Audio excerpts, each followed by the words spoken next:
Yeah, I started on a 50 mil lens. Now I'm about to bag 50 mil yen. I can shoot all day, I got stamina. Turtleneck on with my camera, yeah. Stay creamy, man, that's what they say. Shoes laced up and I came to play. Yeah, I'm first team, I'm a superstar. They call me Cream, like Abdul-Jabbar. Yeah, you had to face it, let's get back to basics. I'ma take the shot like it's a vaccination. I don't have the patience, I'ma shoot right now. Yeah, we undefeated and you gon' lose right now. Like click, click, click, click, swish. I can switch it up anytime like this. I'm a videographer and I'm on the verse. So when I shoot my shot, I don't miss. I'm gonna take the shot, take the shot, take the shot. You know I'm gonna take the shot, take the shot, take the shot. Pull up and take the shot, take the shot, take the shot. You know I'm gonna take the shot, take the shot, take the shot. Yeah, kid Newton, I've been shooting my shot, ooh. The into it, I've been moving the rock, yeah. My shit's wet like I've been using a mop, ooh. You get there, yeah, I've been proving I'm wrong. I've been taking shots and now I'm starting to stutter. Vision getting blurry, I should check my shutter. I'm the cameraman, I need my camera madam. Shoot my shot like a Mansell Adams. I develop film, not feelings. Ooh, I develop film, not feelings. Ooh, I develop film, not feelings. Develop film, not feelings.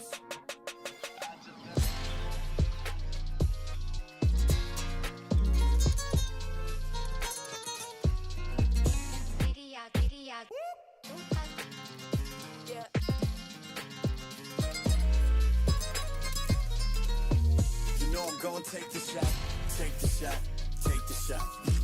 You know I'm gonna take the shot, take the shot, take the shot. Pull up and take the shot, take the shot, take the shot. You know I'm gonna take the shot, take the shot, take the shot.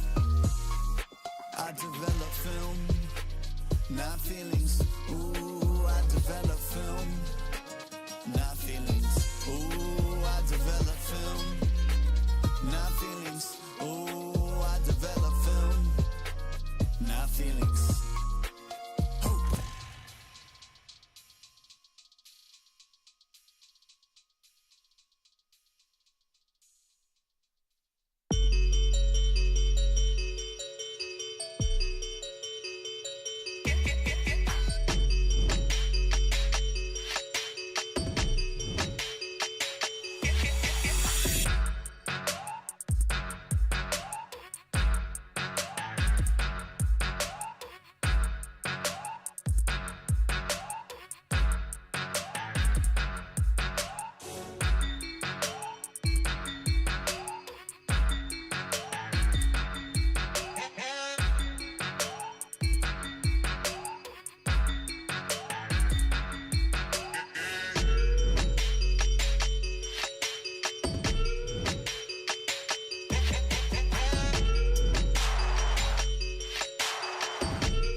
I'm the cameraman, but I'm the cameraman.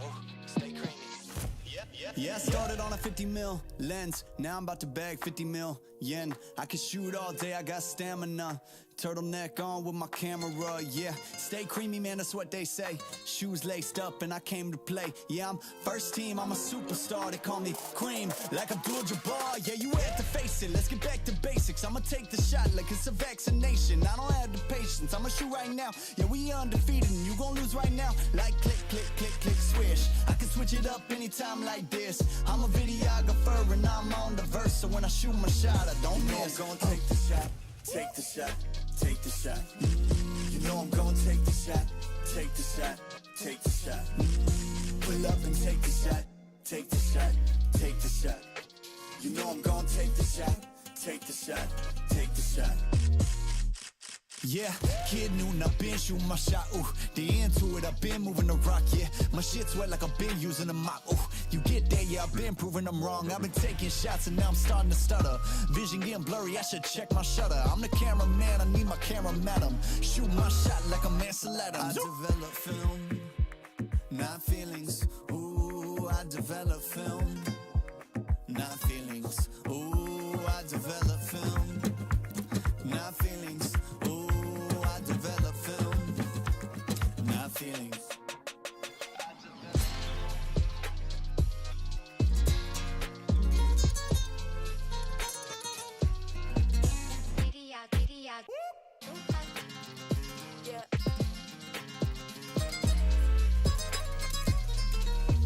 You know I'm gonna take the shot, take the shot, take the shot. You know I'm gonna take the shot, take the shot, take the shot. Pull up and take the shot, take the shot, take the shot. You know I'm gonna take the shot, take the shot, take the shot. I develop film, not feelings. Ooh, I develop film, not feelings. Ooh, I develop film, not feelings. Ooh, I develop film, not feelings.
Yeah, I started on a 50 mil lens. Now I'm about to bag 50 mil yen. I can shoot all day, I got stamina.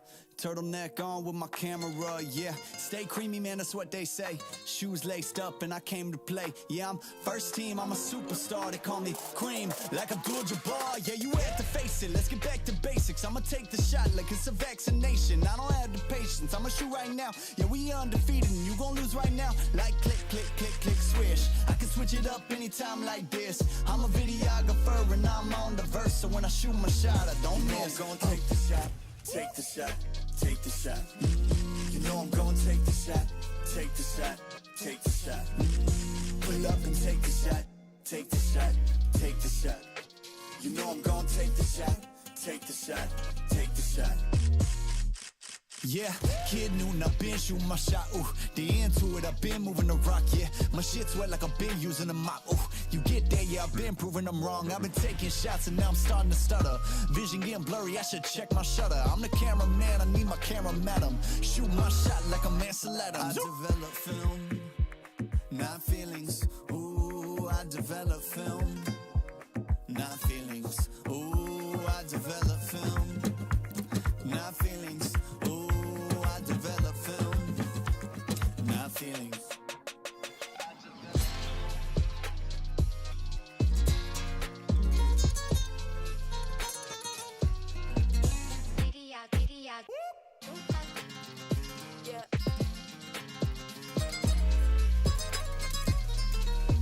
You know I'm gonna take the shot, take the shot, take the shot. You know I'm gonna take the shot, take the shot, take the shot.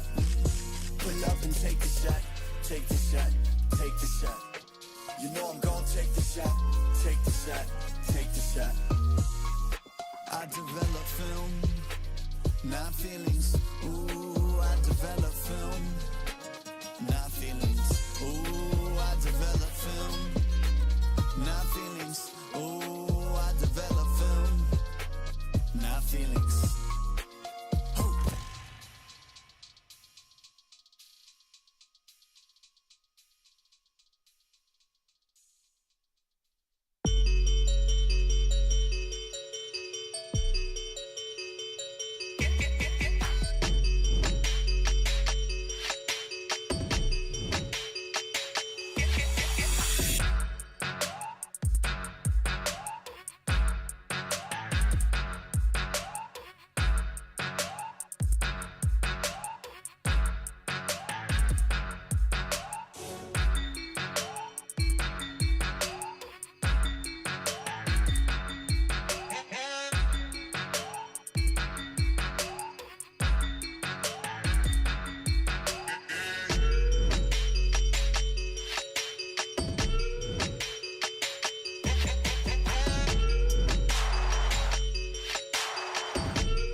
50 mil lens, now I'm about to bag 50 mil yen. I can shoot all day, I got stamina.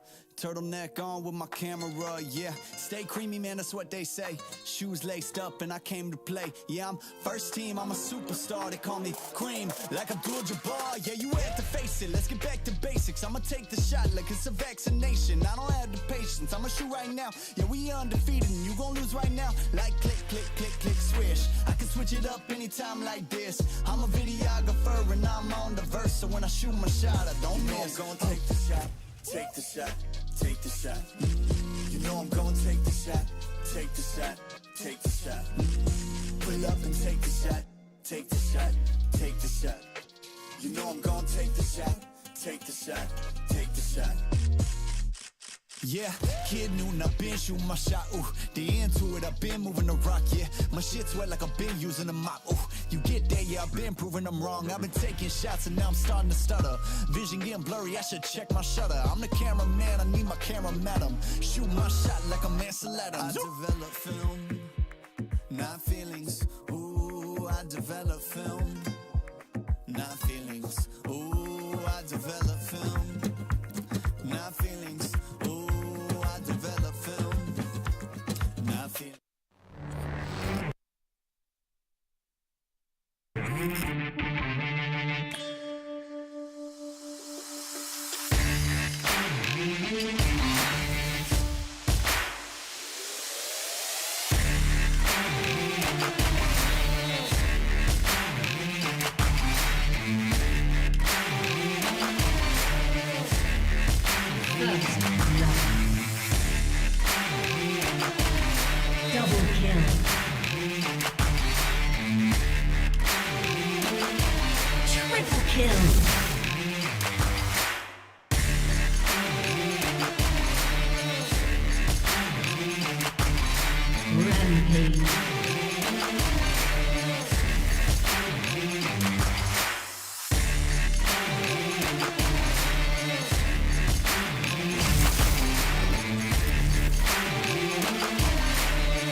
Welcome to the Sea Icon Series Philippines fall season, and it is the final day for Groups A and B here in the Rift. 4 teams will be advancing to the playoffs, and 4 will be out of the tournament, and that all happens today. Mika Fabs here leading your panel with Otilus and Osiris right here beside me, but socially distanced, and we are here to break down the action for you guys.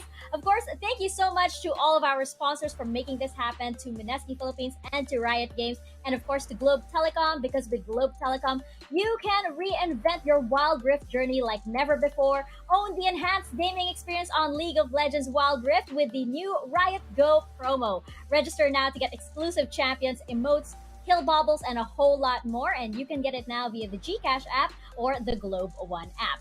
And of course, thank you so much to Oppo. Experience gaming at full speed with the Oppo A94 with its Helio P95 chipset, its 6.43-inch Full HD AMOLED screen display, 4,310 milliamperes, and 30 watts VOOC flash charge 4.0. Victories and ranking up will be easier for you. Live life at full speed with the Oppo A94. At syempre, nandito din ang sekreto ng mga gwapong gamers. Kahit buong araw na naglalaro, hindi mukhang na-GG. Fresh pa rin. At para fresh all day, bring your clay game with new Master All-in-One Clay Face Wash. It cleans 99.9% of germs, controls oil up to 12 hours, and helps prevent pimples. All-in-one, bring your clay game with Master. Sekreto ng mga gwapo.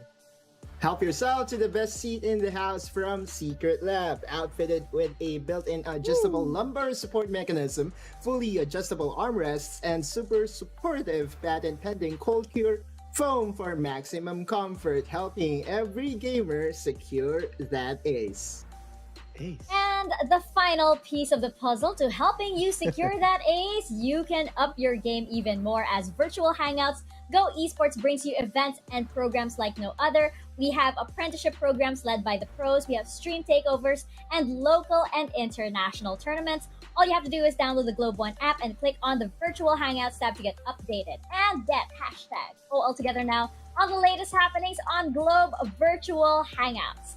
Now, guys, this is the grand finale for Groups A and B, and I want to go through some of the best moments from each team as we check out our series highlights from yesterday. You know, I have to say, my favorite was probably Action PH. Grabbing that momentous victory, it felt like such a moral victory. You know, I believe that dreams could come true when I saw them win, and it was just a big moment for them. But, you know, a lot of these teams, all of these teams, debut of GrindSky Esports as well here. And, you know, to think that they debuted against teams like Liyab and RRQ and Bren Esports, that's huge. Right. I kind of listed down what are my favorite moments for each team in groups B and A. For Team Secret, who would ever forget Tatsuri getting that pentakill again against Action PH? For JXR, 2-0 against Team Secret. UCFC, well, singed in the Dragon Lane. Who could ever forget also Gosu, Demon Kite, Filipino Gosu. Action PH, he did mention winning finally here in the Icon series, and in Group A, RQ being super solid. Liyab, Alioni's Pentacle, Bren, Blitzcrank, and GrindSky almost getting a win yesterday evening. Yeah, I mean, it was the same highlights as what Altolus told us, because those are historic moments from the respective teams.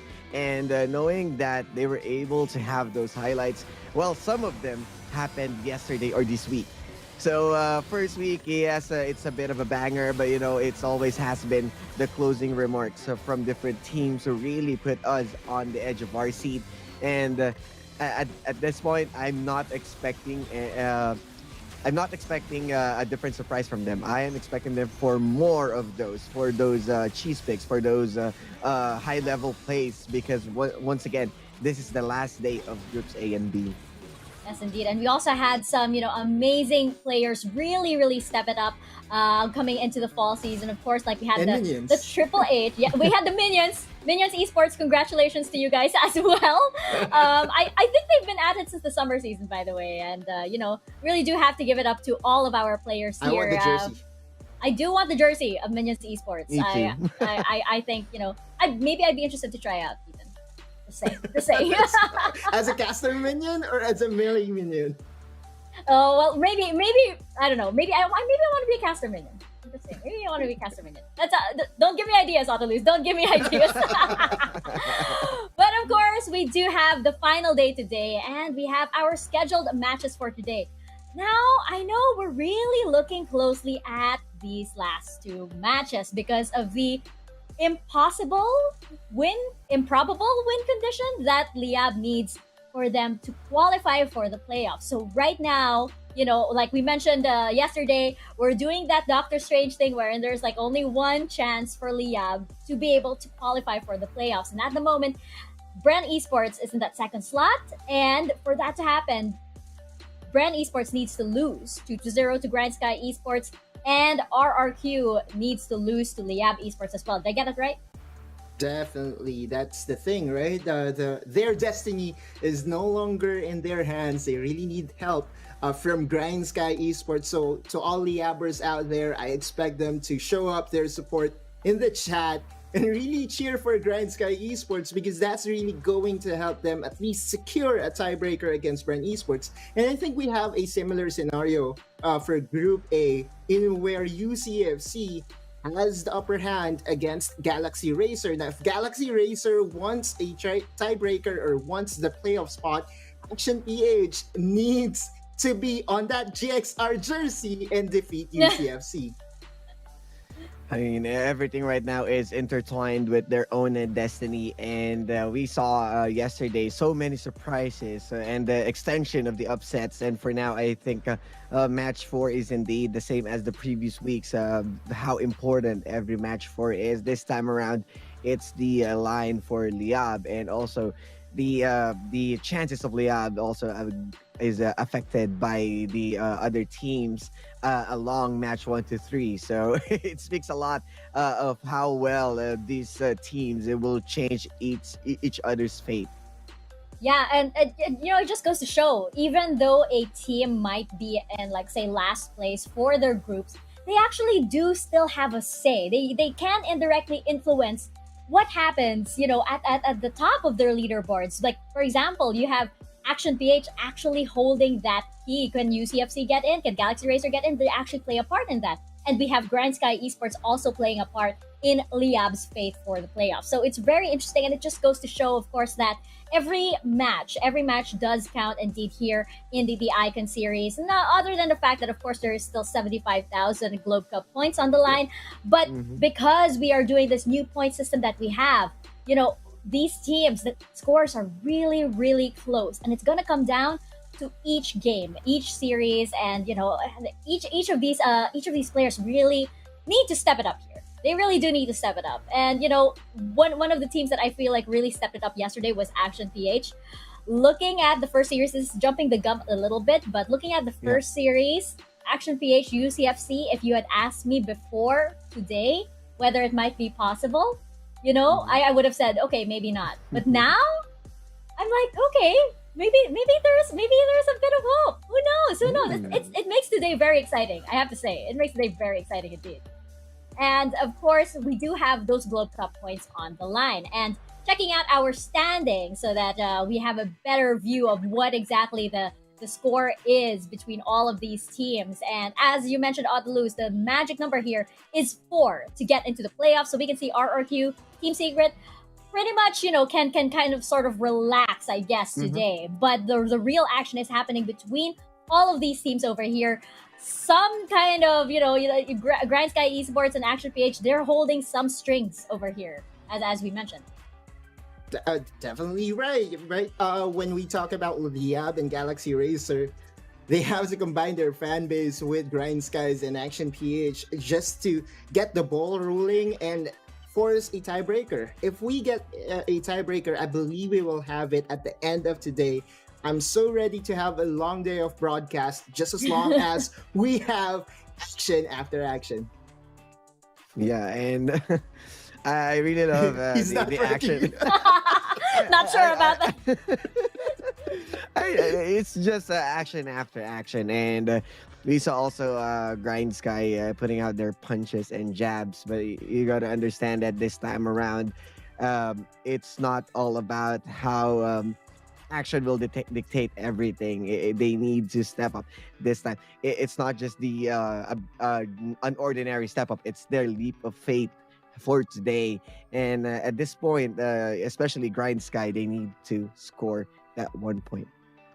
Yes, indeed. And again, ladies and gentlemen, keep your eyes really, really closely focused on these teams today, because it's not over yet.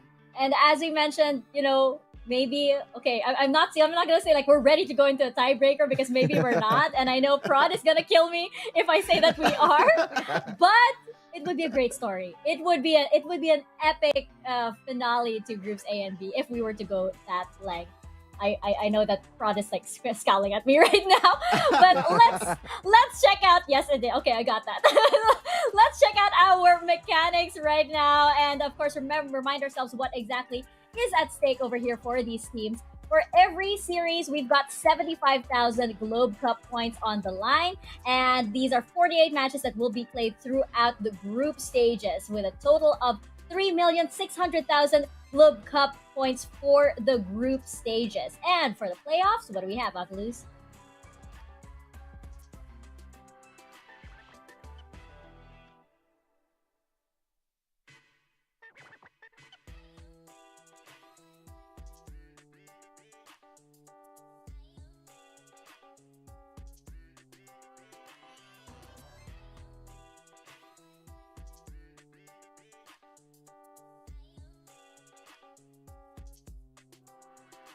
Getting that 400,000 Globe Cup points, a lower bracket total. So you see, guys, even though you are playing on the lower bracket, you're still rack up those Globe Cup points. And as for the upper bracket, you won this. You wanted that even more Globe Cup points, which is 1 million onto the upper bracket. Its total is good enough for you to take it home.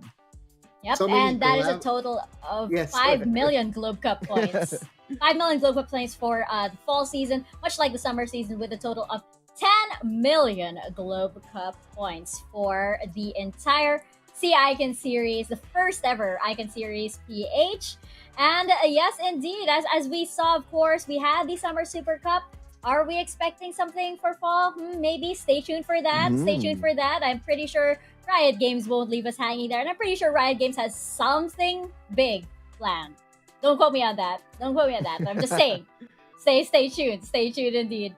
All right. So now speaking of winning, you guys can actually get a chance to win something as well. We actually have some amazing prizes to give away to our community, including a Secret Lab gaming chair. You could get one of these as well. And I have to say, it's really worth it. It is really worth it. So whatever giveaway these guys will be showing to you, will be telling you the mechanics of, I suggest, you just shoot for the stars and go for it, because, this chair, I have to say, this chair, it's winning me over. It's winning me over indeed. So how exactly do they get some wild cards, first and foremost, into their Riot accounts? I think Osiris has the details on how to do so. Yes, and we know you'll love to share your fearless forecast with us. And now is your time to express yourselves and bring out the game analyst in you and be one of the 15 lucky winners of 790 wild course.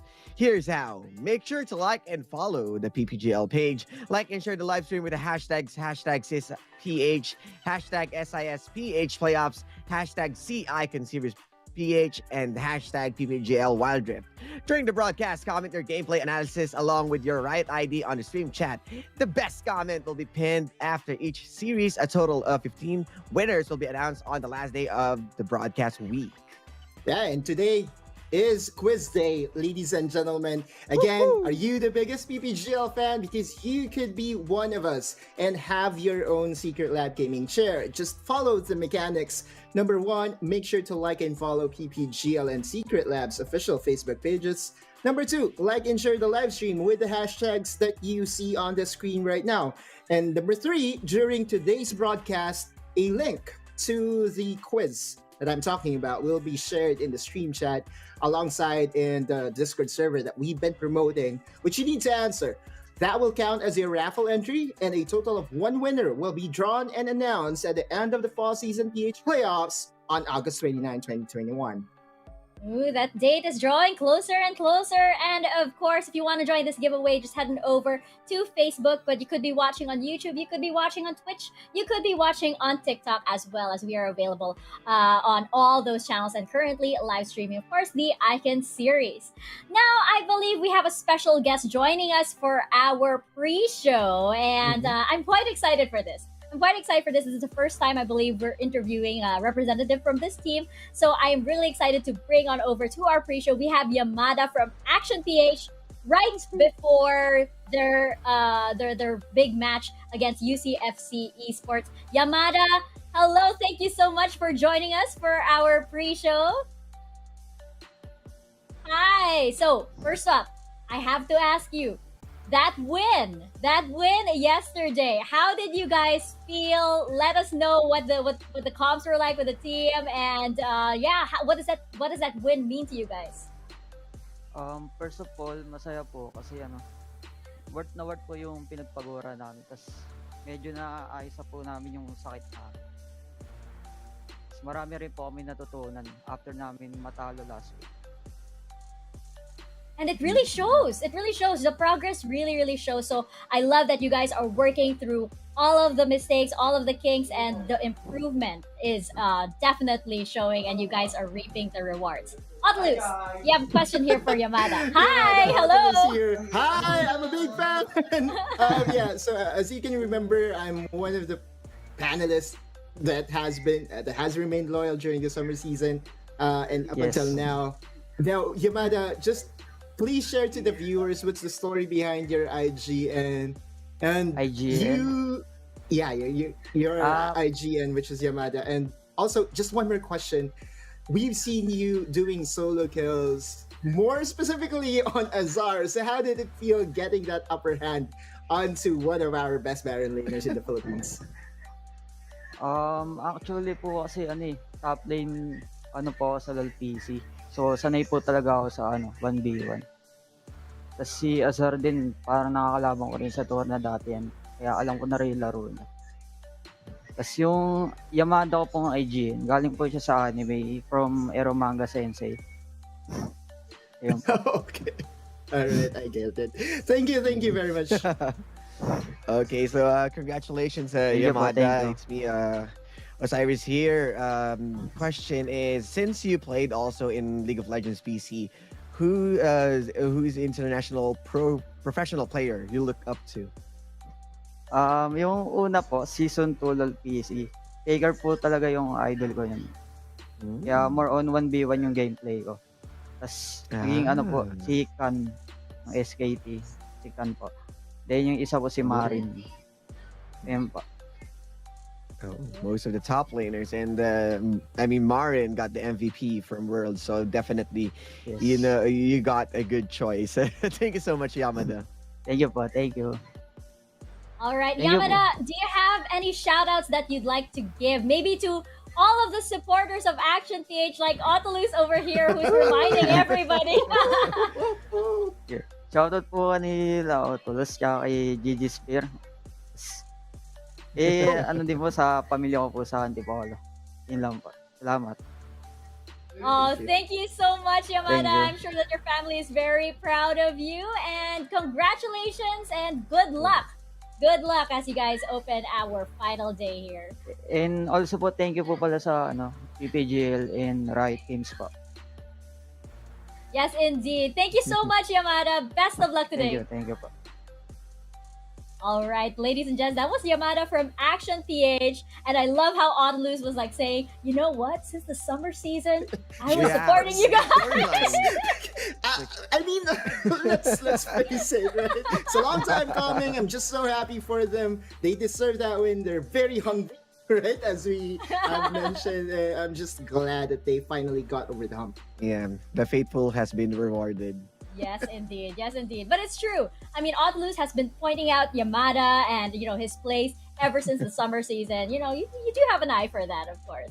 Now, you guys can let us know your thoughts as well. Head on over to Twitter and use two simple hashtags, hashtag #CIConSeries Philippines and hashtag Dominate the Rift, and you could see your tweets featured over here in our panel segment, and you can let us know if you agree or disagree with us over here. That's totally fine.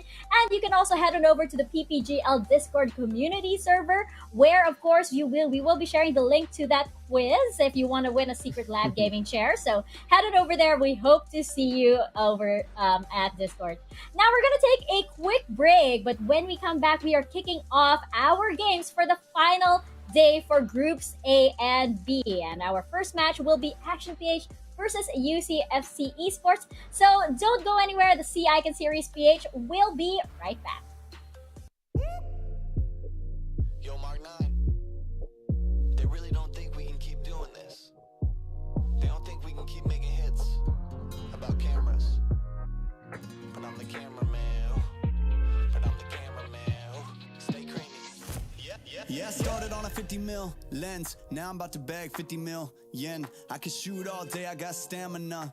Turtleneck on with my camera, yeah. Stay creamy, man, that's what they say. Shoes laced up and I came to play. Yeah, I'm first team, I'm a superstar. They call me Cream, like Abdul-Jabbar. Yeah, you had to face it, let's get back to basics. I'ma take the shot like it's a vaccination. I don't have the patience, I'ma shoot right now. Yeah, we undefeated and you gon' lose right now. Like click, click, click, click, swish. I can switch it up anytime like this. I'm a videographer and I'm on the verse. So when I shoot my shot, I don't miss. I'm gonna take the shot, take the shot, take the shot. You know I'm gonna take the shot, take the shot, take the shot. Pull up and take the shot, take the shot, take the shot. You know I'm gonna take the shot, take the shot, take the shot. Yeah, kid noon, I've been shooting my shot, ooh. The into it, I've been moving the rock, yeah. My shit's wet like I've been using a mop, ooh. You get there, yeah, I've been proving them wrong. I've been taking shots and now I'm starting to stutter. Vision getting blurry, I should check my shutter. I'm the cameraman, I need my camera madam. Shoot my shot like a Mansell Adams. I develop film, not feelings. Ooh, I develop film, not feelings. Ooh, I develop film, not feelings. Ooh, I develop film, not feelings.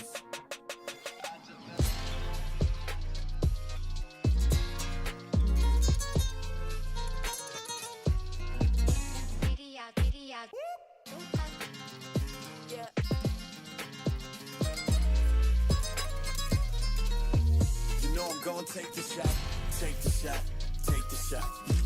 You know I'm gonna take the shot, take the shot, take the shot. Pull up and take the shot, take the shot, take the shot. You know I'm gonna take the shot, take the shot, take the shot. I develop film, not feelings. Ooh, I develop film, not feelings. Ooh, I develop film, not feelings. Ooh, I develop film, not feelings.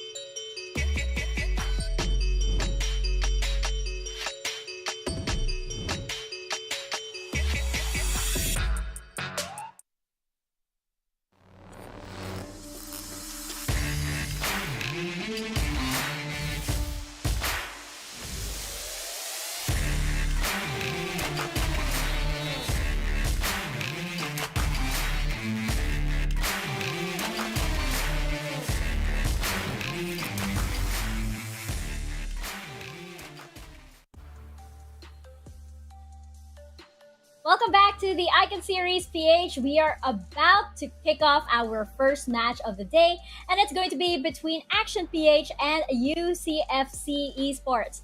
Now, checking out once again Action PH's lineup yesterday, we got the best moral high with Action PH's first Icon Series win, and you know they got quite the challenge ahead of them today because they'll be facing UCFC.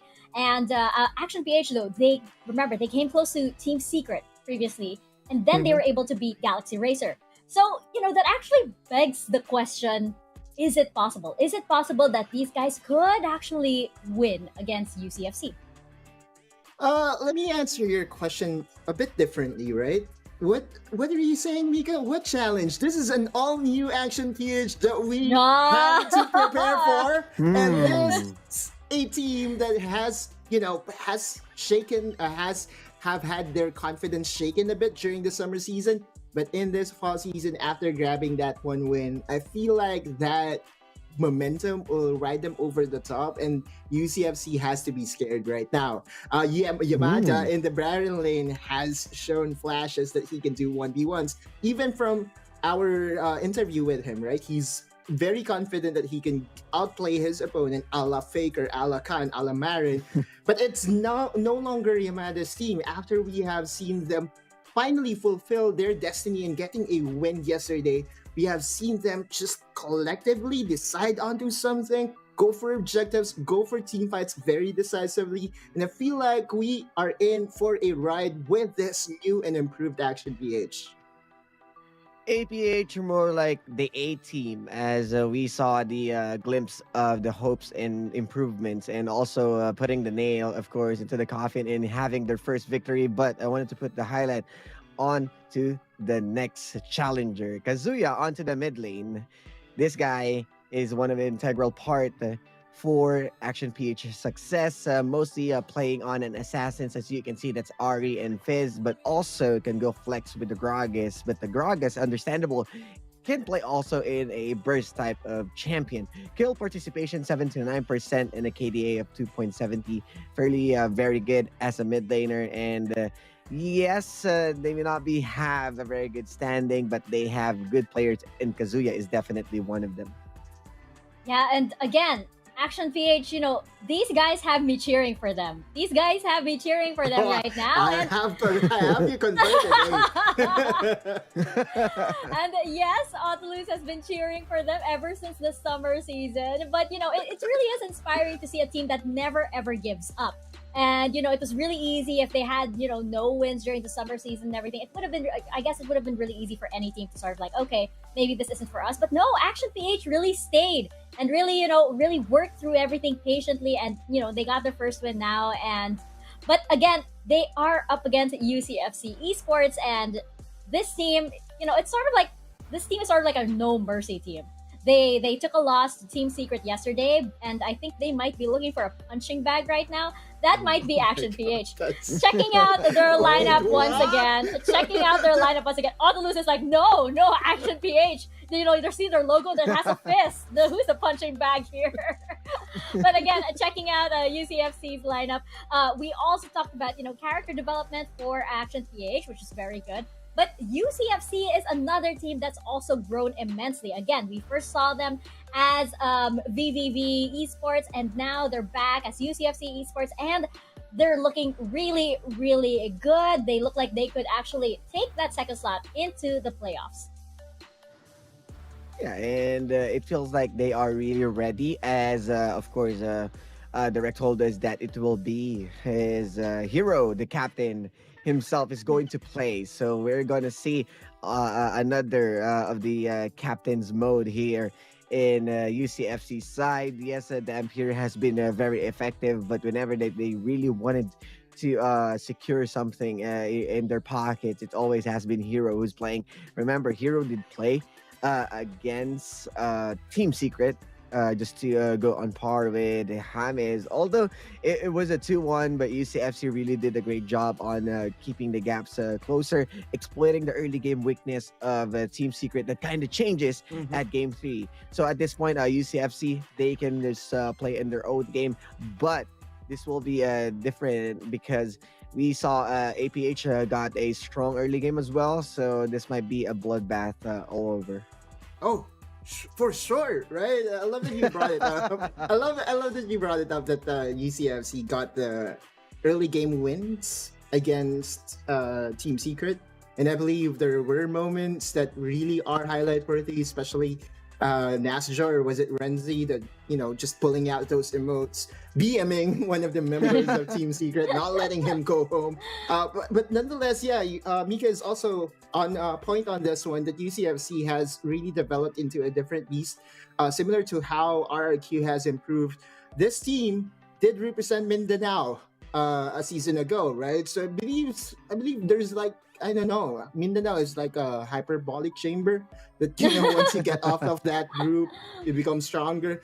But really, in the mid lane though, Dragon has done his part in capitalizing on so many things. I would like to highlight this guy because he's also responsible in getting that one win against Team Secret yesterday. Handling Tetsuri is definitely not an easy job, but the one half of the Dahao twins just made it possible, right? But you know what, Osiris, I actually wanted to ask you about Dragon's playstyle here. Do you feel like his playstyle is being maximized here by a UCFC, or is there still room for growth? Because we saw Demon Kite really now on a different level. One half of the Dahao twin is having a career split. Meanwhile, Dragon is kind of having a step back. It feels like he is on his he is being maximized. It's just that he is not entirely playing on what he is let's say that kind of complements his playstyle, because the maximize or the efficiency of Dragon is being used on his versatility. You can play Diana, you can play Fizz, you can play Corky. So it means that they are shaking things up that kind of fits in with the lineup, but you can still see the identity as he is getting those solo kills onto the mid lane and assassinating the back lines. Yeah, and if this is not yet his final form, this is still very decent numbers, right? Damage percentage of 25%, a couple of numbers behind his partner, his twin in the Dragon lane. But KDA is very solid, 3.59, and damage per minute is 1,019. I hop by his streams every now and then, and I really feel like he favors the melee assassin champions in the Yeah. Diana and the Fizz, and that's why this player can really be a big problem heading into any matchup. I also wonder about the switch, switching out Dampier and Hero. They did it several times as well yesterday. I kind of, Yeah. if we do get the chance to interview them, I kind of want to know what the reasoning is behind that, and what the differences are, I guess, in terms of like in-game communications for the team and everything. That should be, that should be interesting to note, of course, as when they do switch those players out. But another couple of players that we should be keeping our eyes on, of course, is our two players in our Globe Key player clash right now between Ryzen, I believe, and Renzi, the two R's over here in the jungle. Guys, how do you think this clash is going to go down? Feels like Renzi is more high profile, I would say.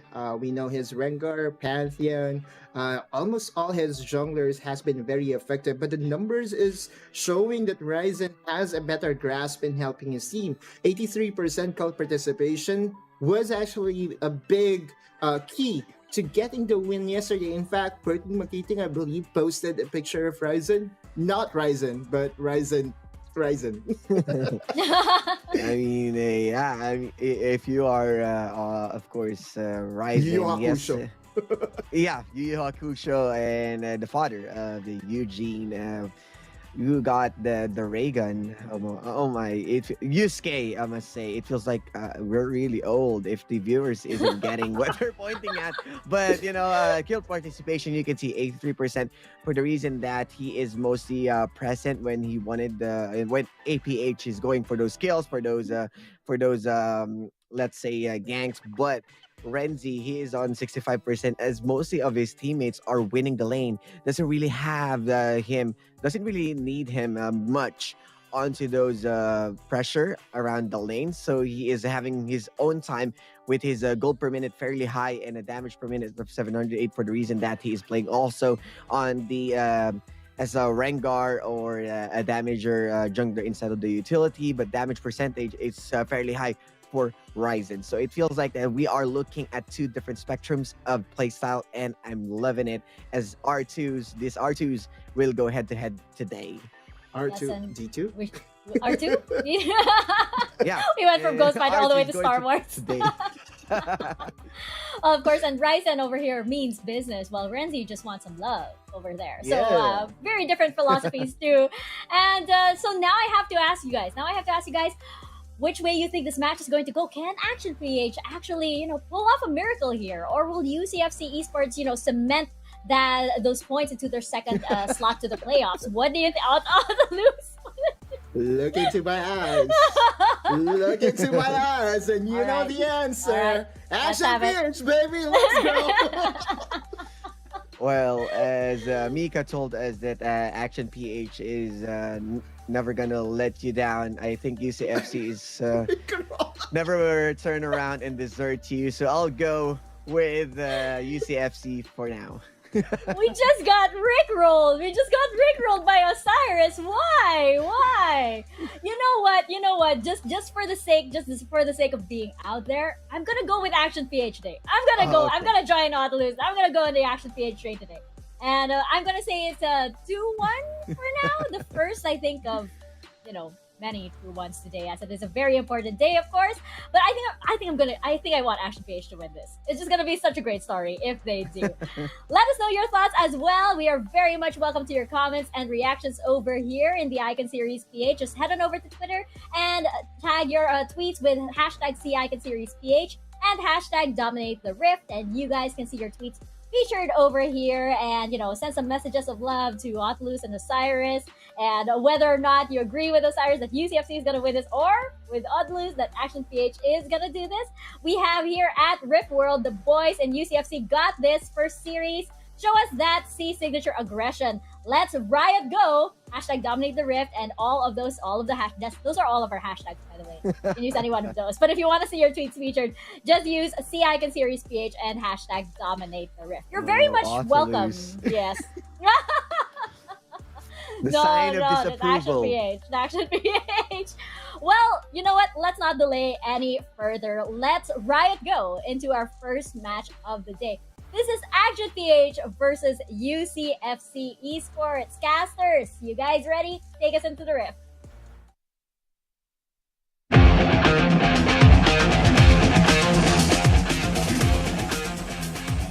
Minions have spawned.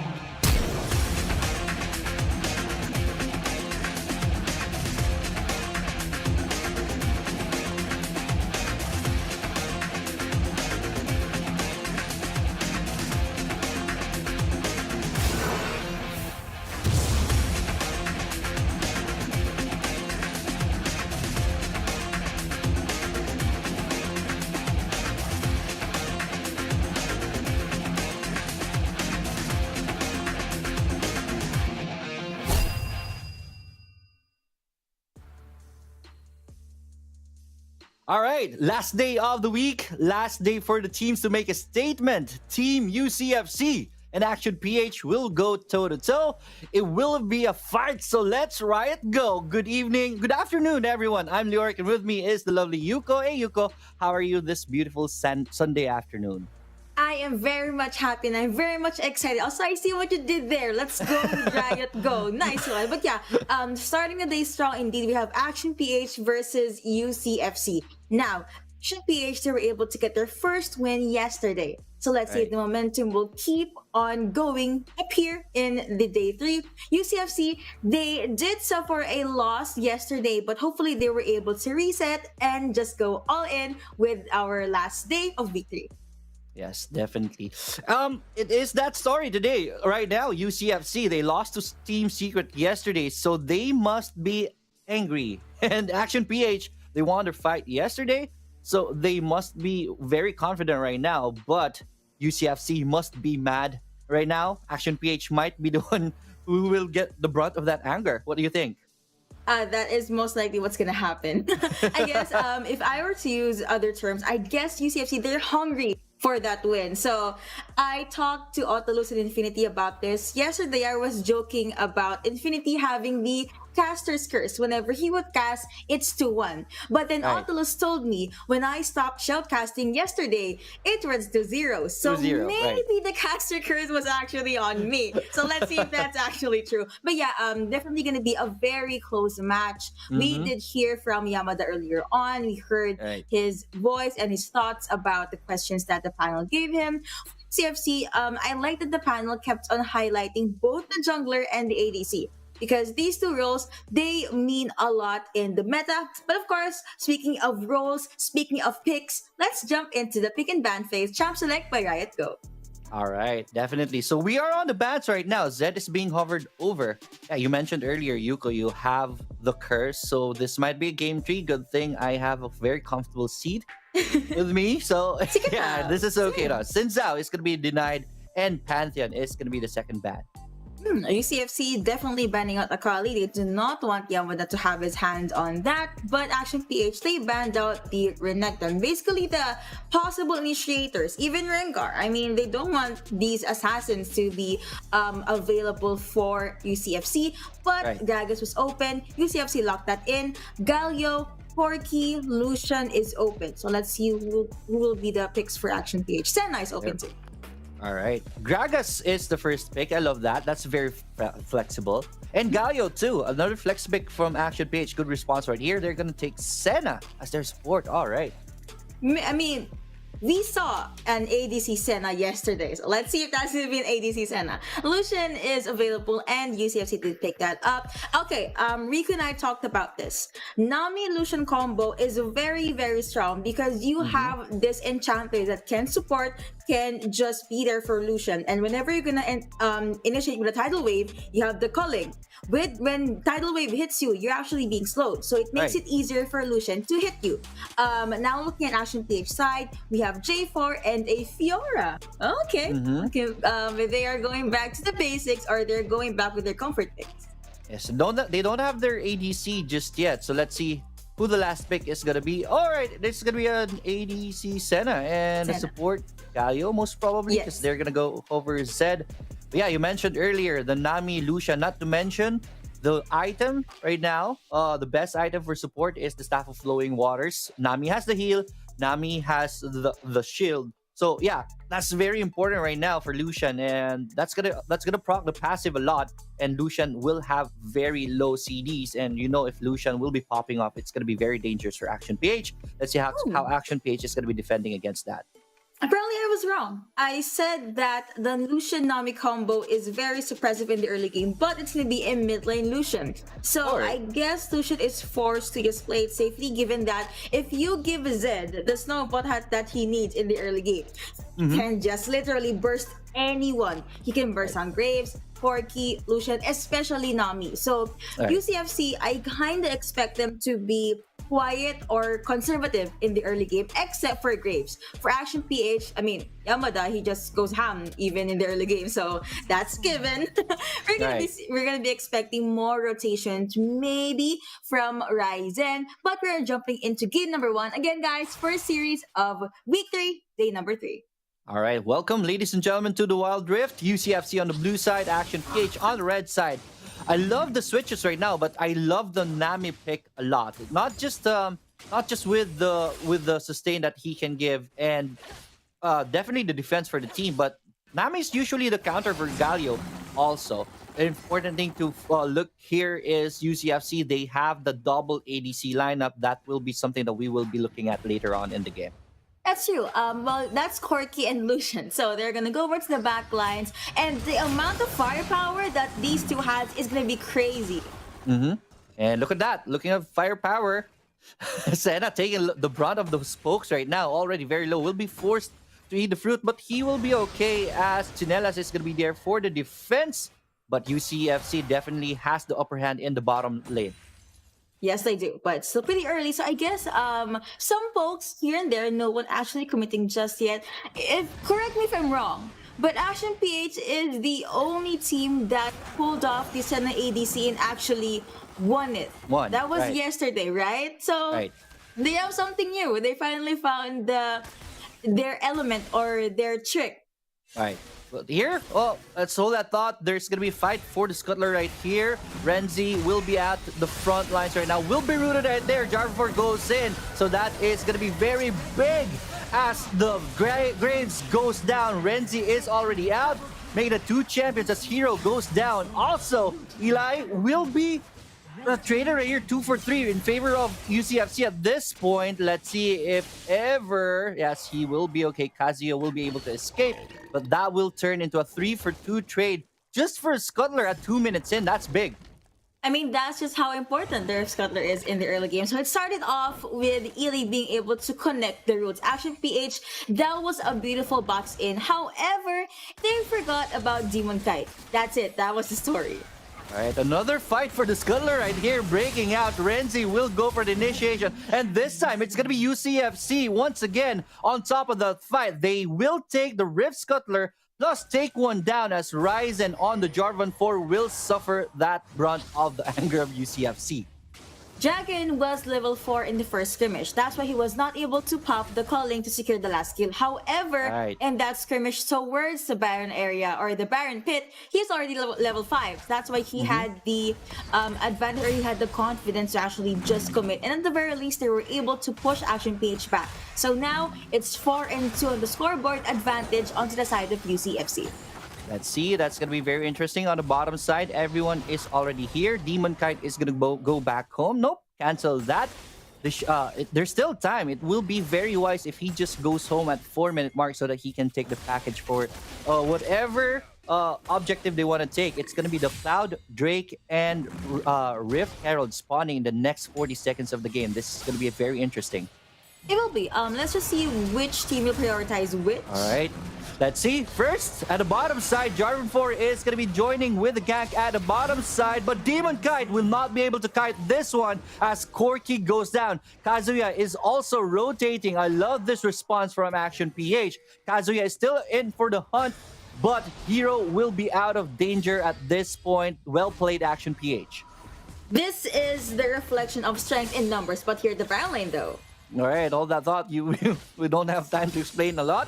Right? There's action all around the map, but Nasjo will be okay. Yamada will be pushed away, and resets are going to be coming through in preparation for the Rift Herald and Drake. Action PH staying true to their team name. They're all about that action. So I guess this is just them coming off from a win, and they're very much comfortable with this lineup. I mean, you have Yamada with the dual centered champion. This is where he shines. He up against Nostro and Fiora versus Gragas. Fiora is very, very mobile, but looking at the Dragon pick right now, UCFC looks like they want to have first dibs on this Dragon. Gragas will be okay, but so yeah, he will be able to get the fruit and will be able to go back home. Dragon's still available, but UCFC, they want this one. So Cloud Drake is being started. Already half HP, so Action PH, but they're already here in the area. Let's see, Ryzen will go in. No, he will not. Tidal Wave will be able to control the team with a beautiful package right here. Demon Kite will take a lot of damage from the Zed, but Kazuya still goes down. So that's a 2-for-0 special in favor of UCFC, and they will go for the Rift Herald. This is big for UCFC right now. This is a very, very big paycheck going to them if they get this one. Let's see. Dragon is already half HP down. He will not be able to go on the front lines as he is down, but Rift Herald is already dead. So that's mission accomplished. UCFC takes a very big fight in favor of this game. What an extended team fight. Not only did they get 2 kills, they also got Rift Herald and the first Dragon. So that goes to show that UCFC, they have the better map control. But I believe Action PH, they did try to go with the face check. Problem was Ryzen got caught out, but still here in the Baron lane though. Just few love taps here and there. And both champions are just gonna raise the white flag, just going in with the recalls. Yeah, that's definitely the strength of Nami, hero with a very good tidal wave. They know that Ryzen was gonna go for the steal right there. He was controlled by the tidal wave, and that was it. It was a win for UCFC. So I'm really loving the Nami pick right now. It's working well for UCFC, especially that they have the more aggressive early game. There's gonna be a switch right here. Kazuya is already rotating on the bottom side, so I guess this is gonna be their split push starting for Action PH. And let's see if that switcheroo will actually make something happen. However, UCFC now, they have this 3 champion on patrol, but both Baron are not leaving just yet. Look at how quick Yamada is with the glides, with the dashes. That's gonna be flashing. Oh, but the flash in Monasio right here. Grand challenge is gonna be casted. Cast is there. Yamada already very low. Ryzen is here. Is Nasio gonna go for the bait? No, will not. Will be able to body slam away, and that's a big winner there. But on the bottom side, Dragon will take down Kazuya, nullifying the split push threat, and that's another win by UCFC. And at the top side, they're already here. Here comes the cavalry for UCFC side. They will spot one target right here as Ryzen will take the brunt of the anger, but here comes cavalry. Yamada already very low. I saw that's Chinelas who went down with the hero entrance. Sorry about that. But Eli will be here to support the team. Rift Herald will be casted. This is gonna be big. The target is the first turret. Will they be able to take this with the Rift Herald in their hands? They will be able to. So once again, UCFC takes another fight and takes the first turret as their reward. That is true. So again, what happened there was the moment Chinelas jumped in with the hero's entrance, Nasjo said goodbye. So that's already a one disengager not available for UCFC. Action PH, they did decide to push in with their chances, but they have to take into account, are they actually able to disengage? Can they survive that one? You also have Senna committing her ultimate there, Ryzen. Well, let's see, Ryzen. This is UCFC taking control of the map right now. So Ryzen will be able to escape, but no, I don't think I thought Yamada was gonna survive that one, but Dragon with the culling will be there to wait for the end of Yamada's riposte, and Yamada just goes down after that. Another poke, another win by UCFC, and they have total control of the game at this point. That's true. 10-4 the scoreboard. They are the team rather that got 2 turret takedowns, and Kazuya, I'm still waiting for Zed to go online. Problem here though, if you're gonna look at Dragon and Kazuya, Dragon is 2 levels up. He was able to just utilize and snowball the earlier parts of the game, and they Action PH, they could just wait for Kazuya to go online. They could wait for Chinelas to be very tanky. Chinelas, his exit is gonna be cut with a beautiful package right there. And the initiation will be perfect for UCFC. And one more time, they get on our poke. And Yamada right there is going to try to defend this one, but he will be able to escape. The split push at the top is going to be very successful at this point. But look at that. Jarvan 4 will send out ultimate, but will not be enough as Yamada will be taken down. Unstoppable streak already by Dragon, and UCFC takes another one. A good trade right here by Zed. Takes the top turret, but Dragon is slain right here for UCFC. That was right under our noses. But on the top side, 1v1 kill, Demon Kite. Being a demon once again takes Zed down. That's how scary this Corki is. We saw Corki in the middle of the map earlier with the kill, and another kill on the top side. Action PH with a 13 for 4 score at 10 minutes in. Did Kazuya just flat to the side of Demon Kite? He knows Corki has Gatling gun, right? Also has Missile Barrage. But I guess that was just Kazuya trying to take his 50-50s or take his chances. Alright, so overall, I have to say that UCFC, they are in the lead. But you know what? I'm just gonna stop my analysis right there. Here's another fight. There's another fight at the top side. Ryzen, though, will be able to escape that. Action PH does not want any piece of UCFC's aggression right now. But UCFC, they are hungry and they are mad from yesterday's loss, and they want to win this one convincingly. They have map control, and they're now marching towards the Baron. Let's see, the purple worm is melting fast. Already 3k HP left. 2,000. Is Action PH going to give this one for free? I think that they will, as they will take the Baron. And at the top side, the slides are going to be coming through. Let's see if they're going to be able to defend this one. Oh, the culling is already used right here onto Chinelas. Chinelas taking that one in the face, and he goes down. Yeah, that was just one duck calling being eaten by Chinelas. I actually want to see the itemization of Demon Kite. Oh, okay, it makes sense now. That's why he has that much of a damage. So, at this point, UCFC, honestly, Demon Kite or Dragon, they're gonna be a-okay even if they try to juggle these 1v1s or 1v2s. But if Action PH were to force these awkward team fights, maybe they have a chance. At this point, 11 minutes in, I actually would recommend Action PH to try and force these pickoffs, because 5v5s, I mean, Nas due for disengage. Renzi can reposition. Dragon, Demon Kite, obnoxious amount of damage. You also have Hero at the backlines for the sustain. Look at that! Action all over the map right now, and godlike streak for Dragon already as he takes Yamada down once again. You were talking about the itemization of Dragon earlier. We already saw the Novori quick blades right there. So that's the power spike for Lucian. Lucian will have very low cooldown, so he will be dashing all over the area and sending out pokes to you. But here on the bottom side, Zed sends out ultimate, but the tidal wave is going to be there. Ryzen already very low at this point, and it's a killing spree for our Graves right here. And off the top side, more action all over the map, and that's a double kill once again for Dragon. Oh no, the base is in shambles right here for Action PH. Only 2 champions left to defend this, and with Gragas, with the initiation, what can Action PH do? UCFC, they smell blood, and they're gonna go for the jugular. Nexus taking so much damage right now, and this is game over. UCFC is in a hurry in this game. They really are in a hurry. I told you, they suffered a loss yesterday, which their spirits are very high today, and that was under 13 minutes, and they already finished the game. Action PH, their draft made sense. It just so happened that UCFC, they kind of had the advantage in the early. I mean, supposedly, Action PH, they're supposed to have the upper hand, but the fact that the rotations, the swaps, and the ganks coming through from UCFC was very much on point. And if you can remember, again, Dragon and Demon Kite were left unchecked. Dragon, 906. Look at that.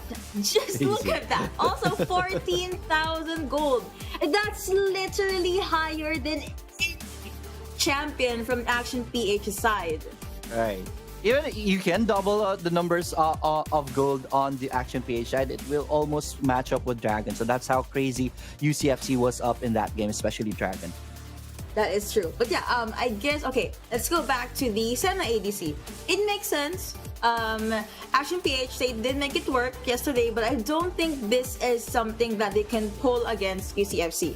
Because look at this lineup. It's all about fighting, all about engage. That's why I barely had time to analyze anything. So good job on the shoutcasting earlier, Leoric. But yeah, I guess that there were also times that Action PH, they would force these fights but still end up being defeated. Kazuya, there were times that he is needed but he is split pushing. Whenever he is not split pushing, he would either get taken down by Dragon or maybe even Demon Kites. But for now, here are the open A94 plays of the game. This is where the first kill actually came through. That was a very good route from Ely, but Lucian was just at the back line, literally free hitting. Yes, Zed got first blood. That was a very good ton by Chinelas, by the way, but look at the positioning of Demon Kite here. He was unreachable.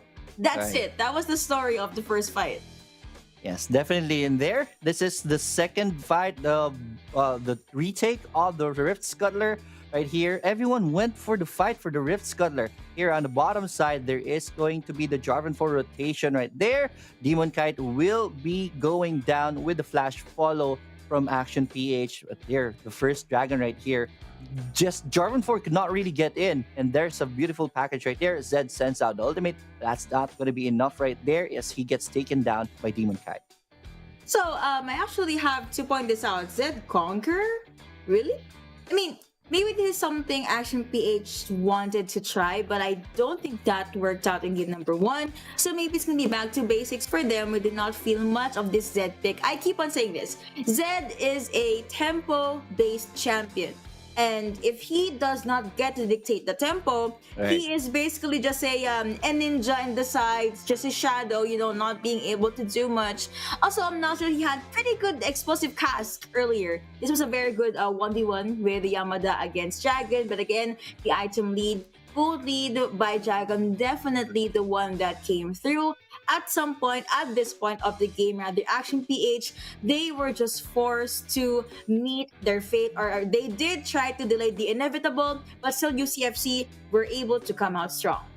Yes, definitely. This is the last sequence of the fight. Only one champion left. The Nexus is already very much exposed from all sides. So it was a very quick win for UCFC in this game number 1. And here we go, the master of the match. It's gonna be this handsome man right here, Dragon Art Dahao. All right, with the Lucian, 15 KDA, kill participation of 79%, damage per minute, crazy numbers, 1,516. That's crazy. Crazy indeed. Again, Solari Charge Blade. Hello. that's the item of for the next, I don't know, 75 years maybe, unless it gets nerfed or a new Right. item jumps in. But yeah, again, teams are really adjusting well to the new patch. Lucian wasn't touched. Again, he was 906. No one even tried to gank him. Maybe things would have been different if Ryzen would visit the mid lane more. Given that in the early game, the only thing Lucian has is probably his first skill. I don't know. The power spike from Lucian is obviously going to be there by level 4, level 5. And the fact that Action PH was not able to stop it, that's a huge question mark for me. And Kazuya, he struggled with the matchup. Looking at the Baron lane though, Yamada versus Nostro, that was a beautiful fight. That was a beautiful matchup. They would try to just go up against each other. There was a time where Nostro just threw in the explosive cast, maybe a second or half a second late, and it resulted to Yamada being A-okay, being alive. Right. So a lot of these back and forth just in game number 1. Yes, definitely. In game number 1, I love that you point out the laning, especially on the dragon lane. It was just really scary from UCFC. Their build right now, their team composition, the team fight composition, with again going up against a Senna Galio, they were pretty much being zoned out on the bottom side. So that should be something that they want to look at in the future. You mentioned earlier you're not a big fan of the Senna ADC. It did work yesterday, but it is still being tested by main teams at this point. And at this point of the game, Action PH being at you as with your position being the wall behind your back, it should have been something that would have dominated more in the lane, aside from a Senna and a Gallia on the bottom. So, but it is what it is. Most probably they're comfortable with it. It worked for them maybe in some of their games. But right now, I think that's something that they want to change in game number 2. me myself, I'm not really a big fan of the Senna. But then again, it was a very convincing win for UCFC. The early game aggression really defined the game in game number 1. UC Action PH will have to look for a way to really respond to that. I actually have to agree. UCFC being versus the games were so intense that my ponytail came off. That's it. My hair is now down. That's how good the game was. But yeah, UCFC be really showing us that they're in it to win it. So they still want to keep that win streak here in the Icon series. So I actually saw an EU team pull off the Sen ADC composition in the Origin series. They lost. So there's that. That's the story. They lost. Right. But yeah, let's go back to the draft with what happened in that game number 1. It was in the draft, they were even. Things just started to become different, or the gap, if I'm allowed to use that word, just became prevalent the moment they jumped into the game. UCFC, they definitely were the ones that has the tempo. Also, Zed Conquer, a bird told me that it's still kind of viable. It's just gonna focus more on damage than burst. Maybe for splits, I mean, we did see Kazuya jump in with the split push here and there, but apparently Action PH, they just had to force these 5v fights, and that just was not utilized with the Zed Conqueror. So if they're gonna pick up Zed again, maybe use a different rune set. But what do you think could be the adjustments done by... So let's start with Action PH first. Yeah, actually, I see the plan for Action PH. They want to drag this in the late game. Getting a Senna ADC means that you want to drag the game to the late game. But they played into the hands of UCFC. Look at the draft right here. UCFC wants to be very aggressive in the early game. And in the Rift Scuttler fights, they took the fights against UCFC where they will be losing the early game fights. You saw that Corky and Galio was not really effective on the bottom side, so they don't have priority. They are low in the gold department and even in the experience, but they still went on to the fight for the Rift Scuttlers. So they did not play to their win condition to drag this into the late game. Went in for UCFC's early aggression, and they fought it with fire, and they lost because of their team comp. Adjustment will be play with your win condition. Try to drag this in the late game. Avoid 5v5 fights, especially that you're gearing up towards split push as a team. So it will be very, very good if you play with that. Oh, that is actually a possibility. So these are the draft and the picks in order from game number 1. My favorite part of the post-game show for Icon Series. All right, let's start. So the ban for Shinjo, Kali, Camille. For the other side, you have Pantheon, Rengar, and Daniel Necton. The usual bans. I'm not gonna dive on that. So Gragas was open. Flex pick. Could be flex either as a jungle, barrel lane, mid lane, support even. 4 out of 5 roles. There's that. So UCFC, they would want to pick that up. And Action PH, they answered this with a Senna Galio combo. Both are flex picks too. Galio can be at the mid or Dragon Line Senna. I mean, we only ever saw them use Senna as an ADC, so maybe UCFC finally had this gut feel that, hey, that could be a Senna ADC, which is why they picked up the Lucian and Nami. Again, Lucian, flex pick. I thought it was going to be an ADC. So Action PH, they answered with the Fiora and then a J4. Fiora, of course, going over to Yamada. He's the only player to only ever use Fiora in Action PH. Ryzen, he loves his J4. They were able to get a handful of wins with that champion. Now, UCFC, they picked up Corky and then Graves. So it's a question of, is it going to be a Corky ADC or an ADC Lucian? But the point here is, both has such firepower. Plus Graves. I mean, guns and missiles for days, as I like to call it. And the last pick for Action PH is going to be a Zed. This makes sense. I said this earlier. If Zed was able to snowball, he could have bursted down anyone, literally anyone from UCFC. Maybe except Gragas, but that's 4 out of 5 champions that you can burst down. And like what you said, they were just not able to push through with their win conditions. UCFC, they forced these early fights, these ganks, these fights that literally would render my role as an analyst useless. That's it. That's just how fast tempo this team was. But it really made the game interesting, and I love it. So maybe more of that as we jump into game number 2 later on, if they want to end the series with a 2-0. Yeah, and we saw that in the tweet, analyst tweet earlier. UCFC has the C. What do you call this? The C tagline of aggression. Really, that's the identity of Southeast Asia teams, and they were true. UCFC is one of the best right now. Right now, the game with the new items of 2.4 patch is looking towards ADCs, and they took advantage of it. They have basically, considering the jungler Graves, they literally have 3 ADCs in their lineup. So that's very, very scary, especially in the aggression game in the early game. Oh yeah, that is true. So I guess a few tweaks here and there, adjust accordingly. The usual drill, of course, easier said than done. But that's really what's gonna take if Action PH wants to win the series. UCFC being that very buffy gatekeeper just to stop them from actually winning the first series of the day. Right. UCFC, they could just keep doing this kind of a lineup, this kind of rotation, because obviously they're much more comfortable with this. Maybe, just maybe, we'll be seeing a Bren from Demon Kite in game number 2. I Yeah. think I get one, right? Why not? Why not pick up that vein? I heard Atlas said this. He is the Gosu of the Philippines. So let's see if that Right. title is very much worthy on this player. A demon in kiting, and then we saw that the previous days and previous matches. Demon Kite is just really scary on the vein, but I think there's no need for that to come up in this game number 2. But we'll know for sure. One thing for sure, Action PH will look at is look at the bans of UCFC. They banned Xin Zhao, so most probably UCFC is gonna go for ADCs.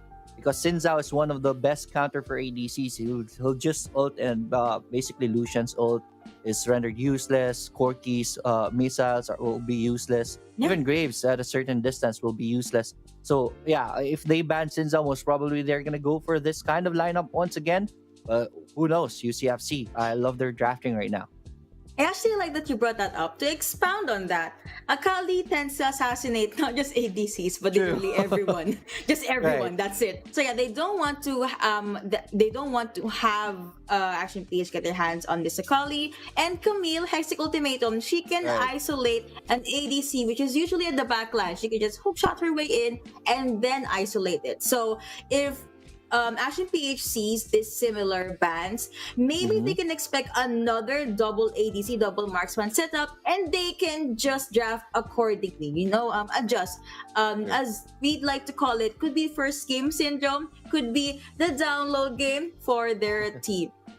Right. Yeah, I love this from UCFC. Definitely. They are not banning just strong picks from the opponents. They really what do you call this? They're really confident with their skills in the laning phase. They're micro that they just really want to pick bans that will be able to counter their lineup, the planned lineup. So even if you're strong with this champion, we are going to be giving you that and this and that. They don't really care because they're confident. They know their win condition, and if these champions are out of the pool, we can win the game, especially in our early aggression. Speaking of early aggression, do you think Action PH could pick up champions that has more power in the early game now? Or should they stick with trying to prolong the game? I would say yes. It worked yesterday against Action PH, where teams did not really let Action PH get the momentum on the early game. They just bait them out and then waste UCFC's time whenever UCFC goes for the gank or for the attempt for the 5v5. Everyone will just kite them away, and with that, the game got prolonged to the late game, and they were able to defeat UCFC. So that could be something. I think that was what Action PH was planning to do here. Try to nullify UCFC's early aggression. It's just that they did not what do you call this? Focus on the game plan. They went in for the early fights, and they played into the hands of UCFC once again. I guess maybe one of the things Action PH could do, aside from the stuff we already mentioned, is avoid the fights. I mean, it looks tasty, it's tempting, but don't. Because Right. what happened in game 1 could happen in game number 2, and you do not want to lose game number 2 because this is match point for UCFC. I actually want to see if are they gonna give Yamada the Renekton or any of these tanky, but can also kill you kind of Baron laner. Yeah, that's definitely gonna be interesting. I will want use what do you call this? Action PH to go with their picks yesterday, where they won the fight against Galaxy Racers. That I think that was a very strong showing by Action PH when they won that game. That would be something. Try to go, especially this will be most probably your last game of the day. If ever you lose this one, just go for your comfort picks definitely, and try to go out banging, right? That's true. Might as well go all in. At least, I mean, of course, we'd want Action Page to win, but at least if ever they don't make it, at least we know that they tried. But yeah, are there any more specific picks or champions that you want to see for game number 2? It'd be crazy if you want to see Jin go. Now, I want to see Renekton onto Action PH. They were very successful with that. So hopefully we will see that here in the champion selection screen. Thank you, right? Go for this one. Once again, UCFC will deny Xin Zhao. All right. Why fix what's not broken? They could go with another double ADC lineup. Most probably. You know, same ban. this time around, I think like we're not gonna be seeing any changes in the band specifically. Actually, PH though, they could open Renekton at this point. Oh no. No. Because it's first pick UCFC. You don't want to give Renekton to that. You saw that Yamada was having a better time at the top side, looking at facing up with the Gragas. So they're okay with that. If ever you give out Renekton for the first pick, that's gonna be very crazy. So that's gonna be very scary indeed. So this time the changes are here. So no more Senna this time, and they will go for a Kai'Sa. I like that better. What do you think about that? I also like Kai'Sa a lot better indeed. I mean, she is still the queen of the late game as we dubbed her way back in the summer season. Nami, Lucian, that's a possibility. Nami, Corki. Okay, they're gonna go with Nami, Lucian, but it's still a question. Same though. picks? Mid lane or ADC Lucian. I'm looking at you, UCFC. So now Action PH, they're gonna pick up that Vi. I like this. I mean, Vi has a lot more pick-off potential in the early game compared to J4. Jax most likely going over to Yamada. I mean, we saw him pick up that champion in day number 2, day number 1. Now, possible jungler. Ooh, Seraphine. Seraphine mid, right? Most probably. As Nami, I don't think Nami can go mid. So I think this is a Seraphine mid right here. And Olaf for the possible Baron or jungler. I think jungler is a much better role for Olaf, as he's going to go up against the Jax, so that will be crazy. So I think Gragas is going to go at the top side this time. Chinelas for the last pick for the team. The mid laner is going to be Ari. I love that better this time. I think Action PH will really want this to scale into the late game as they have Kai'Sa. I love Kai'Sa more. You mentioned that earlier. You love Kai'Sa compared to a Senna. I would say yes, because yes, Senna is a much more stronger champion in the late game, but you're going to be giving up the early game, the early part of the game. But here with the Kai'Sa pick, at the very least, Kai'Sa can stand toe-to-toe in the early game and not give up too much lead into the UCFC side. I love that. That's true. And whenever Lucian is gonna pop in with the culling, Kai'Sa can just use Killer Instinct and then reposition. Same goes whenever Seraphine is gonna pop in with her Encore. Problem here though is whenever Seraphine is gonna use her Encore, you guys have to be ready because there is a tidal wave and the culling ready to come at you, or maybe tidal wave and then Encore, the usual. Basically, it's a lot of AoE CCs that UCFC would want to connect. But will Action PH let them though? So ladies and gentlemen, this is going to be series number 1, game number 2. UCFC up on 1 game. Action PH being able to draft accordingly. Let's see, will we see a game 3 or will we see a 2-0? Big question right here about Action PH. If they want to pull a game number 3 right here, they will want to drag this into the late game and avoid the mistakes in early game aggression from UCFC. They faced that one. They paid dearly. But we'll see for Action PH this time. That's still their win condition. At the top side, Yamada taking a lot of pokes right here from Nasjo. That's the strength of the Gragas at the top side. That's true. I mean, Nasri will be able to just push Yamada back in the early parts of the game. I mean, the slows coming through from Jax is very problematic. But Jax does have the stunts and that consistent auto attacks. Yamada will be able to utilize that. I'm actually more interested in the melee matchup though. Two beautiful ladies, a fox and then a singer. When it comes to range, though, I guess Seraphine has the small advantage just because of the beat drops as well as her high notes. I mean, she can just be safe at the back lines. Whereas Ari, she's more of a melee kind of champion. You have to connect the charms and then the orbs before you make anything happen. At the very least, Spirit Rush is available so Kazuya can just move or dash to the side. Yeah, look at this. Rift Sculler takes right here. Invasion from Renzi onto the bottom side of Action PH map. He will be helped by Hero right here. Chinelas has the idea that this is happening right now, but I guess it's going to be too late for a reaction at this point, so the invade is going to be successful. Vi will just go for a trade. The top side Rift Scuttler is already available, so UCFC will take that one first. Let's see if Vi will be here fast enough to take the top side Rift Scuttler. Do you know why UCFC was able to do the invade? Ask me why, ask me why. Why? Okay, there is a ward in the Scuttler area at the left side of the map, and there is one at the buff area for should be. Oh my god! Hello! Oh, sorry about that, but I wasn't expecting that. Nasjo will be able to take one champion right there as Yamada goes down.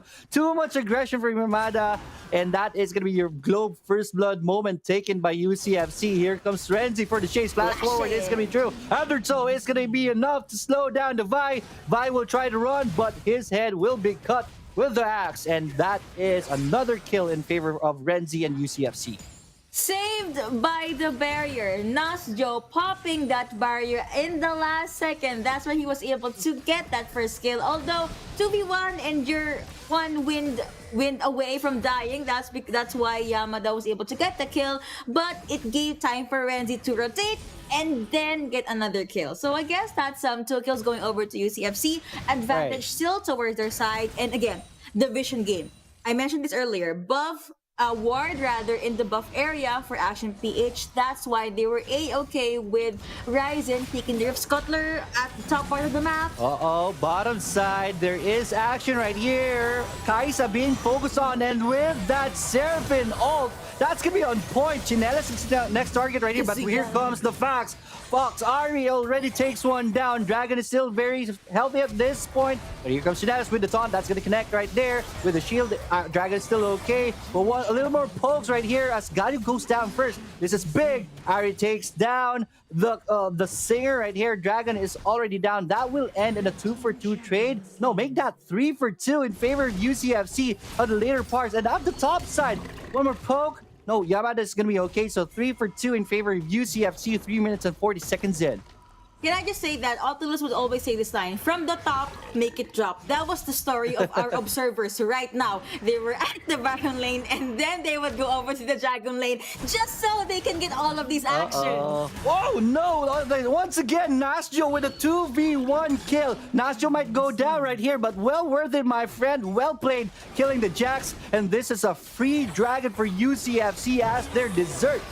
Man, and that is even non-contested. So going back into to the previous skirmish rather, Kazuya should not have overstayed or overextended. Yeah, he could have taken down Demon Kite. Lucian did not have his ultimate there. He only had his dashes and his first skill, but he needs to be aware. He also needs to be worried that maybe Renzi is going to be somewhere. They had no vision in the upper part, left part, yes, of the map. I had to think right there. But yeah, now Rift Herald is up. I was looking at the map, and that is to be non-contested for UCFC as well. 2 major objectives going over to the team in blue. Taunts, though. Taunt is going to be connecting right here, and I think he's going to be Nasjo. Yeah, he's going to die. He's not going to be tanky enough.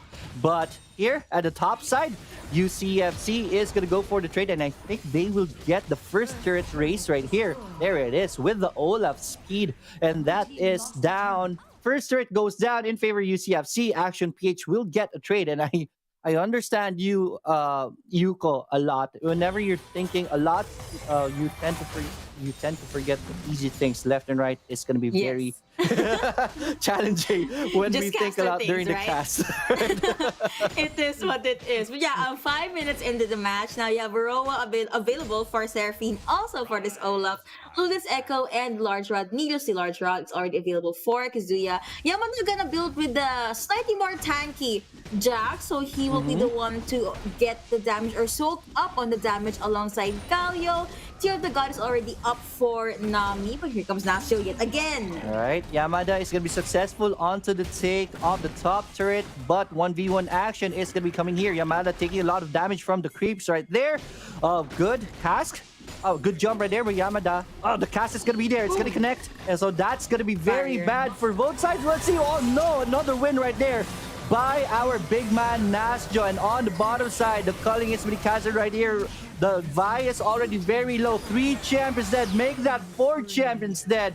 Make that an Oppo ace for Team UCFC as they win the fights all over the map. They have the Rift Herald. They're summoning it on the mid side, and they will take this mid turret as their reward. Team Ace in favor of UCFC. A lot of action at the Baron lane, but we almost forgot there was also a fight coming in at the Dragon's Pit, and the encore from Dragon was beautiful. Mwah, chef's kiss. And on top of that, the positioning from Demon Kite was phenomenal, was on point. No one could reach them there. A lot of damage has been taken by Action PH. Chinelas, the only ever available frontline there, he was being melted down. So what could you do? He was forced to jump out, and the only thing that met him was still his death. Now Nasjo being chased by 3 champions from Action PH, but he kind of sensed this, so he's just gonna go back. Good sense right there by our big man Gragas. Nasjo will find Ryzen right here, and they're gonna fight for the Rift Herald this time, but there is cavalry right here. Vi charges out, will be okay. They don't want this fight at this point as UCFC is already up 6k in this game. Charm is not going to be connecting right here, so Renzi will go for the chase right there. Uh-oh! Kazuya will have to use the ultimate to get out of trouble. And there it is. Ragnarok is going to be casted. Yamada run as the old man. Olaf is already on the chase. Saddle wave will be used right here. Good thought right there by Galio, and the fight is on. Yamada already very low. The HP bars are not looking so well. Rampage onto Lucian, and they will get one more as Kaisa went in for the chase and will regret the decision. 3 champions down on Action PH. UCFC will lose none. My reaction was, what? When Ely jumped in with a killer instinct. UCFC, some of the life bars are very, very low, but Kaisa, Ely, you don't have barrier. You only ever have heal. And are you really gonna rely on the fact that your teammate can jump in with a follow-up? They couldn't. PH could have just taken that step back, but now they do have the buff available, but they are gonna focus on this Mountain Drake, which will be taken by UCFC. Alright, that's already an easy Drake right there, but the fight is on. Vio's already very low in there. Chinelas, good taunt right there, but their HP bars just got erased just like that. And here comes UCFC for the chase. 3 champions dead, already make that 4. They are gonna chase for more as Ryzen will be able to escape under the turret. But man, UCFC takes a 4-for-nothing trade, and they get the dragon on top. They want more. I mean, there's a song from League of Legends because of that. KDA song. And that's just UCFC right now. They just want more, and they will get more, aside from that buff that they got. So they could even get this turret. I mean, Chinelas could try and defend, but it's Galio, Seraphine, and Solution has a lot of pokes. But now Vi, I kind of highlighted this pick, but I honestly did not feel much from Ryzen. In retrospect, Renzi, looking back in the 7 or 8 minute mark, he would just literally jump in with the unstoppable, with the Ragnarok. And right. It became out of problem for APH. Chinelas though, not sure if he's gonna jump straight at Nazio's face. He just tried to get vision. Now you have Ashen PH working at the side. Charms are gonna connect, but that's just one ultimate away, one Ragnarok away from being A-okay.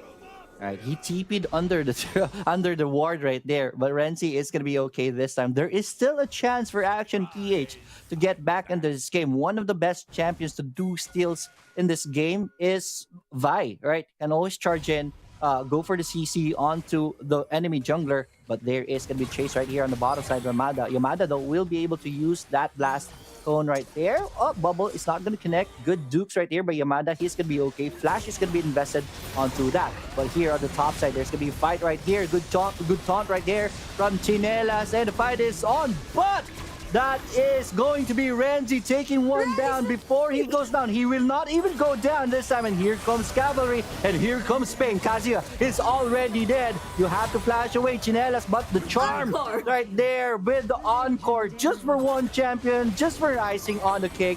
3 champions dead on the side of Action PH. And this Baron is for free. UCFC on top of this game at 11 minutes 10 seconds in. That was a fight initiated by Action PH. They were bound to win that. They were in a small space. But what happened? Damage happened. I'm not sure if that's a miracle, but here, this is support chasing down Jax.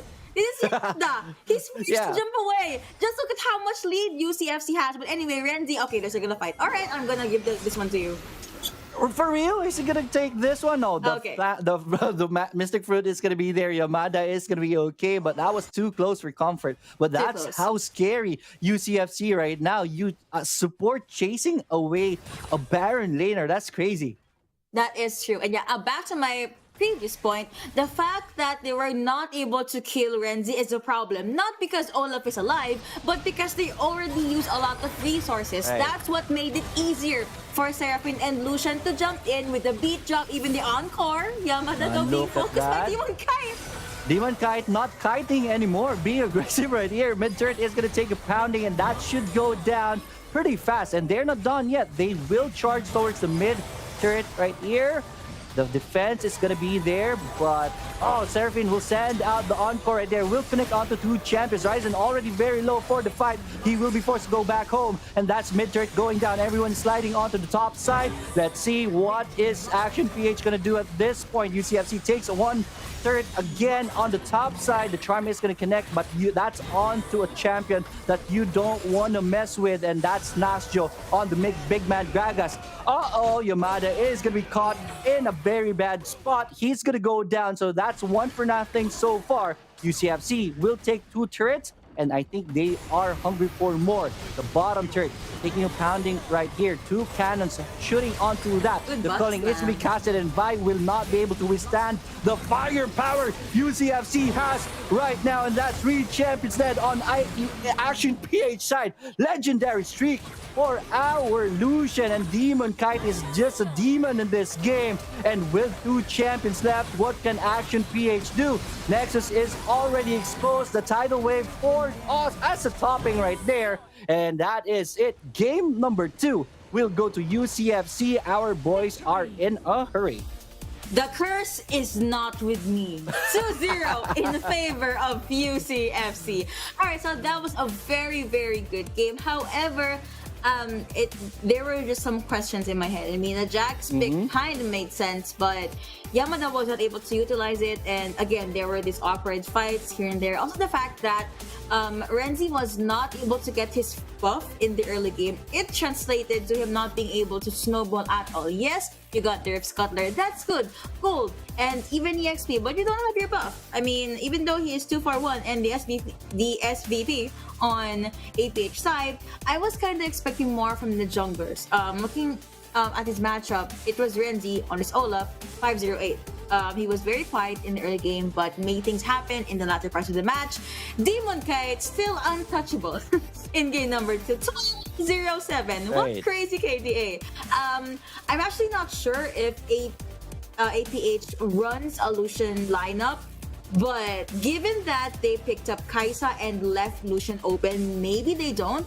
But at this point, I'm gonna say it. Don't give Lucian to Demon Kite, because that's just how good he is of a player. On top of that, out of the 26 kills, Hero had 18 assists. So that's just how much map pressure Right. and how much presence he has in all of those team fights.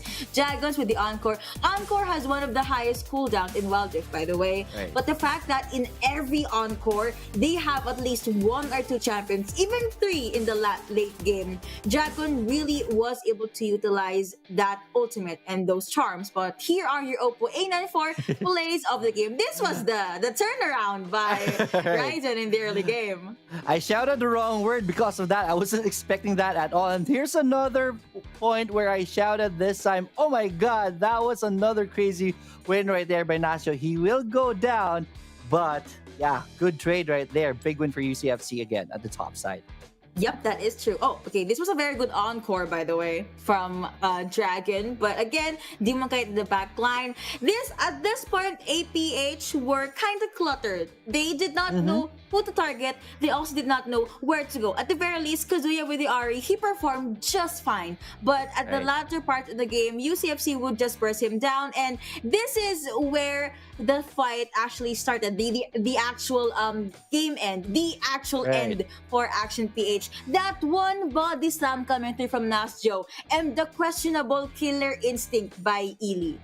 Right. Anyways, this is another fight right here for the Dragon, and Grand Entrance is going to be used already at this early part of the fight. Ryzen is already out, so this was already bad for Action PH. Here comes the chase, and here comes the kills from UCFC. It's true. Oh, also, this was the... Ilya actually had a good killer instinct, but he forgot that Olaf still has Flash, and the fact that, again, Tidal Wave came in at the right time, saving Renzi, and this was the perfect alley-oop by UCFC.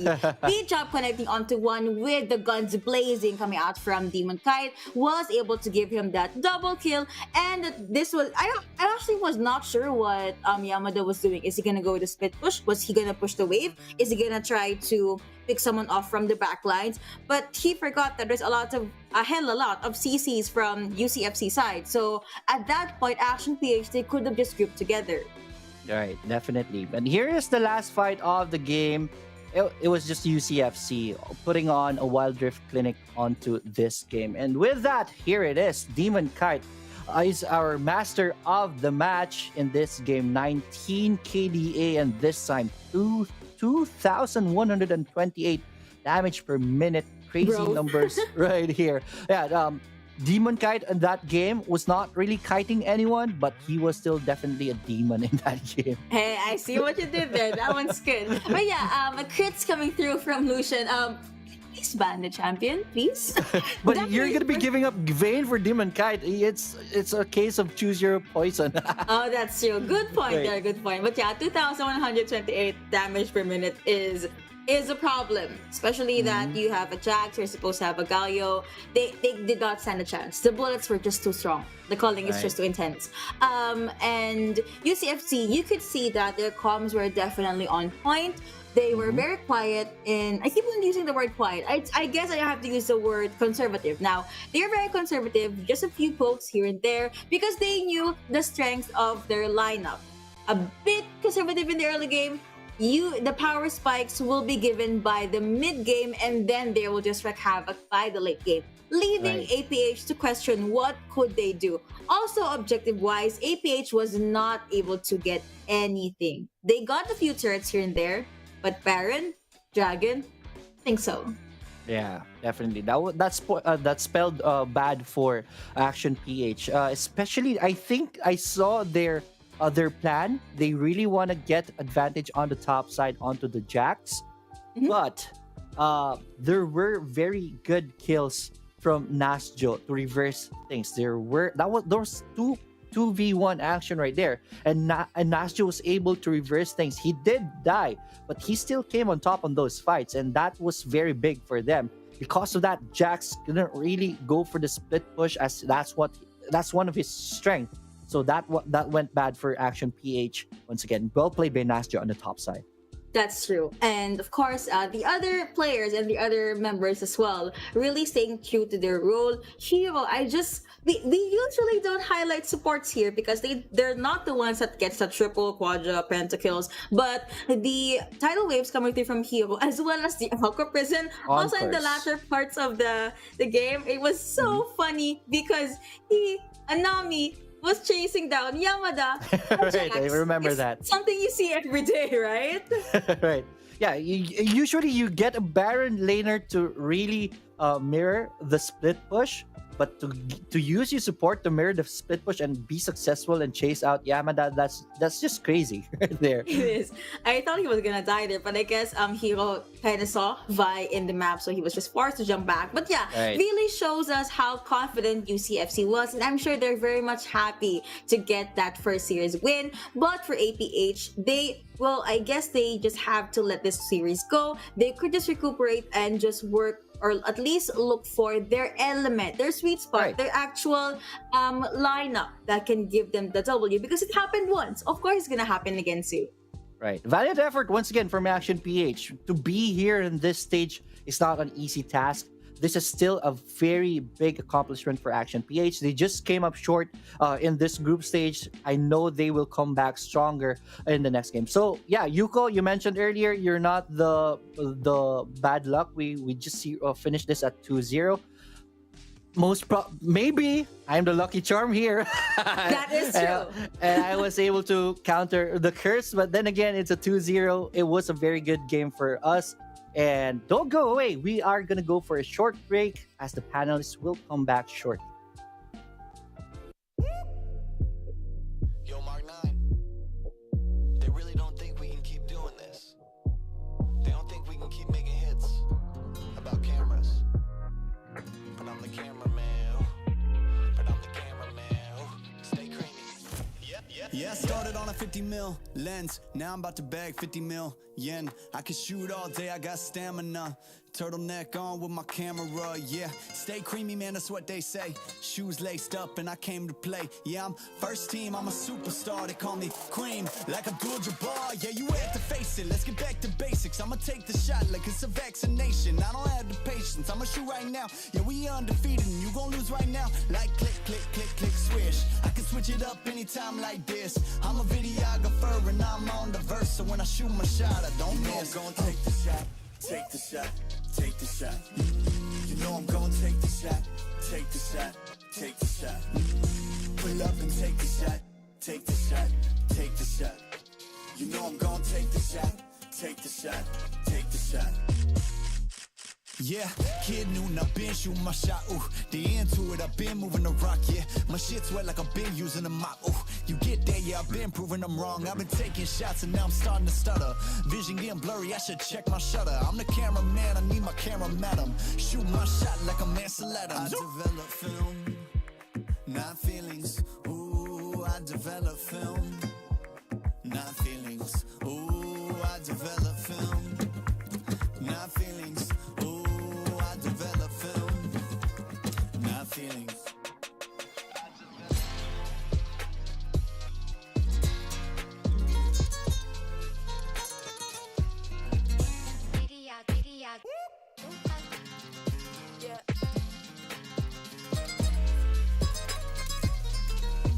You know I'm gonna take the shot, take the shot, take the shot. You know I'm gonna take the shot, take the shot, take the shot. Pull up and take the shot, take the shot, take the shot. You know I'm gonna take the shot, take the shot, take the shot. I develop film, not feelings. Ooh, I develop film, not feelings. Ooh, I develop film, not feelings. Ooh, I develop film, not feelings.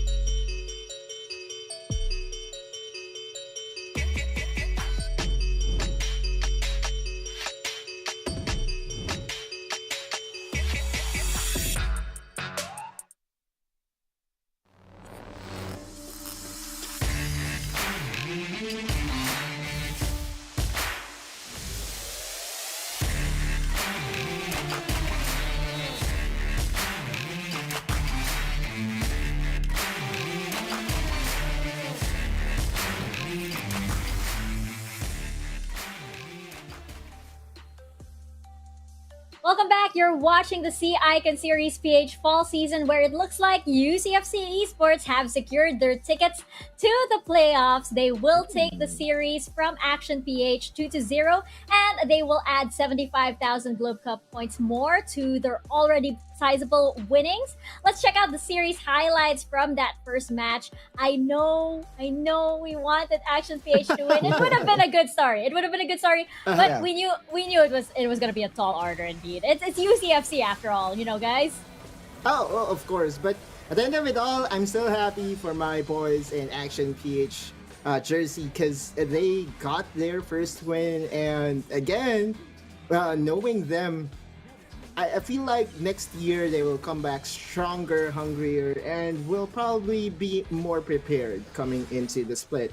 But for this particular series, we have to really give it to UCFC. UCFC has shown that they can run a composition that runs triple marksman, right? Renzi on that Graves, Dragon on that Lucian, and you have Corky on the side of Team and Kite. Now, this is not really easy to pull off. On the other side, though, Yamada wasn't really on the tanky, so it's a lot easier than what Team Secret had to prepare for yesterday. Yeah, and game 2, it was fairly good for UCFC at this point. Yes, they got Delusion. Demon Kite opted for that champion for now, but it really delivers, and there's no question for UCFC of how well they did manhandle those team fights. Yes, this certain highlight that the choke point is fairly in favor of them. And you can see even the scoreboard, they are on the double digit as Action PH is still far from them. This is also the Olaf being utilized even further. And a bit different as what we saw Autolus, that Dragon is on an Assassin, Kampe on a Corki, but this time around on a Seraphine. So we are speaking a lot that the adaptability or the versatility of a Dragon is there. And yes, he shines on an Assassin, but he can fairly play any of those mid laners. Yeah, ever seen an Assassin Seraphine? Well, now you have. And now you have. I do have a question for you guys, though. In game 2, do you guys think that maybe Yamada, he picked Jax? Should he have gone with something else, maybe? Jax hasn't exactly seen a lot of success here in the Icon series of late. Well, Jax has a position or has a win condition, I would say, especially against Renekton. We saw a solo kill by Yamada against Azar, and that's not a knock against Azar's playstyle, right? Or against Azar's skill.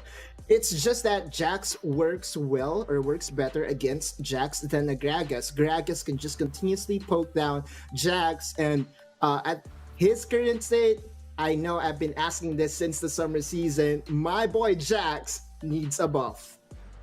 Yeah, not just the buff. Overall, it's the Ginsu Rage Blade that's being needed. But what we love about this is we have a Wit's End that really compensates on the attack speed, but you want that magic resist to come into play. So there's so many conditions, and as what Yamada told us, he is a fan of Marin and Khan, which is a T1, and one of the T1 alumni is a Jax that's being utilized on a split push. So there's so many conditional statements that a Jax needs to go in before technically being one of the effective split pusher for the game. Well, right, you have a special request from Autolus over here to Always, maybe next patch, we'll see. But of course, Action PH, they had a really great run, so much improvement, and I hope we see them again soon. And for now, congratulations, of course, to UCFC Esports. That plane ticket to the playoffs is looking even better, I guess, and an even clearer form now. We are going to head into our second match of the day now, and it is going to be between Galaxy Racer and Team Secret. Now, reviewing Galaxy Racer's lineup once again, I gotta say, Galaxy Racer, it doesn't look too good for them at the moment. We have to remember, though, that last time these teams met, Galaxy Racer actually won. Can they do that again? That's the big question.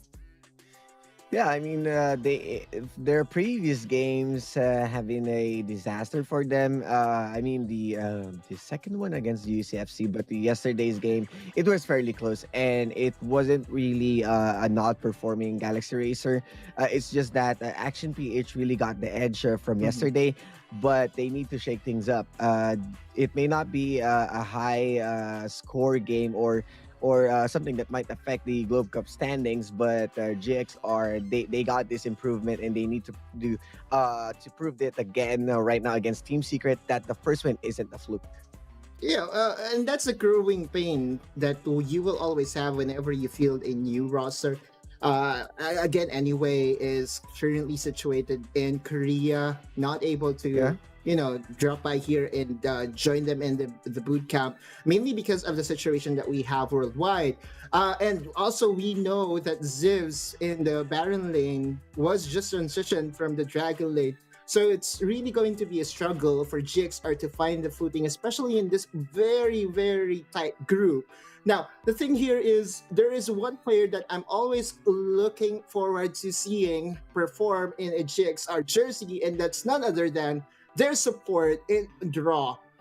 Even back in the summer season, I've seen flashes of him being able to dictate the tempo and really Draw on the Jana, I believe, is a match made in heaven. So we're just going to look into the stats of Draw in a bit. But really, Draw's, I would say, leadership has really steered the GXR to where they are right now. Again, looking at the stats, KDA of 3.83, the damage percentage is negligible, especially on support. So we have to pay close attention to the kill participation, and that's over 80. That's actually huge. That's a lot. And looking at the champions that he has been using, I believe that's the Gragas and the Gallia. I don't think the Jarvan is there, but I'm going to confirm it later with my notes. But nonetheless, though, Draw as a support for GXR has been performing well.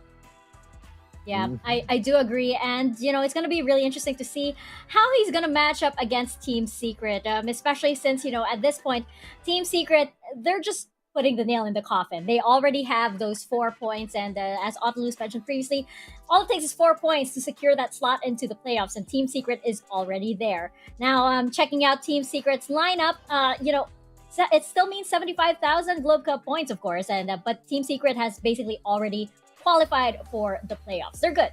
They're good. But of course, they're still going to give it their all in this series, especially since, we've been talking about this.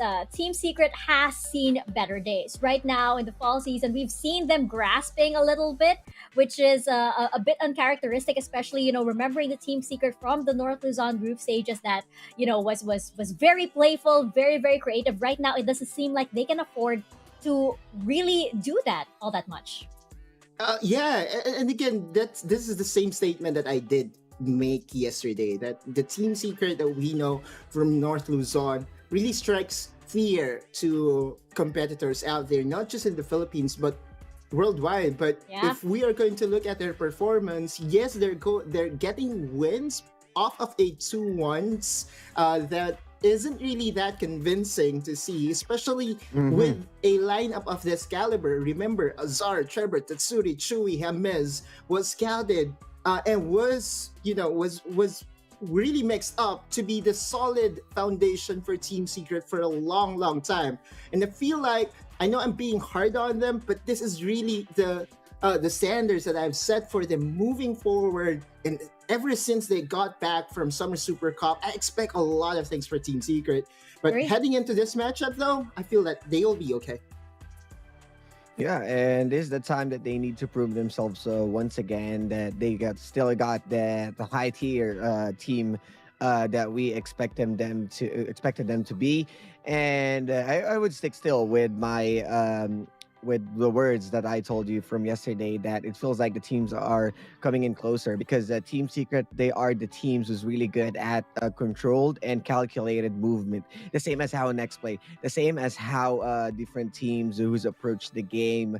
But this time around, it feels like it's the early game that kind of caught them off guard, and that's where the power of UCFC, that's where Galaxy Racer with their skirmishes really shine on, but the overcommitment punished them. So far, it was really good for Team Secret, but I want to highlight Chewy, of course, the Dragon Laner for Team Secret. He may not be as it feels like this guy is being overshadowed sometimes by Tatsuri, by Azar, by Hamid's flashy playstyle. But Solo Chewy, with his own prowess, he is part of Team Secret and part of the success itself. And it speaks a lot that he is one of the pillars that keeps them close together, and one of the flexible Dragon Laner that I saw also, the same as Marky, who's Marky played Twisted Fate. But Chewy, he played most of the mages, played really well on those composition that kind of changes them. One notable, of course, also the Dahao twins. That was Demon Kite, also played Singe. So, when summer season came in, it feels like Chewy is the only person who's juggling different roles, different champions. But this time around, we are seeing those changes all throughout, and it feels like it is on to the fall season that we saw the flexibility of the Dragon Laners and how well the reverse is a Wild Rift itself. So at this point, Chewy is something that they need to watch out. I mean, how about you, Autolus? What do you think about Chewy's playstyle? Every time I hear the word Chewy, I cannot not remember. I cannot not remember Chew Porters. I know. I was gonna say Chew Porters. Oh yeah. I almost forgot that. That's right. So we have had a couple of fan bases, I would say, but Chew Porters, I believe, is number one right now. Yeah, I actually have a question for you, Osiris. You mentioned, because you mentioned about all of the different Dragon Laners really stepping it up from like UCFC. We did see like the Singe in the Dragon Lane, which was like really trippy. Do you actually think that do you actually think that Chewy here is he still on top of like the meta in terms of like the Dragon Lane, or do you feel like Team Secret they're kind of hanging back instead of setting the meta? We mentioned how they're being a little more passive this time and in the fall season, whereas before in the summer season they were the meta setters and everybody was copying their strategies. Right now it seems like they're more answering to this. Does that also fall in terms of Chewy and his champions and all of his picks? It feels like they got back on the traditional marksman, as you can see, the most used champions, but they are the bar setters, the standards of how good a team is, but not the trendsetters as of now. Because there are different metas that being played by different teams, and it currently outshines them. But Chewy definitely is still on board, and one of the Ezreal users that's being left out with the meta. It always has been Kaisa, Corki, and Lucian. But you can see, I mean, I need to go back. Even Action PH played a Senna ADC, so there are few people who can flex it even on the traditional marksman, and Chewy is one of them on that Ezreal. Yeah, I'm actually curious as to again, we know Team Secret as like the meta setters. I would have thought that they would have jumped on the Sentinel sort of like meta first. Yeah. And I thought that they would have shaped something around that. They might be hanging back right now. And as you mentioned, well, as we saw before when they faced up against Galaxy Racer, they didn't have Hames with them. So there might be something else going on here. There might be something going else on for this match. But of course, another couple of players that we do need to keep our eyes on will be our Globe key player clash between Anyway and Trevor. And right now, we have Trevor. He was one of the scariest junglers, of course, in the North Zone group stages.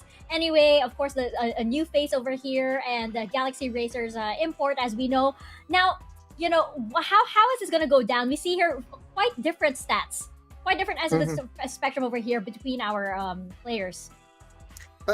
Trevor on the other side, I think one of the most notable champions that he has right now is Xin Zhao. Every time that he goes for that champion, I feel like Team Secret is very confident in his ability to play the champion, being the meat shield for everyone, and just making sure to, do the right dives a la Wukong. So that's the Trevor aspect that we've been missing of late. The Olaf isn't there anymore. The other champions, I'm really used to seeing Trevor play. Wukong and I believe Jarvan as well is no longer in the table right now. It feels like Team Secret will prioritize Xin Zhao for him almost every time. Meanwhile, anyway, I believe he's one of the most consistent members for GXR. And look at that kill participation. That's 80%. 4 out of 5 kills, he's present. Yeah, and I want to go back to Trevor as Sinzao is really being this good highlight for Trevor right now because it is one of the safest jungler that can go in, can just isolate the target, and then that's where the complementation of the other teams came in. You have a star lineup. You have Tatsuri, you have Azar, you even have a Chewy that might explode anytime. Even James on his own playmaking style, and at this point, they just need someone who can support all of those explosive players so that they can mesh well together. So it feels like Trevor in his own hands is fairly different, and he isn't as aggressive as how early games junglers coming in, as how Just Chi, as how other surprisingly even impressive. I need to go other groups just to make sure to highlight this, and that's where Anyway comes in. You can see his J4 is proactive around level 4 or level 3. You need to expect him on his on the lanes of GXR members. Yeah, I love that you pointed it out for Trevor, right? Too many mouths to feed is going to be a problem. We know what happened with T1 back when their name was SKT1. Faker was really getting a lot of resources as long as you know, as much as possible. Also, their top laner. But it was Bengi that really was the catalyst of that very dominant run. And that, I think, is what Trevor shines at right now. Just, you know, put him on a tank duty, tank champion, and he will do wonders for a team. Well, let us know as well what you guys think. We are very much open to your comments and reactions. Just head on over to Twitter and use 2 simple hashtags on your tweet. Hashtag #SeeIconSeriesPH and hashtag Dominate the Rift. You can see your tweets featured over here on our panel segment. I think we have 2 tweets coming up over here from our audience, and you can also join the PPGL community Discord server, where I believe we'll be posting the link to our quiz, and you could win a Secret Lab gaming chair too. And we have over here Ariana in the mid lane. Yes, indeed. Grabe intense labanan ng Liyab at Bren for the playoff slot. Yes, indeed. We are very much looking forward to our last couple of series that will have.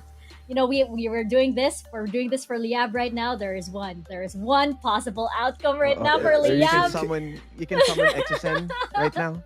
Maybe it's time to bring out the big guns. Who knows? Who knows? Portals.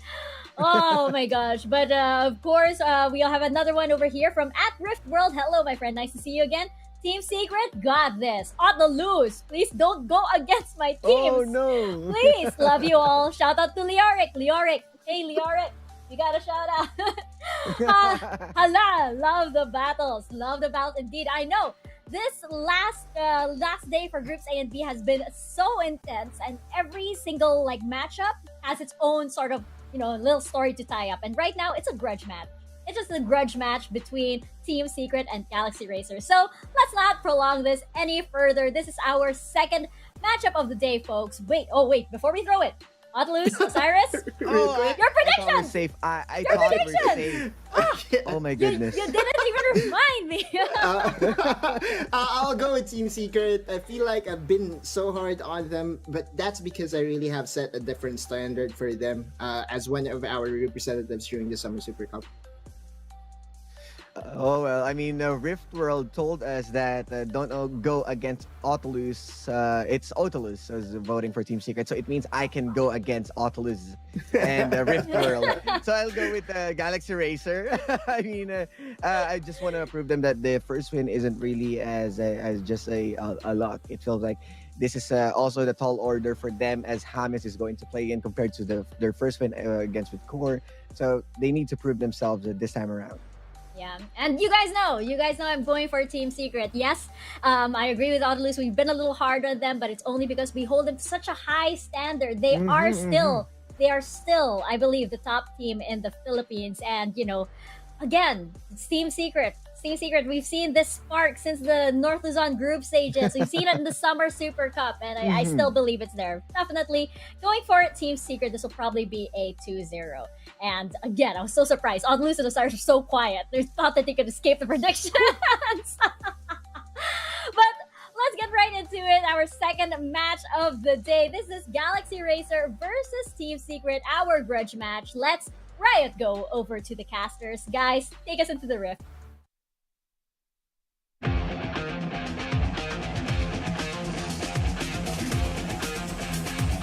Minions have spawned.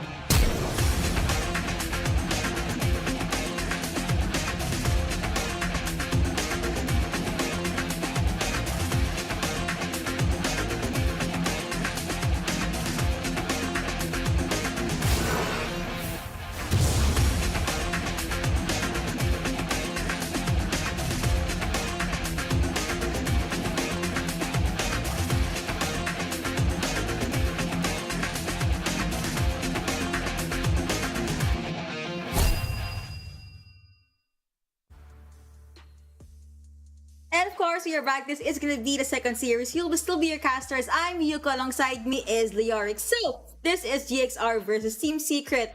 Viewers, comment who do you think will win in this series. But for now, Lioric, two very good teams. And need I remind you, the first time these two teams faced it off, GXR 1-2-0. What are your expectations for this series? Yeah, this is going to be very big. Revenge it's going to be the goal for Team Secret right here, and that could be something. But on the opposite side, Galaxy Racers lost a game yesterday. So, like UCFC earlier, we are going to be seeing a very mad team right here. And this time, Team Secret will be the punching bag. Will they pull off another win over Team Secret? That's going to be a very big question. I still have Team Secret, but this will boil down to the drafts. That's going to be very interesting later on. And speaking of draft, this is going to be the Champ Select brought to us by Riot Go. So now we have Galaxy Racer onto the blue side. Olaf, Akali, Renekton could be the possible bans, but Team Secret, they are going to ban out this Gragas. Camille too is going to be a ban. Yeah, Sinzao is going to be a very good ban right here onto Team Secret. Katarina. Let's see, Katarina. So they are not gonna be allowing the Katarina this time. We saw how painful Katarina was yesterday from Team Secret, especially if it is Tatsuri on it. So yeah, Katarina is not gonna be allowed this time. And there it is. Sinzao is not gonna be banned by Galaxy Racers, as Team Secret is just very good on that. But with that, Camille is gonna be available. Love this pick right here.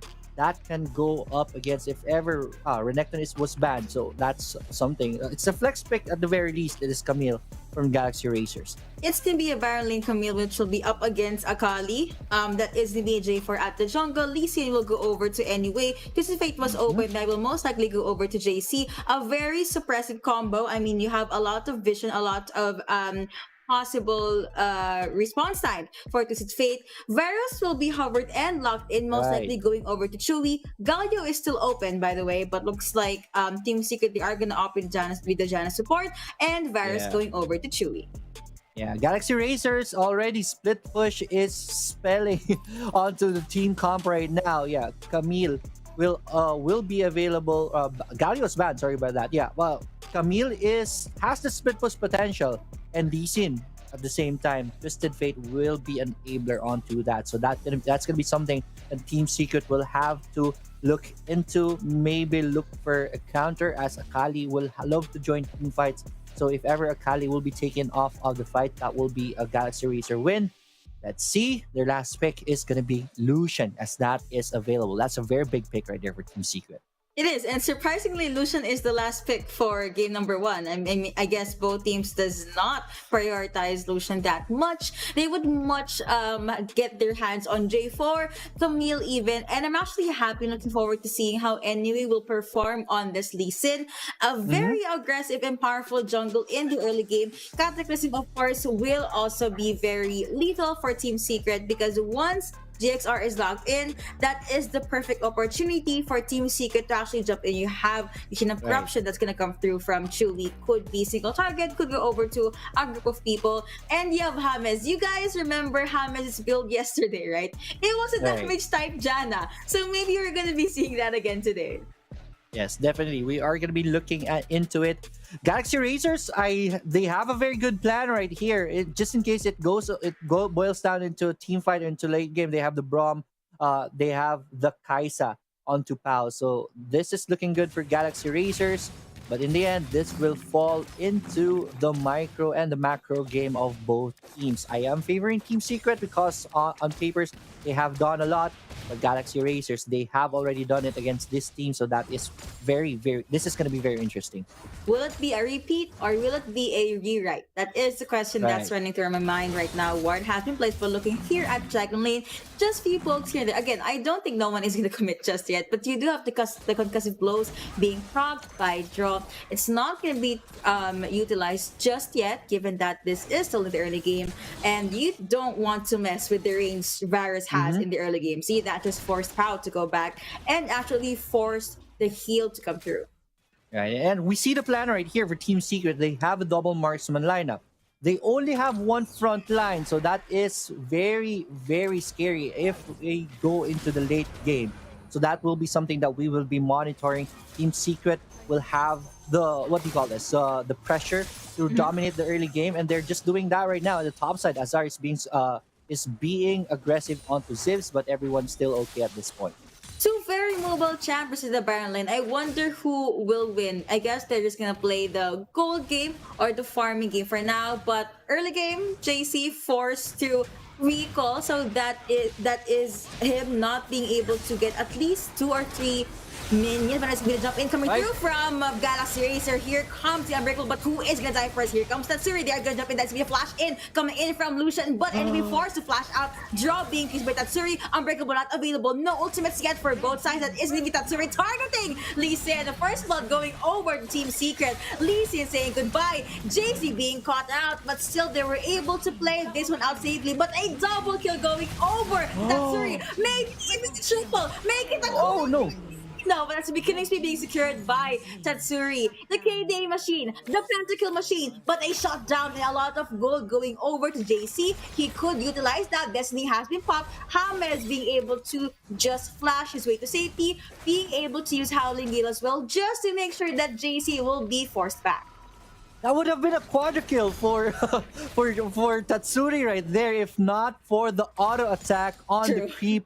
So yeah, that was a big miss right there. But anyways, no one is perfect. That is still a very masterful play right there for Team Secret. Overall, 3-1 on the board in just 2 minutes and 50 seconds in. They now are up 1K in this game. They definitely will have priority onto the big objectives that will be spawning later on in this part of the game. Tactical seat has been popped right there. You have a charge shot coming through. That is the hook shot for Ziv's trick and flip. Not gonna connect, but anyway, is looking at the sides, which just force Azar to jump back. Now looking at the mid lane, you don't see Tatsuri there actually because he is alongside Trevor. 5-point strike being popped yet again. Pretty even Steven matchup at the Baron lane, but here's the mid lane. Goodness me, JC being gunned down by Tatsuri. Yes, that is very strong, big rotation right there by Trevor. Kudos to him. It was the Tatsuri kill right there with 4 already on the board. This man is starting to become very scary. But Trevor with the perfect rotation right there used the Cataclysm to catch Twisted Fate. And that was a dead Twisted Fate already with the Wombo combo. The top side, there's going to be a fight. Adaptive defense being proc, but the 5-point strike is there to just push Zip back. You have Trevor looking at the sides. Perfect execution not available. This is the opening for anyway. And for Zip, that is going to be the party being popped. But here comes Trevor. Flag and drag in. Camille being bursted down. And anyway, just forced jump back. He is still being chased by Trevor. Remember, he can maybe win this 2v1. But no, Azar flashes in. And then it's going to be 2-0 in favor of Team Secret. 2-0 special for Team Secret right here, and they're not done yet. They are hungry this time. They will take the Rift Herald, and I don't think there is going to be a challenge right there. what happened at the top was a battle of baits. We saw that Zivs was trying to bait out Azar on the top side, but anyway, and Zivs did not know that Trevor was also there. So when they sprung the drop, here comes the counter, here comes the reverse card, and Team Secret just won that fight. Team Secret one step ahead in this game, and because of that, it's a 6-1 lead in favor of Team Secret. 4 minutes and 57 seconds in. The Dragon is still available. We are not seeing teams go for the priority right now. I think the first turret is much better to get at this point. Tatsuri actually not minding, even though the gold card connected, he can just stash and just force JC or kind of scare JC off. Looking at the Dragon Lane again, Moonstone is available, you have the heals coming through, but looking at the Baron Lane, that is still gonna be Zips being targeted. That's being popped right there. Anyway, that's a hello 5% being popped in there, but that's being popped as well. JC to just get or eat all those shurikens. Apparently, it is anyway being taken down as well. A whole shot connecting onto one. Stuns coming through. 5 points strike. Tactical sleep and the Hexing ultimatum to finish off the kill. Trevor forced to flag and drag to safety, being able to get the honey fruit, but at the expense of what? One support dying and one mid lane turret. All right, and on the bottom side, Team Secret gets another one kill. That's draw going down, but man, things are getting spicy. Top side battles all over the map. So this is so far a very good game by Team Secret. I seldom see them with a very big aggression game, but this one we're in for a treat. Team Secret already 9-2 on the board. And right now, Rift Herald is still available. It is in the pockets of Jarvan 4. The Dragon is still there 6 minutes in. That is big. That's a big revelation and onto the strategies. But here on the bottom side, there is going to be aggression, but they're going to be okay. What I really want to take note is the 2-minute Essence Reaver on the Lucian. That is crazy right now for Team Secret, and Tatsuri is not stopping on the snowball at this point. He is up 1 level above JC. So, right, Team Secret, if ever they want to take something, they will have the priority this time. Bottom turret, again, pounding right here, and there, I think there's going to be a fight. Looks like that is going to be anyway trying to pick someone off, but Sonic is connecting onto the minion. Galaxy Racer, no choice but to let that turret go. Team Secret, 60 minutes in, well, 7 already has two turret takedowns, plus a possible non-contested Ocean Drake. I was about to say Galaxy Racer could go with the trade and push mid lane turret, but Tatsuri was able to push the minion way further. This is the disadvantage that Galaxy Racer had, even that JC tends to go to the Baron lane a lot more than he should be staying at the mid lane. But that is going to be a good try for Zibs. Still going to be going back, though Roar already available for Hammets. Yes, and there it is. You saw that the Globe Dragon Slain moment goes on to Team Secret. Right now, Team Secret, they have the team fights for them, but I love what they're doing. They know that they cannot get the team fights. Galaxy Racer will not give the full-on 5v1 fight, so they're just going for pickups, and they're all over the map. There is a ward right here. It's a fight.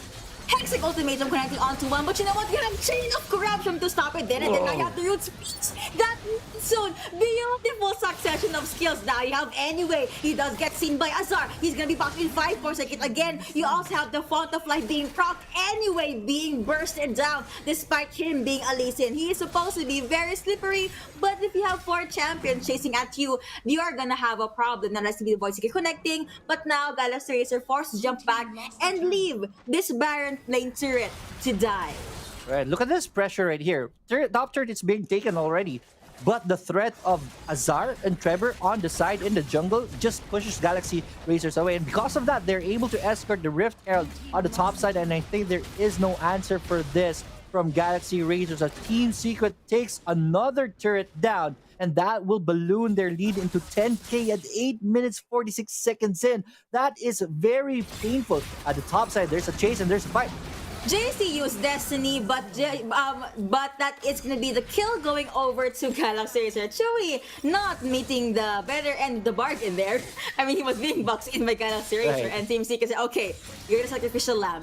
We're gone. And then Team Secret just jumped away. Now, Team Secret could pick a fight to get a revenge kill for Chewy. However, Galaxy Racer, they are gonna go with the safer choice. Get Diagonal Lane Turret. Here comes Tatsuri. Oh no, Ziv his hook shot gonna connect, but he did use Hex ultimate, but he is gonna be flashing out as well. Now you have Bishop Phaser connecting onto 2. Ziv is just gonna TP back, but now Trevor chasing down Jaw being boxed in. Here comes the jump in from Trevor and the Cataclysm. Now JC and Pau forced to jump away. Team Secret very much A-okay with winning that small skirmish. Yes, that is a 1-for-0 right there. Zivs forced out, don't make that 2-for-0 trade right there in favor of Team Secret. Zivs forced the first turret take on their side, and because of that, they paid dearly. They did get the bottom turret, but they exchanged the mid turret, and right now, Team Secret is already pressuring the mid turret.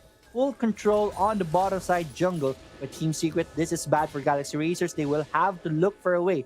Slowly push onto your jungle and take that from Team Secret back so that you can have chances in this game. Right now, we're looking at a 9k gold lead in favor of Team Secret. At the very least, Galaxy Racer was able to chip a little bit from that lead. Now you have Zibs just lurking at the sides. Trevor, I don't think he could have used flag to see if someone was there. But I guess Trevor did not go with the face check. Hi, hello, how are you? Zibs just hook shot his way out. He had Hexic ultimatum, but I guess he saw Tatsuri and said, nope, I'm out.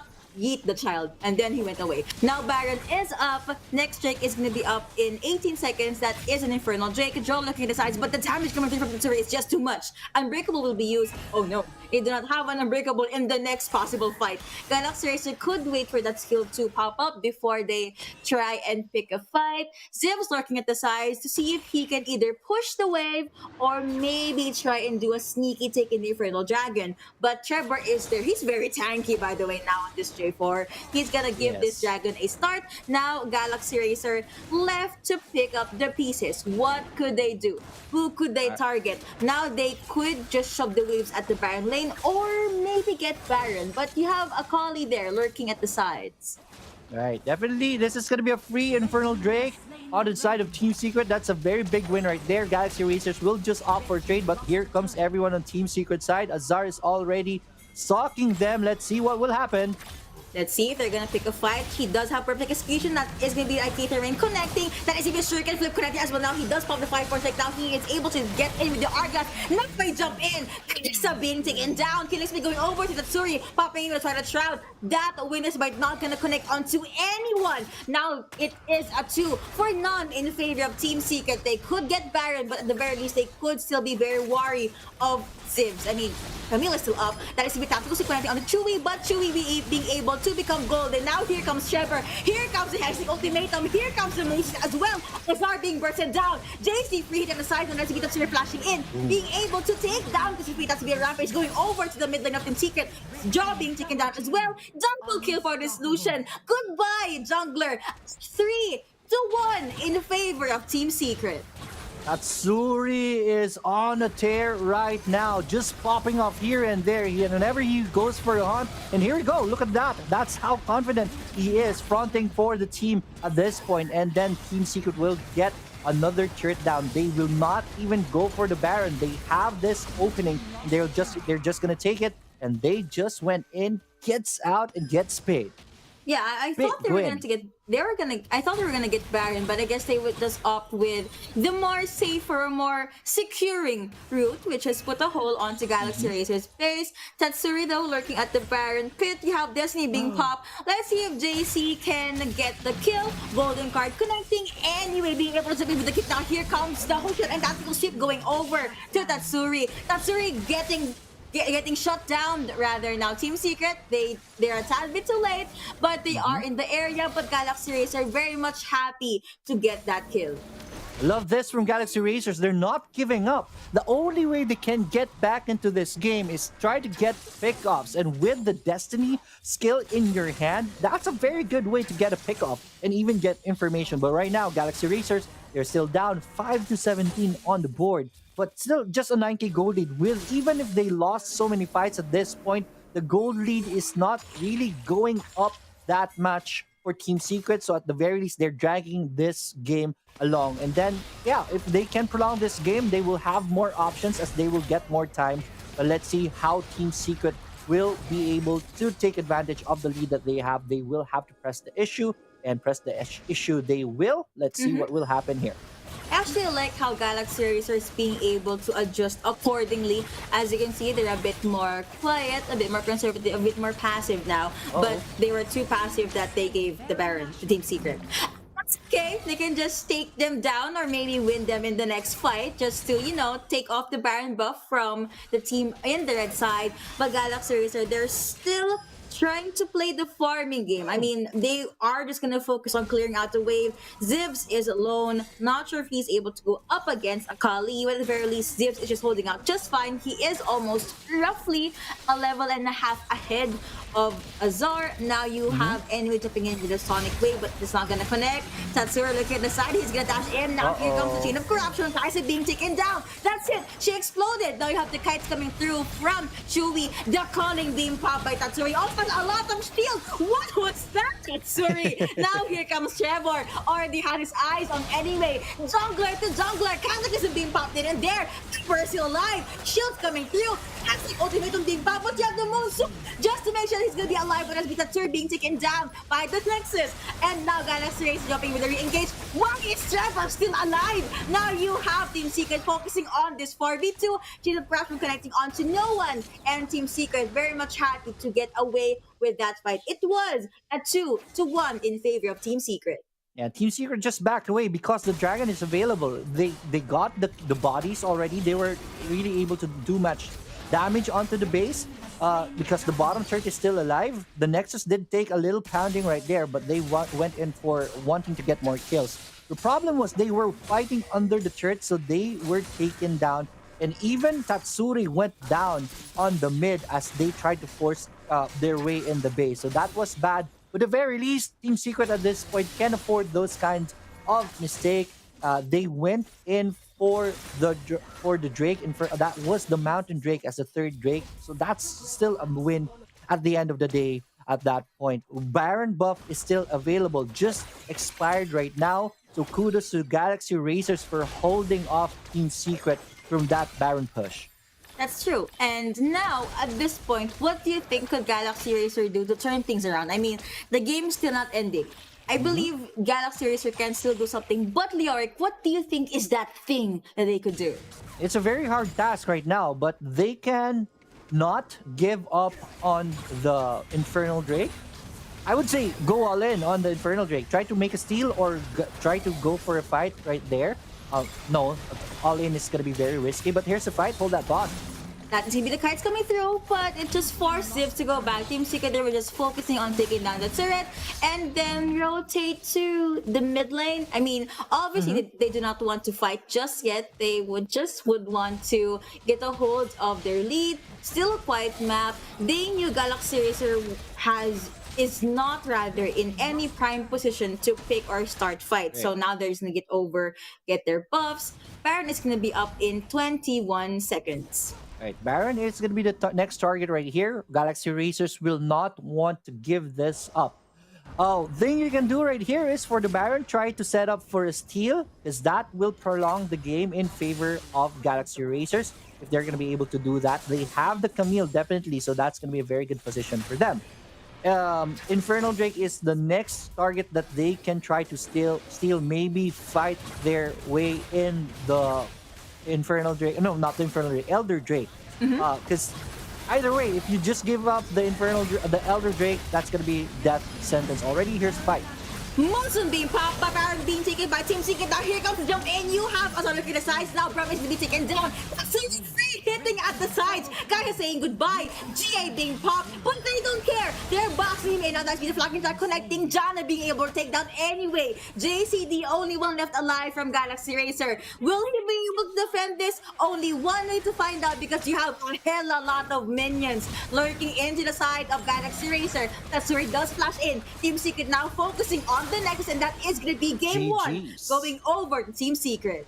At that point, there was nothing Galaxy Racers could really do. It was very risky that they fought for the Baron. That's why I said just try to go for a steal, because if you go fight and most probably you are gonna lose because of the lead and how painful Lucian is already, how painful Varus was already for Team Secret. It was really very hard for them to win that fight. So try to go for a steal. If not, just give it up instead, right? You just lose one champion, most probably. You're gonna lose your Camille for the steal and gets punished, but at least you still have bodies to really try to defend the base. But that wasn't the case. Galaxy Racers took the fight. They were playing with fire. They got burned bad. And here are the numbers. Tatsuri is our MVP. 12, 3-4 on this Lucian. The 2-minute Essence River was really, really painful, and it paid them dividends. You have to avoid this in the next game. Do not give Lucian the snowball. That's scary. Yes, that is definitely the lesson that I can also give to GXR. I guess Tatsuri being able to snowball in the early game also translated to JC not being able to do much. I mean, I did say this, GXR, they could go with the pickups, and they did. They did focus on Tatsuri, but after taking Lucian down, what's the next thing to do? I mean, nada. Team Secret, Right. They were able to survive even the 4v5s. James, need I say an intro for this guy? He is basically my secret or my shadow MVP for that game. He Right. was able to save a lot of his teammates. And to see all of those good plays again, here are your Oppo A94 plays of the game. This was the fight right here, which give Tatsuri the snowball. 1 kill already, that make that 2. He is gonna go for a chase, gets 1 kill right there onto Pao, onto the support draw, and then that was the mistake right there. Misclick most probably, but then again, it was still a very big win for Team Secret. Here at the top side, Team Secret capitalizing on the baits. They Galaxy Racers thought they were the one who was baiting Team Secret, but lo and behold, it was Team Secret who was winning that fight because of the reverse card here. Anyway, we'll get isolated. We'll just get killed. At the bottom side here was where Camille on the Zivs forced the bottom turret, but this one forced a response from the team, and they lost draw. There it is. This is very good Cataclysm right here, but there were flashes available, so Galaxy Racer was able to get a breather and was able to survive that. Here is Azar initiating the fight, and this was the calling and the execution from Team Secret.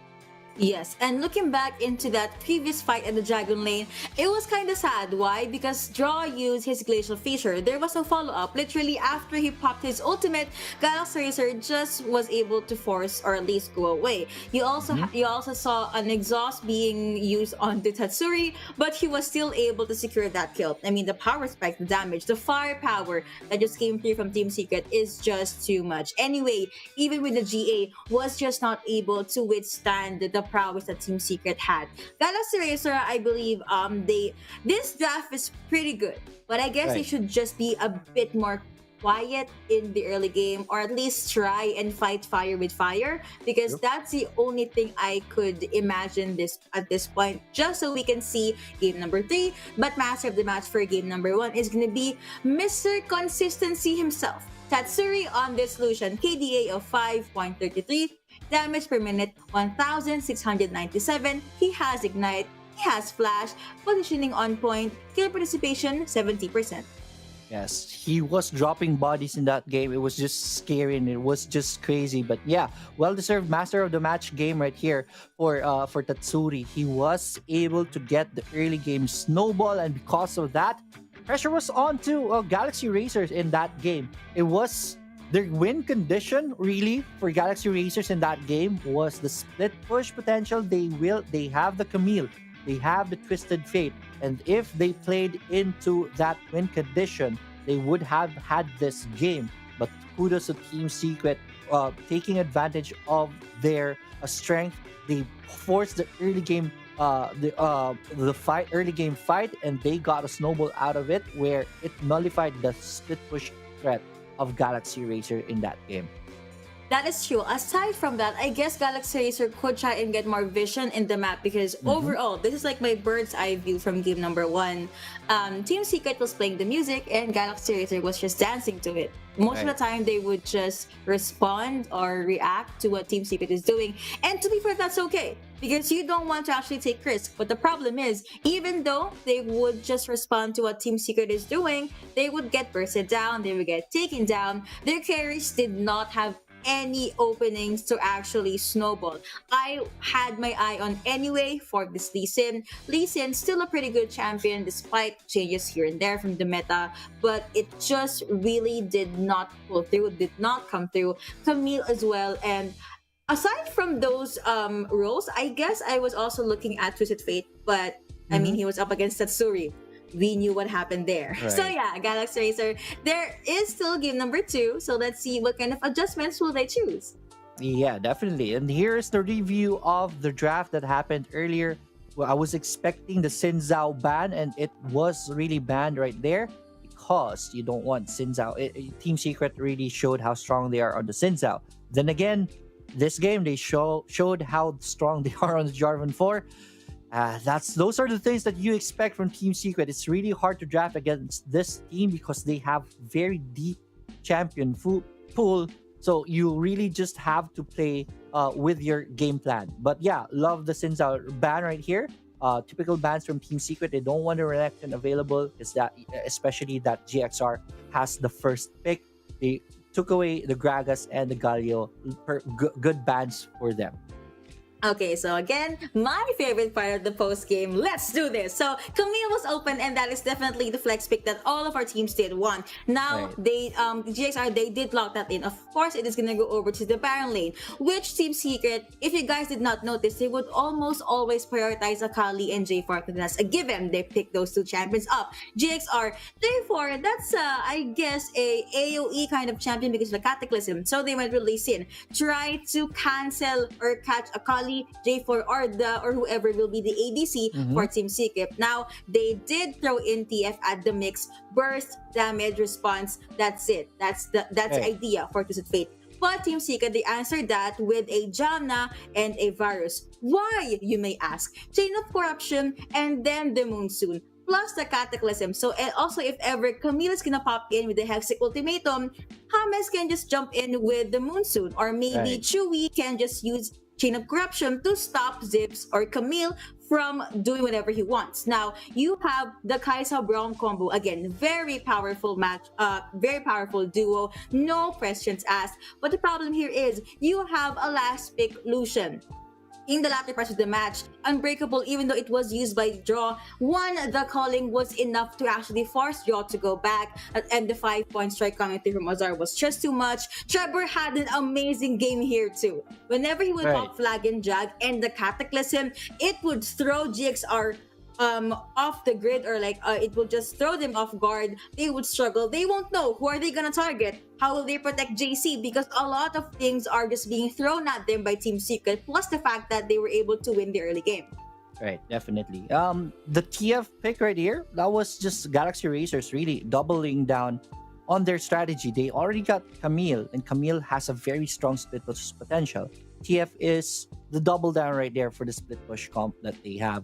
It's just that Team Secret, they just know how to go up against a split push composition. And right now, if ever you are able to nullify Camille's split push potential, most probably Camille is going to be joining team fights.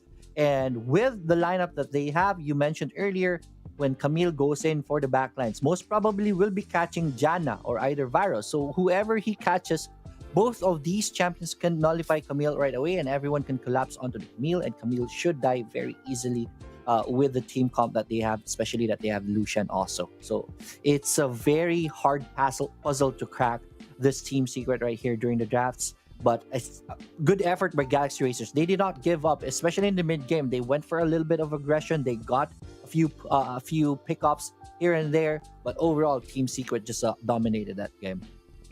It just really boils down to execution. Maybe give anyway J4, or maybe even Xin Zhao. I mean, try to give him a disengager or an engager. Lee Sin, again, he's strong, but if you're gonna focus on single targeted champions, that may not end well for you, especially the fact that GXR, they were the ones who wanted to hunt. I mean, look at this draft. They really want to hunt. Instead, Team Secret were the ones that was able to hunt. But I Right. still do believe in the strength of GXR here. Maybe we'll be seeing game number 3, but of course, let's still see what is gonna happen. What kind of draft will they pull up? Also, to add on to your point about Camille, next like ultimatum, the idea here is Camille will say, "You are stuck in here with me." But whenever she is gonna target anyone from Team Secret, it's gonna be, "No, I'm You're stuck here with you." You guys are stuck here with me, or I'm stuck here with you. Anyways, yeah, a Yes. good point right there. I love that. I love the strategy for Galaxy Racers. They can go for a team fight right here with their lineup, especially with the Camille, and the flexibility of the team comp, wherein if ever things goes bad in the early game, they can always go for the split push with the Lee Sin and with the Twisted Fate. Lee Sin can always help whenever you go for split push. That type of lineup, you want to avoid team fights, and Lee Sin is a very good champion to really kick away whoever is gonna dive in. If ever Akali goes into the back lines, Lee Sin can always use the ultimate right there to kick him away, so that the team can peel away from the team fights, and then the split push should go and continue. TF can always back up and go to Camille and help for the split push. So that was something that they planned in this game. It's just that Team Secret planned well for that counter already. So yeah, game number 2 is gonna be very interesting. I'm not really sure what to change right here for Galaxy Racers. I love their draft already. This will boil down to their macro, because they were out macroed by Team Secret in this game. They were. I guess one of the adjustments they could do is do something about their bans. They could let Katarina go just to make sure that Lucian will no longer be the hands of Tatsuri. If they do not want to ban out Lucian, that's okay. But maybe that's something they could incorporate in their own lineup. Olaf is still going to be a stable ban. I'm not sure if Akali is ban worthy, honestly. They could even get J4, like what we said earlier. But for the bans of Team Secret, I mean, they look really comfortable with it, so maybe we won't be seeing any changes in their bans. Yeah, you mentioned Akali is not ban worthy. I agree with that. You see Galaxy Racers plan right there. They were already setting up for a bully onto the Akali. It's just that Team Secret knows that one of their weakness is Akali on the top side going up against a Camille. And you know that Lee Sin will go there in the early game, because that's what Lee Sin does in the early game, and he does it good. So J4 was always there. They were expecting a rotation from Lee Sin, and when that happened, J4 was there, and they were able to reverse the situation on the top side. It's just that Team Secret was just one step ahead almost all the time in the team fights in this game. The tides have turned indeed. So we're looking forward to seeing what version of GXR we'll be seeing in game number 2. See them be a bit more aggressive. And let's see if that's what's gonna happen, because now here is the Champ Select brought to us by Riot Go. Now, Team Secret is the team in the blue side. Greg is being banned out. I'm still gonna be expecting a Renekton ban, Olaf ban, Camille ban maybe. Most probably. Oh, Corky is gonna be banned right here from Team Secret. That's interesting. I'm not really sure what the plan is for banning Corky, but Akali will get banned this time. We just mentioned she was not ban worthy, but apparently She is. Galaxy Racers don't want to see the Akali this time. Lucian most probably is not gonna. Oh, there is Camille is gonna be banned. So first pick is available. Lucian is there for the taking. Galio, they're gonna prioritize Galio, since good Team flex Secret can flex Lucian in 2 roles. This leaves Xin Zhao and Lucian open for GXR if they want to take it. A support is there too if they want. They could Xin Zhao and Lucian. Okay, they're gonna pick that up. Yeah, Xin Zhao and Lucian, I love this. Especially that Corky is already away. That was bad. I love this. But yeah, there it is. Chewy Ezreal, one of the best Ezreal players in the country. Love that right now. But yeah, I love the Xin Zhao pick. They took away Lucian. Their Corky is no longer available. So only a handful of ADCs are available in the fight for Team Secret, and Xin Zhao is going to be a very good counter for those ADC. So that's a good plan for Galaxy Racers so far. I love this draft. Jarvan 4 once again for Team Secret. We saw how good they were with Jarvan 4 in the fights. Ziggs, there it is. The little man Ziggs is going to be available this time and will be picked by Galaxy Racers. And Nami, all right. Katarina is open. So we have a Diana Nami is open Lucian. Yeah. We have a Nami Lucian already onto GXR. So I love that. Diana starting to fall off on the meta, but then again, this is Team Secret and they're now flexing their champion pool as they're going to go for Irelia. I love the Irelia pick right here going on the top side. Galaxy Racers still haven't picked their Baron laner, and there it is. They are going to Smart. go for the Darius right there. I like this. I like this. Yeah, that's a good matchup right there at the very least. So looking good for Galaxy Racers so far. Yeah. Overall, the draft is in favor of GXR, but if we're gonna take into account the fact that Team Secret they want to fight, that's Right. it. You have the Diana on Tatsuri. Whenever she is gonna use the Moonfall, expect a hero's entrance coming through from James. And if you guys are in a tight knit together, Irelia. expect the True Shot Barrage. However, looking at the Baron Lane matchup, Irelia is gonna have a hard time, honestly, especially in the early game. You also have the damage over time coming through from Darius, especially the Noxian Guillotine. Once targeted by Irelia, a lot of resets coming through. The upper hand is to be a problem as well, but at the very least, Irelia does have the dashes here and there. J4 and Shinjo, I actually am looking forward to seeing what's gonna happen with this matchup, and I like that we're gonna be seeing a different jungler for anyway this time around. Yes, and on top of the Wombo combo that you mentioned earlier from Team Secret, yeah, if you're grouped up, True Shot Barrage is going to be doing a lot of damage, and to further control you as an icing onto the layers of cake, you have the Irelia ultimate that will slow you down just in case you want to escape that death Wombo combo right there. But there it is, ladies and gentlemen. Welcome to the Rift. Pretty safe early game for both sides. No early game shenanigans so far. That is true. Now, looks like, let's see if Team Secret will try to just poke through with the early game, or will we just see a usual standard, quiet, passive kind of early game? I really want to see fights earlier on, though. And Diana versus Ziggs, I wonder who's gonna win. This is like the first time we've seen Diana in a while, but it is in the hands of Mr. Consistency. So Team Secret, overall, they just want to play the macro game. Macro game times 2. That's it. Now Pau is gonna dash his way in, forcing James and Chewy to go back. It is gonna take a lot of time for Ezreal to snowball compared to Lucian, but give Ezreal kills, that is gonna be a lot of problem. But you have draw, you have Nami for the disengage, for the slows, and the usual things a Nami would do. Yeah, I know you love team fights. You mentioned that earlier. Expect a team fight from Team Secret right now. They're 5v5 composition, really. So, come level 5 or the for the big objectives, we will see a fight most definitely from Team Secret. I think that's what they're going to be trying to. They're trying for this game right here. On the bottom side, it is Galaxy Racers who has priority and who has the better hand in this Dragon Lane fight. But on the top side, Irelia is starting to push, and Team Secret is already starting their team fight comp, and they're gonna go charge onto Zivs. Ariel gonna jump in. That is gonna be hi, hello coming from Tatsuri. You have the stuns coming through, but no first bloods just yet. Zivs is just forced to recall, and maybe that's gonna be the first turret takedown in favor of Team Secret. You also have Draw coming in with the recalls. A lot of folks coming through from Chewy. Chewy actually targeted Nami in the earlier parts of the matches. Essence Flux plus a Mystic Shot, but they have the taunt. It is not gonna connect. It is gonna force Pao to jump back though. Shinjao still nowhere to be found.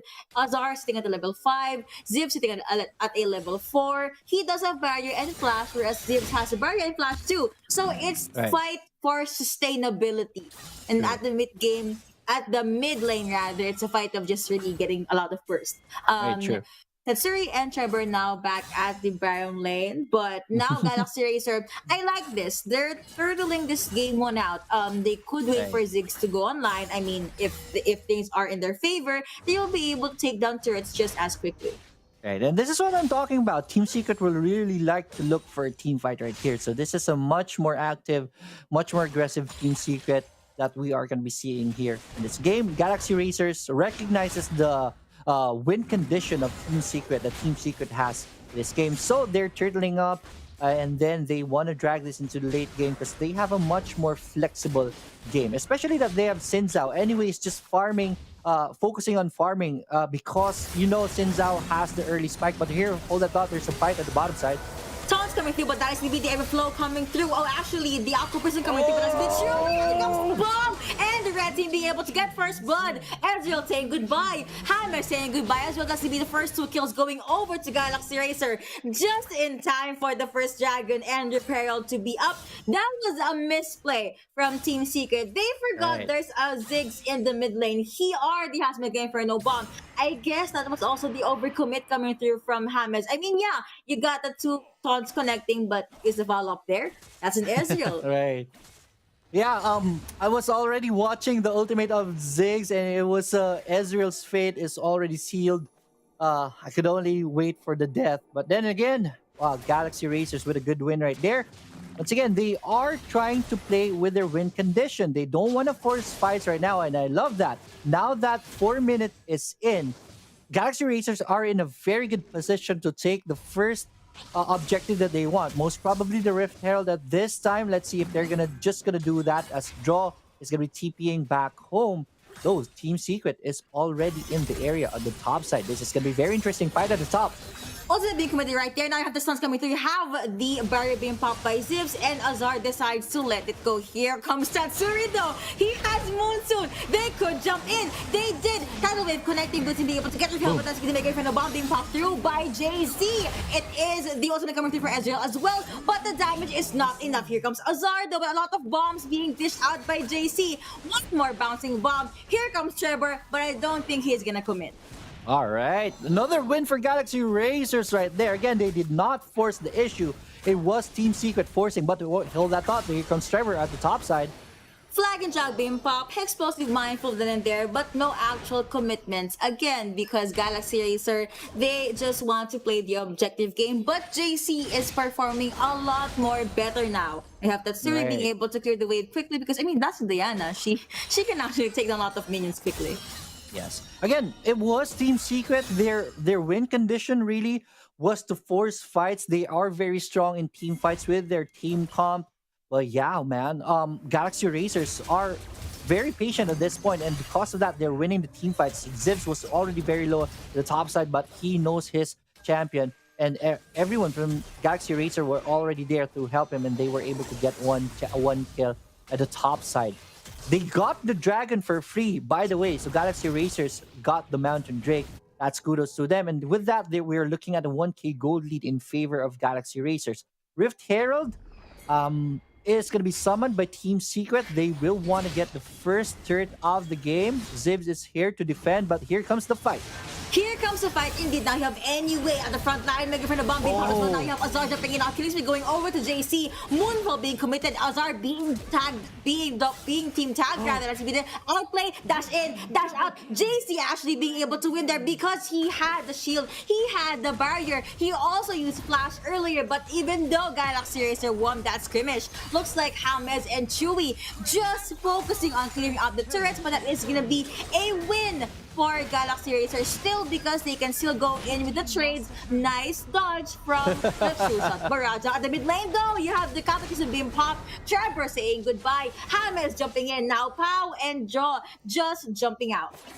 Yeah, I love the sidestep from the Ziggs right there. So well played by JC. But yeah, my rule number 1 when it comes to playing Ziggs is never flash forward and never flash follow, even if you're winning, because you're just gonna die. You're very squishy and you don't really know what's up in that area. But hold that thought, there's aggression on the mid side.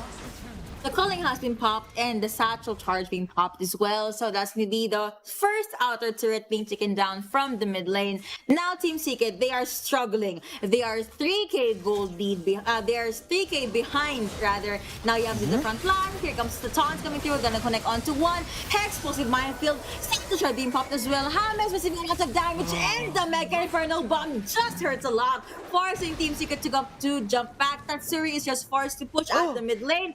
That tidal wave was so close. James is still alive. Trevor at the bush. Does he have ultimate? Looks like he does not. He does use Flag and Jug. Here comes Azar. This is going to jump in. Tap the charge just to get away, but still is going to be actually has his eyes rather on Trevor. Look at the outplay coming through from Team Secret as he Azar being able to get the kill. Now drop the next possible target. Double kill going over to Irelia. Hero being taken down as well. Joe rather being taken down. Not Hero. Now Irelia doesn't get bursted down by the Lucian. The calling being popped. Knockup after knockup. Enemy being able to get that kill. Triple kill going over to Lucian. Now killing spree at that. Tatsuri, a lot of fights happening at the Dragon Lane. But Tatsuri was just quiet. He was at the mid lane. And he was able to get that turret. Whoop-de-doo, I'm just minding my own business right here. But anyways, that's 3. And then, now we'll end up in a 3-8 on the board. 9 minutes in favor of Galaxy Racers. What a fight. Kind of messy right there. It was a back and forth fight. But this time, Galaxy Racers has their eyes on the Infernal Drake. And this is going to be big if they get this without any contest. Hamis is already here. And he sends out ultimate. But man, wrap this up because that one's a gift. Galaxy Racers will get a Globe Dragon Slain moment with the Infernal Drake in their hands. 2/2 dragons going over to Galaxy Racer. They can still push their chances. They could still win this. Baron is going to be up in 25 seconds now. They are good. Team Secret will be spread a little bit too thin. There's a huge chunk of wave at the dragon side. Irelia will be able to clear that out. Now you have a Chewy just alone lurking at the mid lane. Or you already have Rabadons available for Tatsuri plus the Roa to beat. Triforce already up for both Ezreal and Irelia. Yeah, so far I haven't seen Diana on the Tatsuri really make an impact in this game. Most probably he's just saving up so that he can get the power spike so that he can join team fights later on. Remember, this is still a very good team fight. Here's a fight. Prison connecting onto one. You have the Catechism coming through by this, of course, Nami, but as with the column being popped, James hero entrancing his way to the ground. Anyway, jumping in the front line, you have the motion connecting off the three, but here comes your other member of Team Secret, Chewy at the back line, dishing out so much damage. No one is dying just yet. Now JC at the front line, he realized, wait, I'm squiffy. Let's just throw one bomb and then jump back. It was a 1-for-1, both supports being taken down. At very least, it was another Team Secret was able to really balance it out on the kill count right there. Anyways, that's the second time I saw Azar miss the ultimate right there. It would have been very impactful for their team if he is connecting those champions. Those skills. Just that it's not like the shuriken flip that really travels fast. So he's missing that. So yeah, Pow though, right? This is very interesting. Still no boots. Already has 3 items, focusing on damage at this point. Very interesting for Galaxy Racers. That's how flexible the team is already at this point. But yeah, then again, I really want to see Azar do better on the ultimates. That is still a very wombo combo type of team. So even if they're down in the gold, they're not even down that much. So even if they're down in the momentum side, they can still win team fights at this point. I feel like they're focusing a lot more on predictions because it's pretty easy to land the Irelia's ultimate.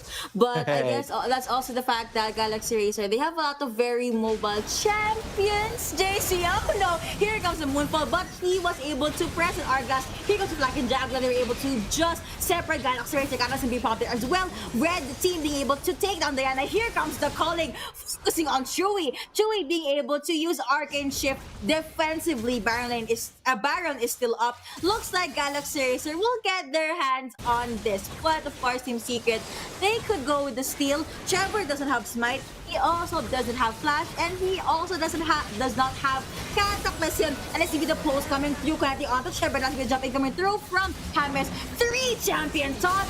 James saying goodbye. Azar overextending. Double kill going over to Darius, and Galaxy Racer winning that fight. Yeah, Team Secret still went for the fight, even if the Baron is already down and with the buff. It's just, at that point, Galaxy Racers were already beefy and very painful with the Baron buff. And because of that, it is now their base who's going to be the next target for Galaxy Racers. Before that, they lost Tatsuri in the fight on the mid. And that was everything Galaxy Racer needed, really. Take one big wombo combo away from Team Secret and you will be able to get the Baron. And here comes the Cloud Drake. I don't think Galaxy Racers will go for the push. I think this is what is in their eyes, and I love this more because you can always push later. The dragon is not there always. Yeah, Kwao can. I think he can take this dragon on his own. That's Right. just the power of Lucian. See? He's all alone.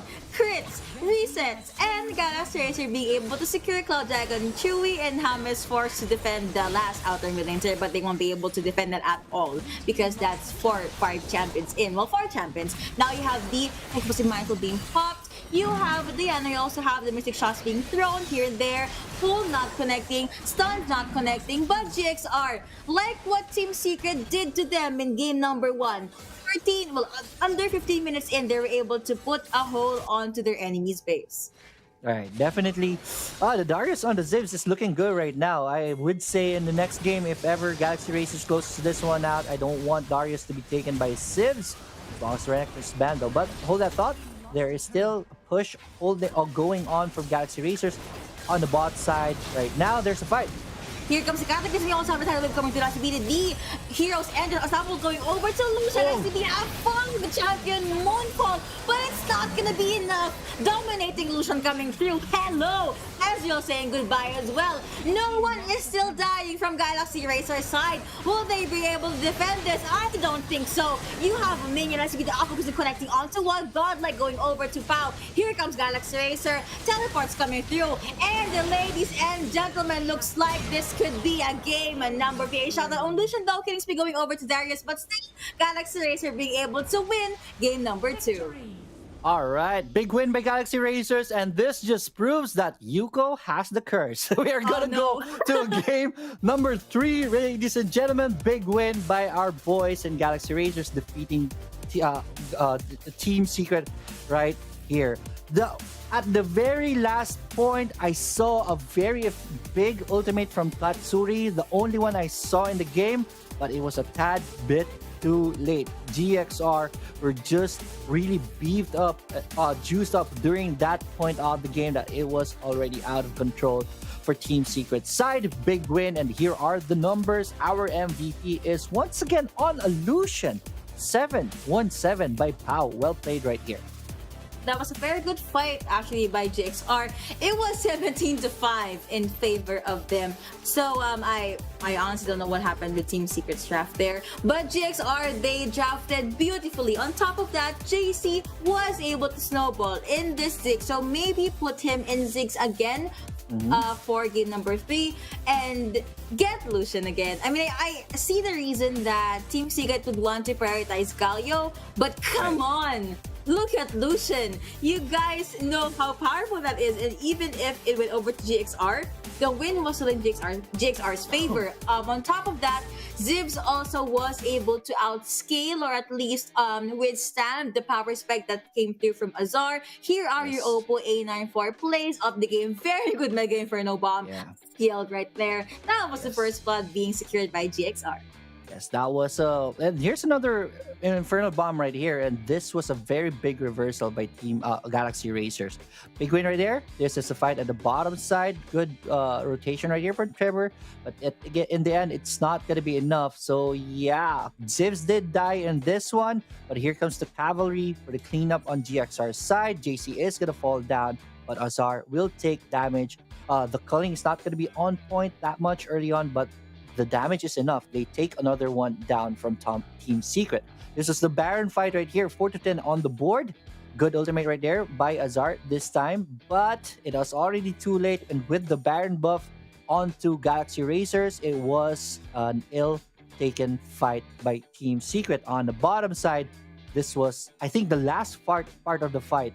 There's the Moonfall right there, but that bit too late. Galaxy Racers was really just very strong at this point.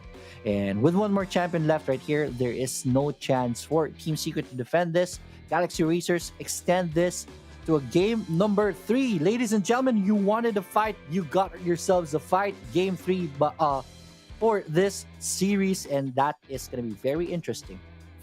That is true. And you know what? I'm kind of questioning my statement with Infinity. I thought he had the curse, but I guess you're right. I was the one that has the curse. But yeah, a lot of things that Team Secret did wrong, honestly. I wish they would just let Renekton go because I don't see the logic behind Irelia in the pro scene. There's Right, that. true. I mean, in the solo junior rank games, yeah, she's pretty good, but in the pro scene, no. Right. If I were to put her with it, it's gonna be a negative point. But match of the match is gonna be Pau on this Lucian still. So Lucian is definitely the lucky charm for our players today. KDA of 14.00, damage per minute 1,756, skill participation 82%. Again, Solari Charge Blade. It hurts a lot.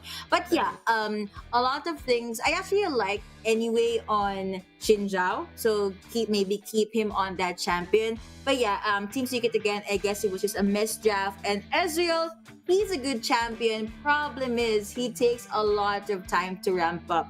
On top of that, Tatsuri was just not able to play in his prime position. I felt that. And Trevor, there were times that, yeah, he can initiate. Yes, he can Right. tank some damage, but towards the end of the game, it was just too much for him to bear. And I guess that's the story as to how and why GXR was able to win the number 2. So, huzzah! We get the game 3 for second series. Yes, definitely. So here's a review of the draft right here. But we mentioned that earlier. But important thing to note right here, I think Team Secret was just experimenting right here. So that could be something for the fans of Team Secret. Well, for coming into game number 3, we are going to be seeing the best lineup, the best state of Team Secret in game 3, most definitely, like we saw yesterday. Then again, Yuko, a curse can be a blessing, right? If you are a team that is that lost game number 1, you will want Yuko to cast your games, guys. So that you can get a chance for a win in the series. Anyways, here it is. The bans again were Gragas, Corki, and Renekton. Love the bans right here from Team Secret. Galaxy Racers, though, you know that Team Secret has a very strong Olaf game, Akali game, and Camille game. So they are taking that away from Azar and Trevor. And okay, I said this earlier. Team Secret, just don't ban Renekton. Just don't. Right. I mean, you can pick up Darius if you want, but I'm not sure why they opted with a melee squishy champion, which is Irelia. And I'm actually not sure as to why they picked up Diana. Okay, I really don't see the logic behind it. Could have been any other champion. I was about to say Ziggs, but if you're gonna see the draft in order, GXR, they foresaw it. So Right. they already picked up Ziggs and a Nami at that for sustain. The usual. I mean, when we see a Nami support. But yeah, it was just GXR being able to get that better draft and executing it perfectly. So I guess it's time to prio pick Lucian. I mean, I'm seeing the trend here, you know? But yeah, Ezreal also not one of the best ADCs out there. But the fact that Corki got banned, maybe that's the reason why Team Secret was just forced to default back to Ezreal. I mean, they could pick up Kai'Sa, but I don't think that's a good champion this time around. I mean, if they were able to extend it to a late game, maybe things could have been different. True. J4, Trevor, that's okay. I will not touch that at all.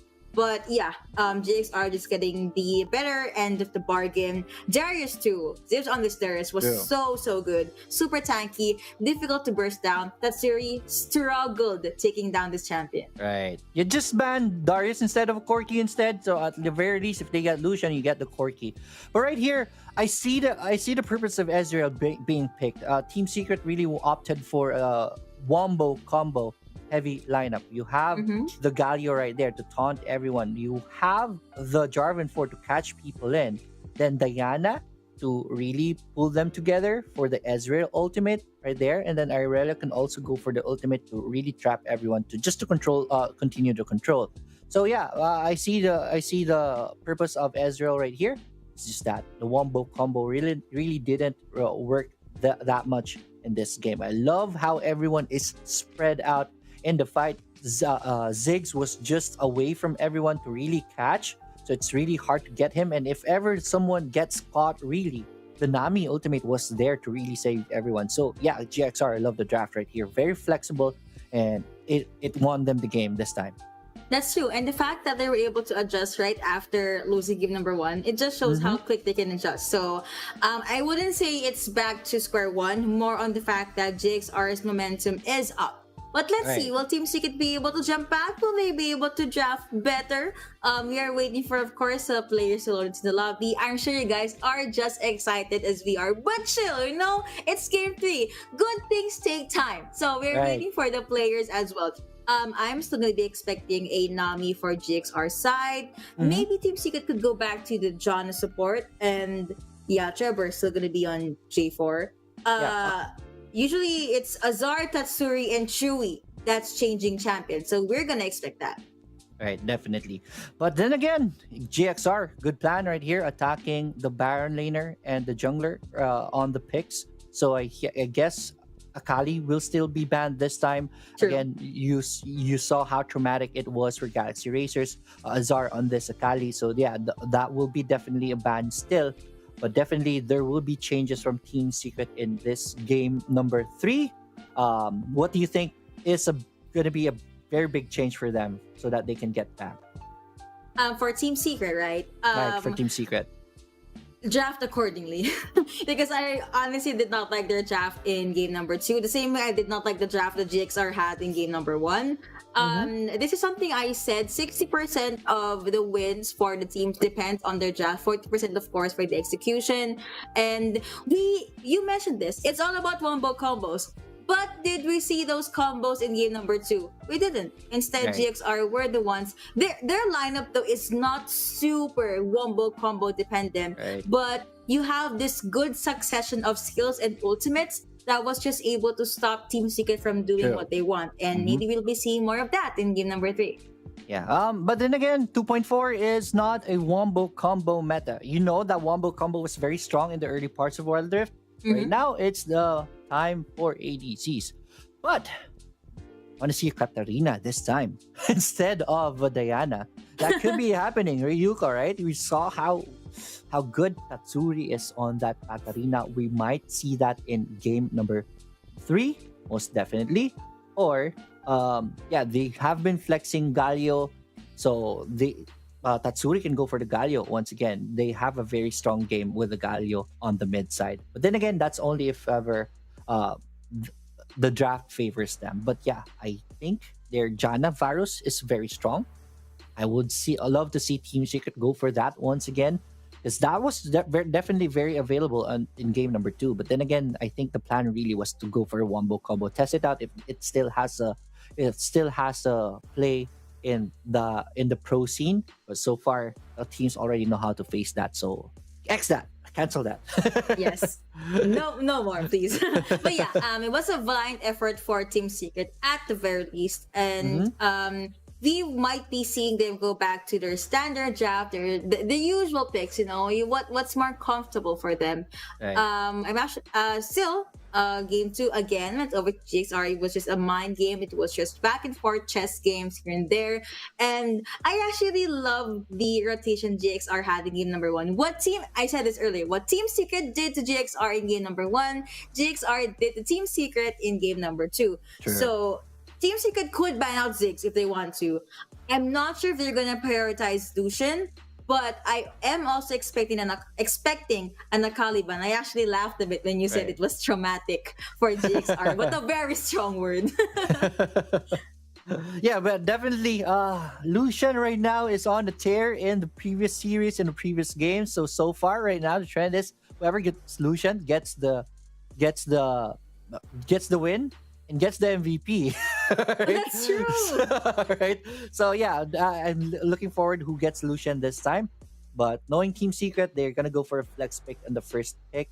So it's gonna be very interesting. But there it is. Speaking of picks, we are now in the champion selection screen, brought to you by RightGo. Yeah, so Team Secret is still gonna be at the blue side. They're gonna ban out Galio. All right. Okay.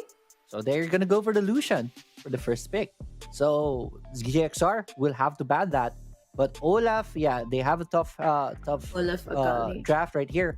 Olaf, Akali, and Gragas. Jarvan 4 still is, you don't want to see that in the game. So yeah, Gragas is gonna be banned. There it is. Akali will be banned once again from Galaxy Racers.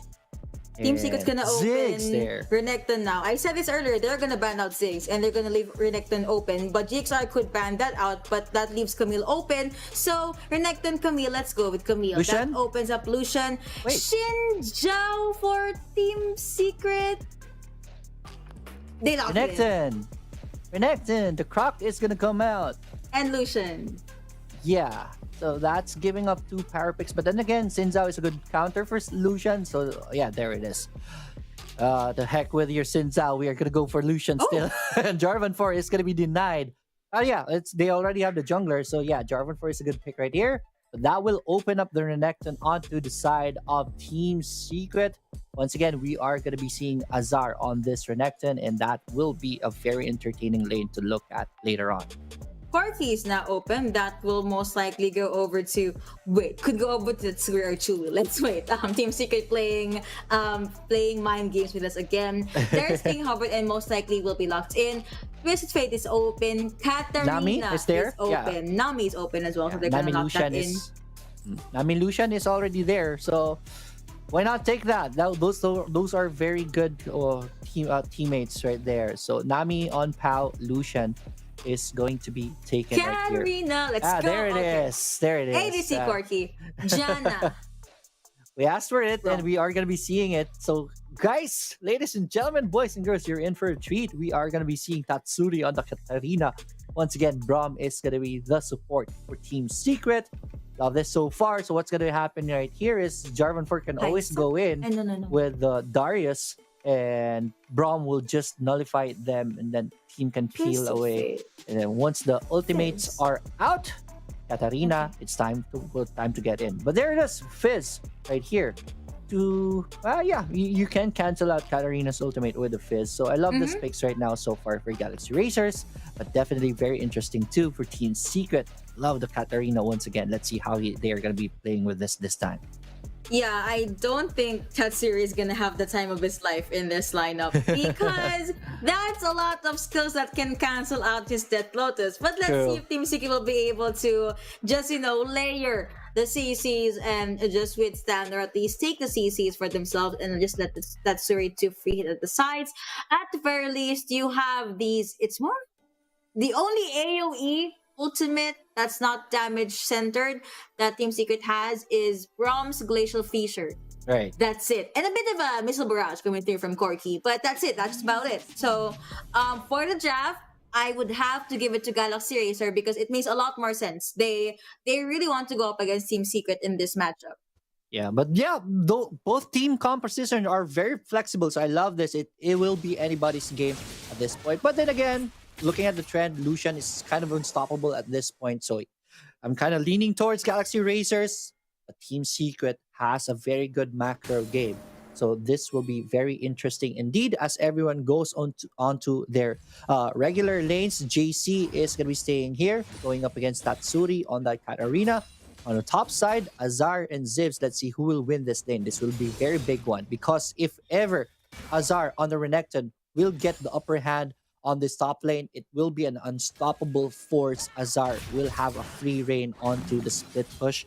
Trades on the mid side, nothing really big. On the bottom side, I will give that to Nami and Lucian, and because of that, they have priority on the bottom. That's true. But now it is going to be Jay. This is the only opening that Tatsuri has. The early game for Fizz, but you have to remember, you have anyway on that J4. SDB right. Tatsuri is shumpoing his way in, just throwing out daggers here and there. You have the flag. There is no drag. And now Azar is being pushed in by Zivs at the Baron lane side. Now you have Dragon lane side though. Lucian and Nami, again, a very suppressive combo. Looks like Chewy and James, they won't be able to withstand this in the early parts of the game, but at the very least you have James with the unbreakable to just give sustain to your shield out Chewy in the early parts of the map. All right, game update right now. Both teams will get one Rift Scuttler, so that's pretty even still at this point. Looking at the gold though, Galaxy Racer have the upper hand. It's because of the bottom lane aggression from Draw and Pao. So that's something going on for them. On the bottom side, I think there is going to be aggression, but nothing much at that point. You know, that is going to be a quiet map so far, 2 minutes in. Galaxy Racer, they have the early game goal lead though, 500, roughly 400, 600. And okay, the Team Secret all bought the same first item. Okay, they just want to fight, I guess. And the Nice. Galaxy, that is the BSR being jumped in, being pulled in by Zivs, but still, Zivs doesn't have he has the barrier rather. That's not Alright. have ignite, so that's why he was not able to finish up the kill. You also have Azar with the barrier, so this is gonna be a fight that's gonna last 3 years. I don't know. Outside. They're both junglers. I have those coming through now. Here comes Trevor as well. Stuns, layer of CC, jump There you in, go. and it's gonna be the first kill going over to Trevor. There is saying goodbye now on Dragon Lane side. You have Pao was able to dash out. Now Chewy with the Gatling gun just focusing on taking down the minions. Big rotation right here, but Trevor, you should have been ready for that, Zivs, because you know that Team Secret, one of their win condition right now is the top side. You will have to let that Renekton win. And with that, Renekton is already on top. You're going to be expecting Renekton to start pushing on the top side. Things are going to start to look interesting here, especially that the first big objectives are going to be spawning. It is the Infernal Drake and the Rift Herald. Team Secret has Xin Zhao. Xin Zhao is known to have a very good power spike, very good advantage onto the first objective. So I will say Team Secret has a better hand right here, especially that they have pressure on the top side. There's going to be a fight and there's going to be a bait. Here is gonna be the 1v2 when he been survived. That is gonna be a no. Imagine, Fizz threw a fish at you, and then Darius just used Noxian Guillotine right at your face. He had no other choice but to die. So Galaxy Racer was able to even that one out in the Brown lane side. Glacier Future gonna be onto one, but there is no follow-up. That was an ultimate being used by James to no avail, but at the very least, Trevor was able to get the Rift Scutter. Now anyway, having first dibs on this Rift Herald. JC lurking at the side as well. That's Cyril lurking then and there to give vision to Team Secret. As that Lotus connecting onto two, but now you have Red Team being able to get a Rift Herald. That is going to be the Catalyst team as well. That's Cyril being taken down. He has no snowball, no damage whatsoever. Anyway, was able to flash out, but you know what? Here comes Trevor jumping in, being able to take down the jungler Galaxy Racer. Trickster being popped by JC. Dibs being chased down. That is going to be one dead. Darius, you have the Alpha Boost connecting onto Pow's first. You have the slows coming through. Nice alley-oop, nice jump in from James with the Unbreakable, and Azar as well as Trevor did not die. All right, but still, Team Secret will come out on top of the kill count, 3-2 on the board, but pretty even on the gold side. Then again, Rift Herald was already taken by Galaxy Razors right there, so they could use this to create space for them, maybe take the first turret, but the Infernal Drake is still alive, so that will still make things very interesting at this point for Team Secret. Team Secret will not want to give this up. We'll see, there's gonna be a fight right here. Here they are, Galaxy Racer prioritizing this Infernal Drake. Team Secret lurking at the sides. Azar is still far away from the matchup. You have the Valkyrie available, but no Missile Barrage team being able to get the Infernal Drake almost non-contested because Team Secret was just there in the area, just standing there. Now Red Team was able to summon the Herald at the Dragon Lane side. After getting it, might as well take out a turret. All right, but it is going to be Team Secret who will take the first turret of the game, but will be quickly get traded with the turret take on the bottom side. And with the Rift Herald right here, this is a strong push. Rift Herald will get a little headbutt right there, but that's going to be it for the push. But in favor, look at that. Gold is still in favor of Team Secret. 4-2 on the board, top side, a little bit of action right there. But then again, Team Secret is still in this game. Now Zar just lurking, making his way down at the mid lane. And you have Fizz alone at the mid lane as well. Now GXR it's 4-2 on the scoreboard. 1k goal lead in favor of Team Secret. But GXR, they can still come back from this. They can just force this awkward pickups or team fights, which they have a plan. They want to do it in the Baron lane just to maybe try and take down James or maybe even Azar. You have a 4 champion unit just storming at the Baron lane side and force Team Secret to go back. We don't want team fights, we just want to take objectives. Team Secret and Galaxy is saying that right now. So there's going to be a trade right here. Top turret is already down, but so is Galaxy Racer's bottom turret, which will be taken down by Trevor and Chewy right here. But right now, I love Galaxy Racer's position in this game. They are down 2k in the gold side, but flexibility-wise, they have a better chance just in case things go south for the team. They have a stronger split push potential with the Fizz and with Zibs on the Darius. So that could be something that they will be looking at later on. But so far, team fights are not happening. It's just objective takes from both sides. That's true, and I guess this is Team Secret adjusting accordingly. They knew Right. that at this point in the game, if they try to go these fights, I mean, yeah, there's a Katarina, but again, Death Lotus will be cancelled just as quickly, and anyway, was able to snowball. I mean, this J4 very comfortable in the game, but Trevor is one level up from anyway, so maybe Team Secret is just waiting for an opening or the green light for them to make something happen in the map. Galaxy Racers still having their Itself? eyes open. Something that happened there. Trevor checking in with the Warden with the flaky check connecting onto Hammond, but he is being boxed in.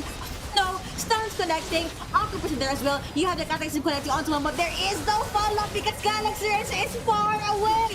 Anyway, overextending. Just full kill going over to Tatsuri. There is to be a lot of damage coming from the dagger. Fizz does get taken down as well. Taken down, getting beaten by the crocodile. Now you have Pao on the back line. Will he try to get someone? That is going to be Zibs being able to get someone down, getting Azar down. Zibs almost got taken down, but he is still A-okay. So overall, that was anyway being caught out, and it costed them 2 of their members' lives. Yeah, that was a 3-for-1 exchange right there, but Tatsuri is starting to pop off in this game. Very good entry onto the backlines, just takes down the support right away, and that spelled trouble for Galaxy Racers from that point on. And because of that, we are looking at a 7-3 score on the board, and Team Secret has a 4k gold lead 9 minutes in. Not that much, but still, during the next team fights, you are going to be feeling that lead. So Galaxy Racers will have to look for options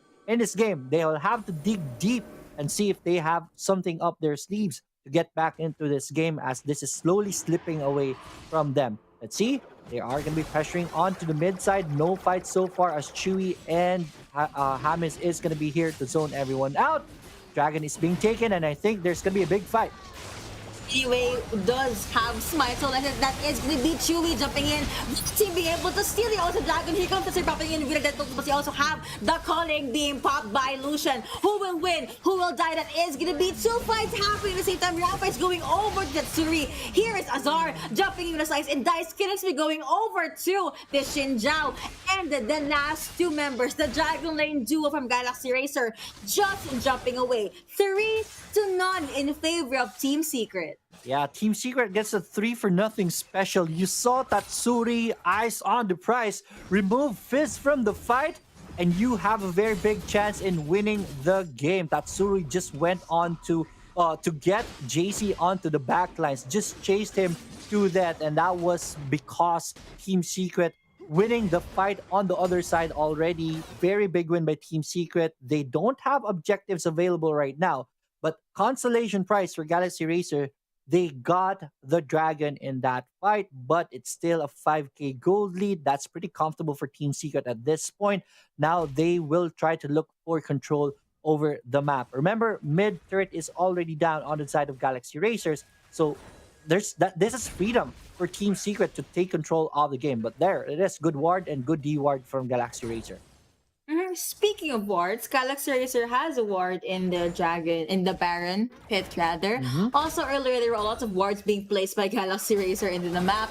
It just goes to show that vision is name of the game for this game number 3, Right. series number 2. Now you have JC jumping with a Trickster. Team Secret, they now move as a unit. Try to be that scary 5 champion hunter that if ever you sniff a fish, there's 2 fishes in Galaxy Racer. But yes, if you sniff anyone out, just take them down. This is the world in the eyes of, I think, Galaxy Racer, or Team Secret rather. Tatsuri now alone. That is going to be the Gatling gun being popped, being used by Chewy just to push the waves in. Trevor jumping in, CD's here and there, but he does get pulled in by Zibs. Tatsuri no longer committing.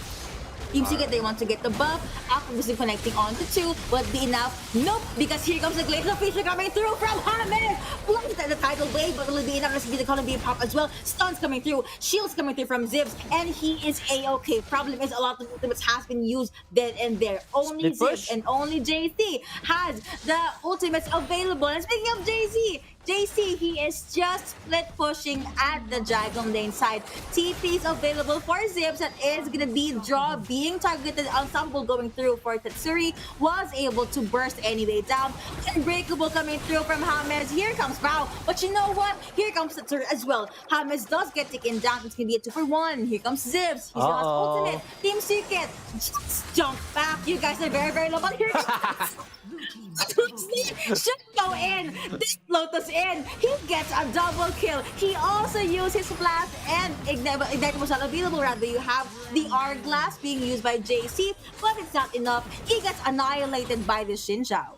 2 kills special from Tatsuri. What a treat, ladies and gentlemen. I thought it was looking bad for Team Secret already, but Tatsuri, realizing that the opponents are already low and they don't have CC, might as well go in with the ultimate and just erases 2 members of Galaxy Racers just like that. It was really looking bad for them because JC was already headed towards the top side. It would have been very disastrous if ever JC was able to get in.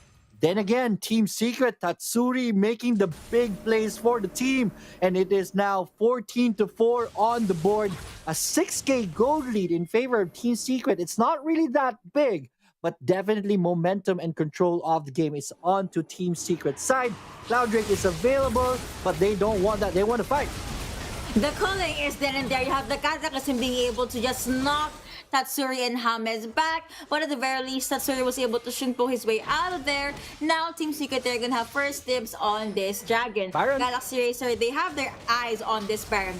I guess that's okay. They can just go with the trades. But Team Secret, they felt this. Like, no, they're nowhere here. So maybe they're making the way at the Baron. They won't make it in time. That is gonna be the Baron going over to Galaxy Racer. Team Secret would pick a fight? No? Okay, they want to go with a safer route.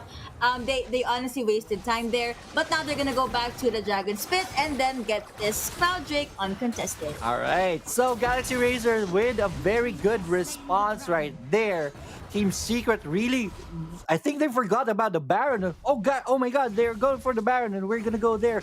And then they ended up wasting their time. But in the end, it's still Team Secret in favor of this game. Let's see what Galaxy Racers can do with the Baron buff in their hands. This is definitely a very good situation for them to get back into this game. Turrets are gonna fall down much easier with the buff that they have. Let's see what Team Secret, they're defending the mid turret. They don't want to give this out and they want to fight for this.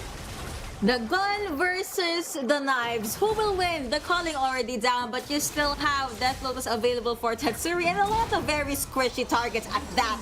Anyway, forced to jump in, was able to use the Cataclysm, but then it's going to be a 1v1, Zivs versus Azar. Zivs has Baron buff, and that's Baron buff minion, so I don't think Azar can win that one. Jumping back into the Dragon Lane side, you have Tatsuri just targeting this fish, but the ultimate has been exhausted. You have the tidal waves coming through, that is to be Hammers jumping back, Chewie still with the Gatling gun, and the last outer turret is going to be taken down by Jigsaw, maybe JC forced to flash away. Still a lot of minions, super a lot of minions, just making their way into Team Secret side. The gold lead is only 2K, but it's 14-4 on the board right now. This is the power of getting Dragons and Baron. And the split push power of Fizz right there. When everyone was busy defending on the mid side for Team Secret, Fizz was split pushing on the bottom side, forcing Katarina to really go to the bottom side, but it was a tad bit too late.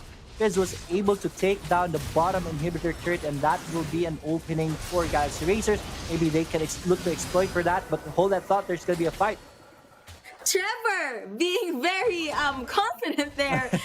He jumped in and it really caught me off guard. At least he forced a exhaust and a heal from Galaxy Racer now. That is Mitsui just throwing in few bombs here and there. They need to be very wary of JC the back line. Jumping with Unbreakable. He does have ultimate as to be the Glacial Feature connecting on to 2, connecting on to 3 outside the front line. Just will he be able to stun one? That is going to be a no, but the captain team has been popped. That is going to be Tatsuri jumping in. He does become golden now. Now you have Porky being able to get a double kill at that. Killings be going over to Chewy. Now, legendary for Tatsuri. 3-0 in favor of Team Secret. The only, again, left for the side of GXR is Pau and Joe. The Diagonal Lane duo Baron is going to be up in 25 seconds. Item check. Siri hurts a lot. But Fizz Right. also hurts a lot. I mean, both the ADCs even. They have Solari Charge Blade. But Lucian has a roughly 500, 600 gold lead against Corky. I guess the only edge that Team Secret had there was, that's a Braum. He's very tanky. But wait, what just happened? That forced Hamas to go back. That Lucian was too much for Braum to bear. All right, Baron is being threatened right here with Team Secret. Let's see if Galaxy Racers are going to be here on time. Braum is going to be there, but that's the tidal wave. It's countered and it's Nice right. cancel. Here comes the TPs. What's gonna happen next? It's connecting on to 3 Blue to be able to get a Baron. That is gonna be Galaxy Racer jumping in. Tatsuri again at the back line. Double kill going over to Azar. Now made that a triple kill at that Pow forced to flash his way to safety.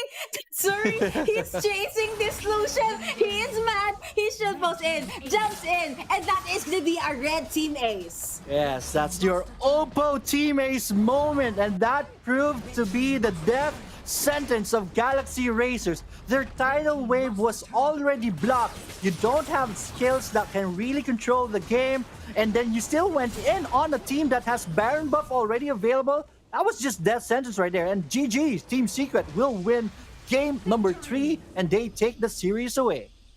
Well You played. know what? That's Yeah. true. Well played. Honestly, I think Galaxy Racer could have run away with that win.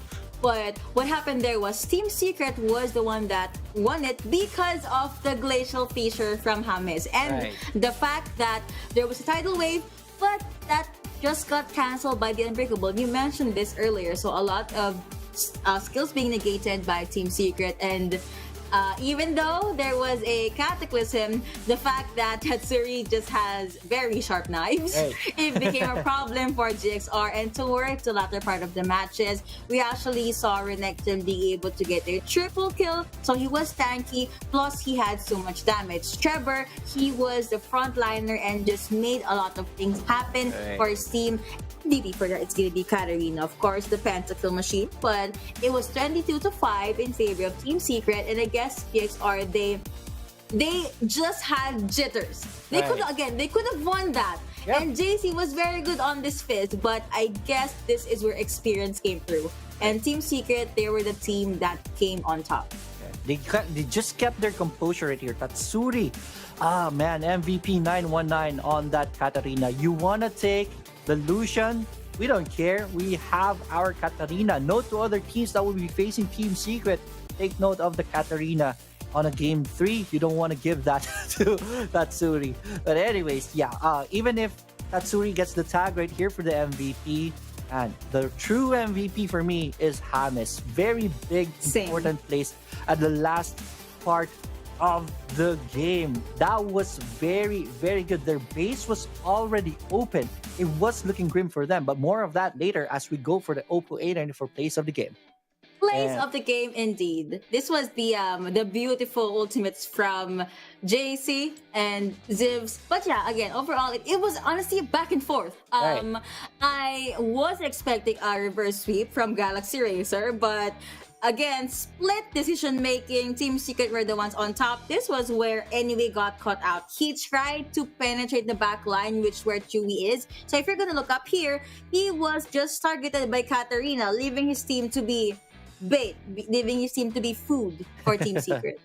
Right, definitely. And this is Katarina is not done with the job right here. This was looking bad for them. we were being chased out. That was a different fight.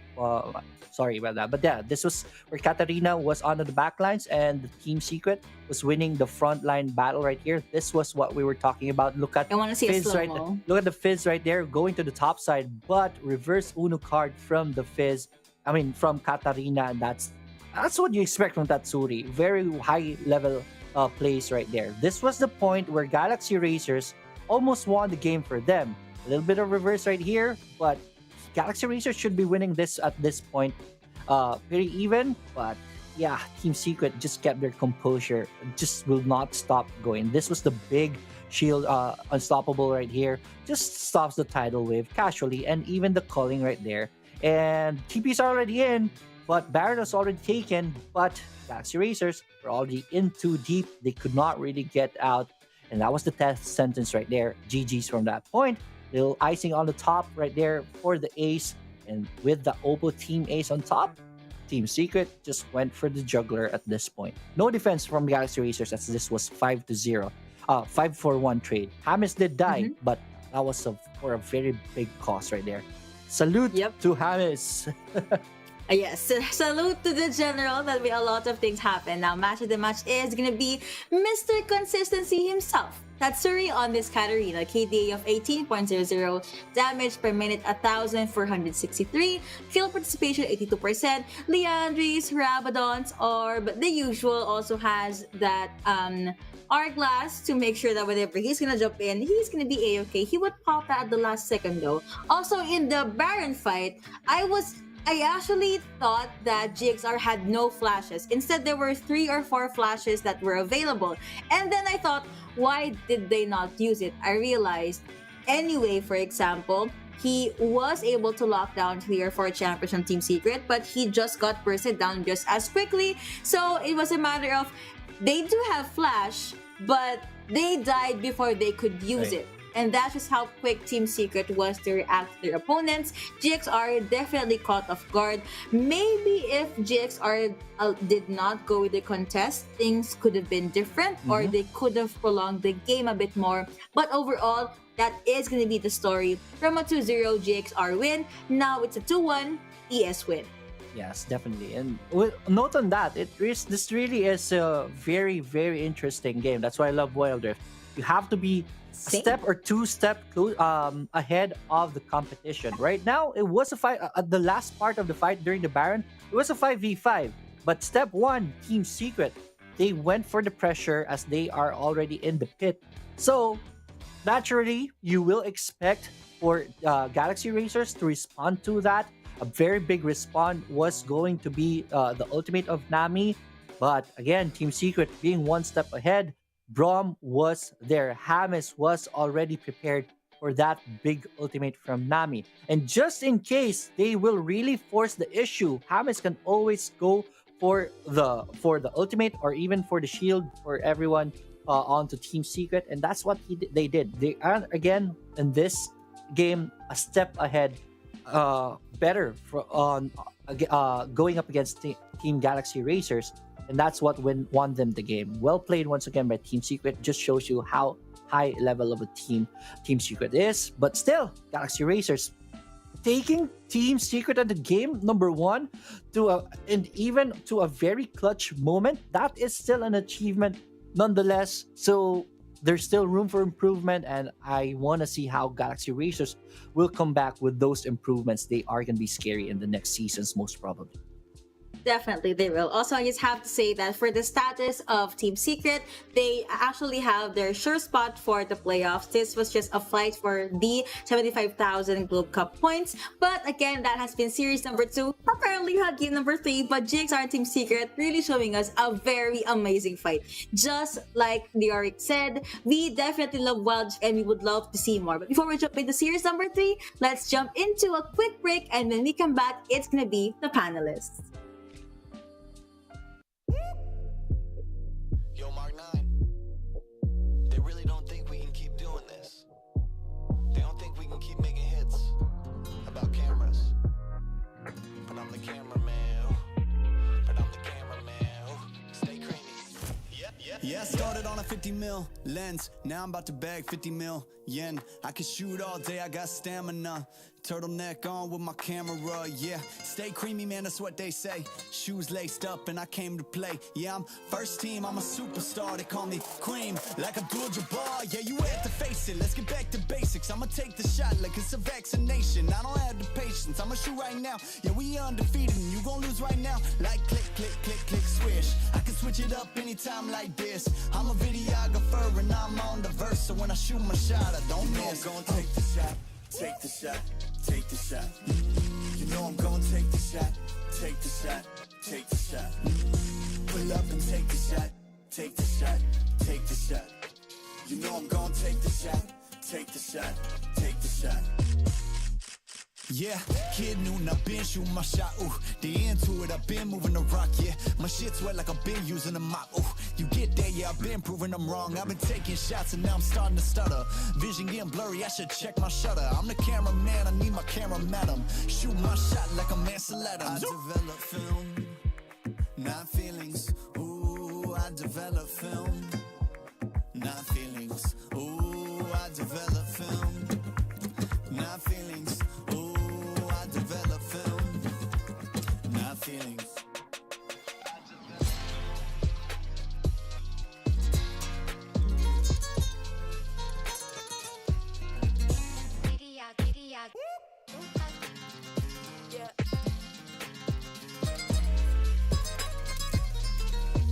You know I'm gonna take the shot, take the shot, take the shot.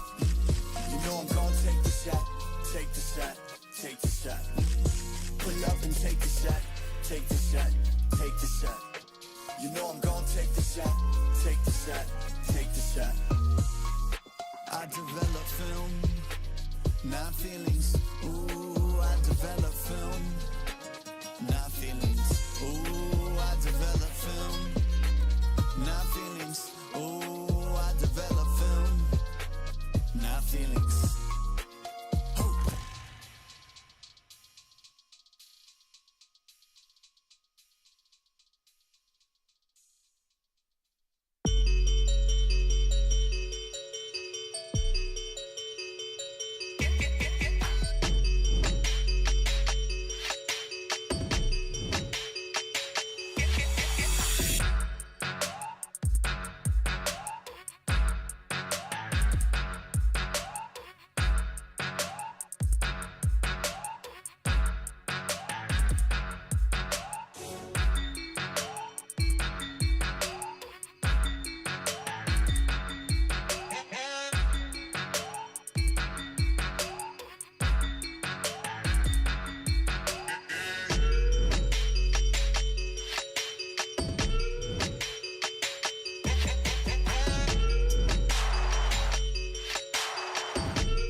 Welcome back to the Icon Series PH Fall Season, where what's with your hair? I mean, my hair is all over I'm sorry. too. I'm sorry. I'm just happy for this headset. I don't need to worry about it because I feel like that would have been me. That would have been me. Well, you know what? It could have been the rush of the series a while ago because UCFC Esports have secured their tickets to the playoffs and they will take the series from Action. Well, that was a while ago. I'm so sorry. My brain like skipped the whole series over here, but that was Team Secret. I think I blame Otolus. He threw me off. I'm sorry. Joining I UCFC. apologize. Joining UCFC, of course, is Team Secret, and it looks like these are the two teams from Group B heading into the playoffs. They will take the series versus Galaxy Racer 2-1, and they will add 75,000 Globe Cup points to their prize pool. Let's check out the series highlights over here because although Team Secret won this, Galaxy Racer actually brought it really close, and I feel like, they could have actually won this. Oh, definitely. They were so close, especially in game number 2, in where they have shown again why the 2-0 in the first day or during the first day wasn't a fluke, right? This is Galaxy Racer, the more improved version that we saw. Although inconsistent in a way, but still you can see flashes on Team Secret side. Though during game number 1, it was a refreshing sight to see, right? I feel like that was a game from this Team Secret from summer season, right? Because they were so dominant during the early game, and I believe that's only their second secured first blood throughout the group stages. And on game number 3, we know that Team Secret always has something for themselves, and that is the secret weapon, Katarina on Tatsuri. Whenever in doubt, whenever you have a problem, just call Katarina Tatsuri. That's it. Yeah, and GXR being punished, leaving the Katarina open, and it was really sorry for GXR. But at Oh this my point, God. I have to. But yeah, I mean, game 1 it was fairly close. I think the reason why they left the Akali open because you have an early game prowess with the Lee Sin, with the roaming of JC. But at that point, they were unable to punish Azar. So second game, it was the brute forcing of Galaxy Racer. They did find the right place at the right time, objective play. Game 3, draft is they messed up at the first half because it was already first pick Sinzao, or it was earlier pick Sinzao, and then yet you locked in a J4.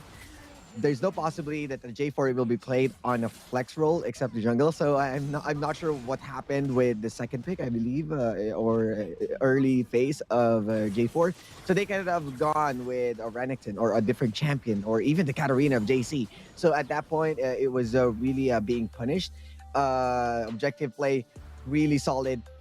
One notable team fight would be the jump when they baited out the Crescent Guard or the Crescent Sweep of Sinzao. Yes, it was his own cooldown, yet anyways, and JC jumped into the backline. If you already burned the cooldowns, and if you are running on a Katarina, or the enemy is running on a Katarina or a Sinzao, you're going to expect that they're coming for you. So you can just wait. At that point, they can just wait and let do the peeling coming in from Pau. But at that point, they really lost from there on. Before we jump into the next series, I actually have a question for you guys with regards to Team Secret. They will be going on to the playoffs, but going up against the other teams that will be at the playoffs. Team Secret, as we mentioned, it's been a little rocky for them here, and I gotta say, I'm a little worried for them going into the playoffs. Going up against a team like maybe say RRQ, might put them on very shaky ground. Share your sentiment, Mika. I believe that Team Secret right now is currently being scouted by those teams that are poised to make the playoffs.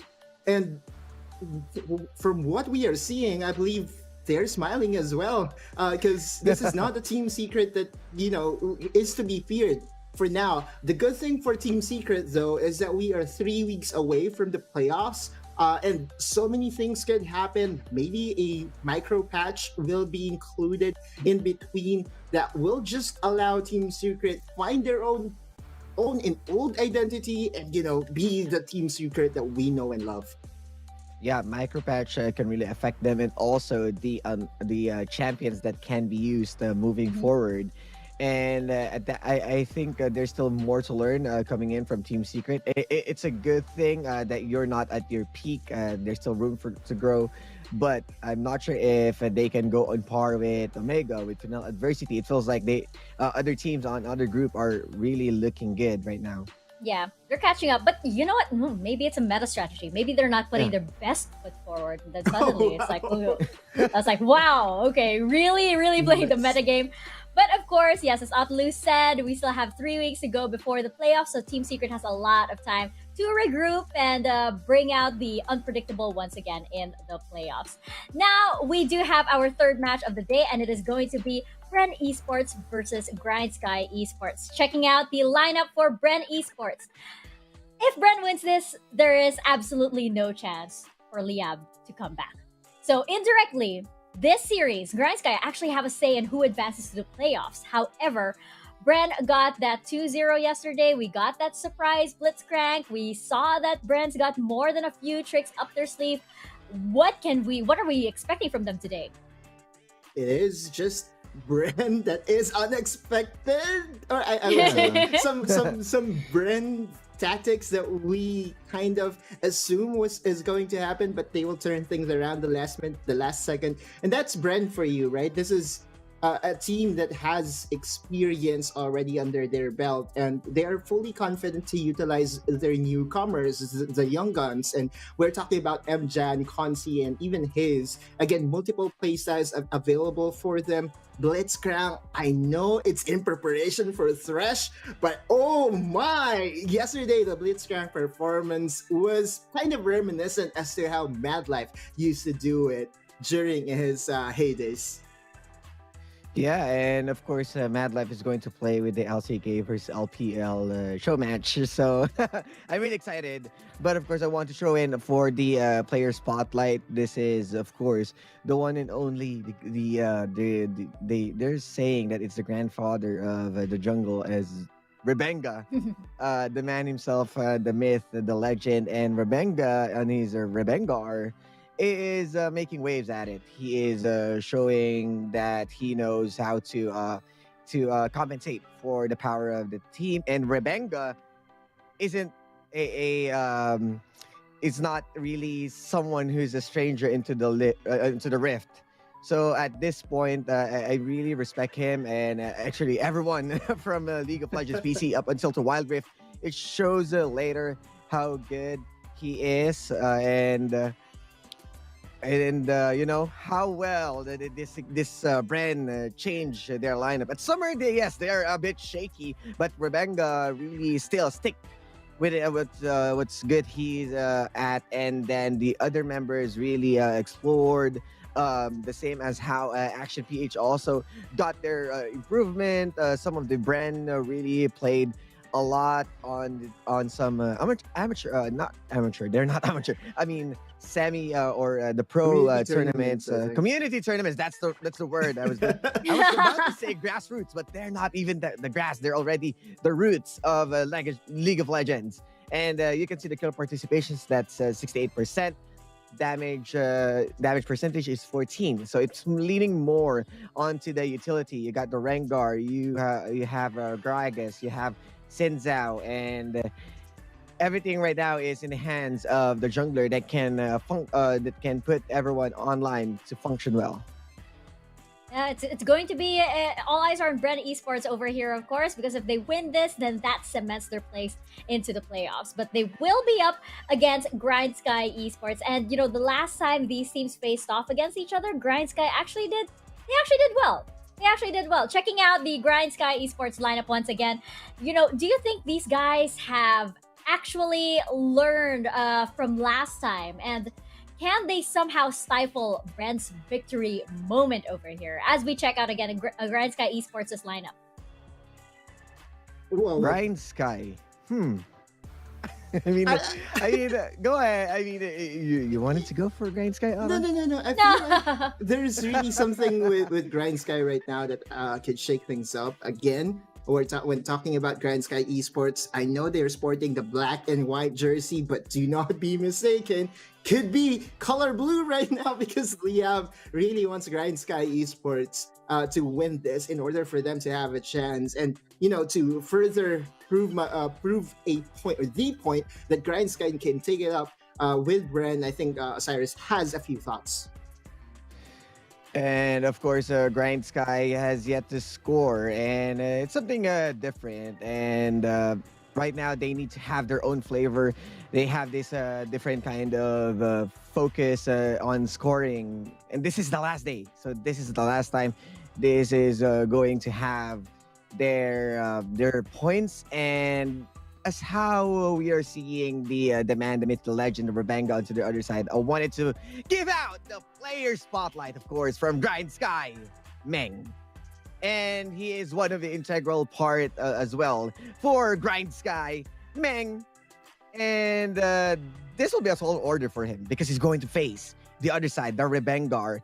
And Meng is one player that is, let's say, somehow a new kid on the block, because being in the lineup of GrindSky, he is fairly different. He is like tactical and bow. It feels like they are already got the grasp of how well they are playing into the team. But Meng this time around, Love you his can bows, see the yeah, Yes, Sasageo. It means that he is going to, full-fledged jumping in to action. And the same as how Rebenga. The reason why we highlighted both of the junglers, because this is one of the biggest part that might affect today's game. This can be the change. The change is good, but this is the change that they need to change everything up, to shake things up in their play style. And you can see the damage taken per minute. That's 1,049.59. Not a very good KDA, but for a reason that he is the one who's mostly jumping in and there's no going back. Kill participation, that's 64%. Overall, Meng did deliver for a GrindSky. It's just that this is another level of challenge. A lot of spotlight on the jungle today, and I think it is very worth it indeed. GrindSky Esports, again, they had a very memorable, very impressive debut when they went up against Bren Esports last time. But after yesterday, that was the Bren Esports I feel like we were waiting for. And of course, we are also going to check out our Globe key player clash over here between MJan and Bo. And these guys, I would say that they're not exactly like the most refined, I would say, like supports, but they have very, very unique playstyles. I mean, like Autolus, you mentioned that you had your eye on MGen and you're very good at scouting out those very good supports. And of course, Bo as well has been impressing us since the summer season. So they're not exactly the top of mind when you think of big supports like say James, but these guys are the up and coming, like the rising stars of the Wild Rift Esports scene. Totally agree. Again, MGen is all about aggression. Looking at the damage per minute, it's not a mistake. It's 476, and that's high. Knowing that he's playing the support role, right? That's because he has Ziggs, he has Gragas, and yesterday he struck a balance in being offensive and defensive in picking the Blitzcrank, and that I think is what works better for Bren Esports. I know that his identity or his profile is to really go for the support carries, but in this level of competition, I believe you have to play the game in respect to your opponent, and you have to really support your Dragon Laner. And the Dragon Laner of Bren Esports is also nothing to be scoffed at. That's Sconsi. He's dishing out like 33% of the damage, so you could never go wrong in going the traditional route of going Nami, going Blitzcrank, rather than going for unconventional picks like the Ziggs, like the Gragas. Yeah, and that's where Bo comes in. He knows that tactical is very good, so he is mostly leaning more onto the conservative or the one who's going to peel type of champions. As for MJan, this is, I believe, his own identity. As we saw from a different season, LCK showed us the Valka support, and as MJan is also exploring the waters that can really change the tides of the game. And yesterday, it fairly changed with the Blitzcrank. Yes, he is he needs more of those protection from Consi. But as what Autolus told us, you got to respect the highest competitive play. And with those experiments, they somehow paid the price already. So this time around, if they wanted to continue with that kind of experiment, they should be successful because GrindSky isn't going to let any openings throw out there. Yeah. And guys out there on Twitter, let us know your comments and reactions. Do you think it's going to go in favor of MChat? Is he going to bring out the Blitzcrank once again and have major success on that? Or is it going to go this time in the hands of Bo? Let us know your thoughts on this. Just head on over to Twitter and use two simple hashtags. Hashtag #SISPH and hashtag Dominate the Rift. You could see your tweets featured on over here for our panel segment, including this one that we have right here. If I can magic my way, I guess it doesn't work. I just have to be. Salt bait. I just have to be nice. Oh my gosh, Autolus has it. Okay. We have here from Mr. Unknown Glory. Good try by GXR. Congrats on the win, Team Secret. Shout out to Yuko because her play-by-plays are amazing. Truly a rap goddess. Ooh. Yes. You know, I like to call Yuko Capitana Flowers. I do. Yes. I like to call her Capitana Flowers. Because yes, she is the rap goddess over here and her play-by-plays are indeed amazing. Yes. Shout out to Yuko. Yuko, shout out to you. Yuko, shout out. I'm sure she got the message. And we are just about to start our next series, but very quickly, Autolus, Osiris, which way is it gonna go? Bren Esports or GrindSky Esports? Black and yellow, I believe this is the time that we have to face the inevitable. That one thing that we have been doing for Liyab Esports is not going to come into fruition because it feels like Bren is more prepared to really be at the playoff spot. And to get this, they have to win against GrindSky. So it's going to be 2-0 for Bren. Well, no questions asked. Stats really says it all. The history as well, the track record, everything is being thrown out. It's going to be Bren as they were also successful yesterday. They got the momentum. GrindSky, they got the hungriness. But let's see if that will be the ones who's going to set them apart from Bren. Well, you know what? Yesterday, I doubted them. I'm not going to make the same mistake again. This is going to go to Bren Esports. This is a 2-0. And you know what? This is where we find out who from Group A will be going to the playoffs, more or less. There can only be two, and it could be Bren Esports, but not if GrindSky has something to say about it. This is Bren Esports versus GrindSky Esports casters. Over to you guys.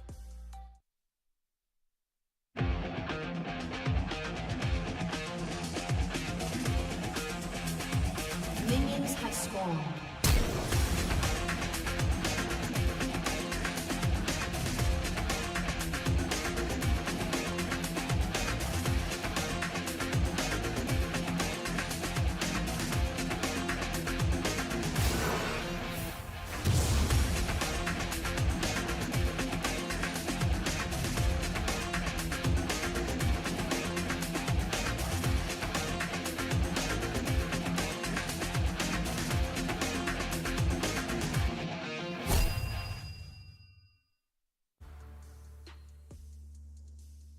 Thank you very much, Panelist Desk, and welcome back, everyone, to the full season Icon series for its third week, but the last day on this week to be specific. Bren Esports against GrindSky Esports in the series number 3. It's going to be a lot of stakes on the line, and with this, I think this is going to be intense, and this is going to be a heated battle. I'm Infinity, and this is Riku, joined with me for the cast today. Yeah, you mentioned it's going to be intense, and the panelist also has brought up how while, you know, this series is between GrindSky and Bren, but in the little corner, Liyab is definitely indirectly involved because they're going to keep an eye on the results of this match. If Bren wins 2-0, then Liyab will not be able to catch up in points up against Bren Esports. But of course, what they're expecting, if GrindSky wins at least one game against Bren, it could have ended into a 2-1, then that's going to be a different story. We'll see if the upset may happen tonight. We will see just that. 2-0 is the hope for Bren Esports to take it to the top 2 spots here into group stage. If GrindSky make it to 3 games, this might be a different story today. As we jump into the draft phase, champion select by right go. Bren Esports now banning away Rengar to follow through for GrindSky Esports, away for Twisted Fate. Yeah, Galio, there's no synergy between maybe a Jarvan Galio, maybe a Diana Galio. So they're removing that combo right off the bat. Bren also removing, again, an early game scary champion such as the Lee Sin. But now we'll have to see what GrindSky decides to complete their ban, which is the Akali. We've seen how Akali, once they pick up the Rabadons, once they have a Zhonya's Hourglass, almost unstoppable. But Bren decides to first pick this Renekton. Even, Gragas and Lucian was open for first pick priority. I think Bren Esports is just so massive and proficient in using their Renekton, so they're gonna pick it up. So that leaves Jet with a very, very comfortable pick. And Sinjao is someone that Rebenga has used yesterday in their series that was so dominant. So I think this is gonna be pretty massive. But the question is, will Corki be a good substitute to maybe potentially on Akali into the mid lane or Conti into the bot lane? Yeah, that's the thing. The same thing goes for the Corki. Whether or not we get to see that to Konsi or Hayes, or for Tactical or Yato in the mid lane. And now it's going to be a challenge. There's going to be a Kha'Zix in the jungle, Sinzao in the jungle as well as for Rebenga. We've been seeing a lot of these Katarina picks, and so far it has been shining. Without the necessary CCs involved, Katarina can still take control of the team fights. But instead of a Katarina, we're going over to a Zed, and to top it all off, they need that range CC, and I feel like Lux compensates for that.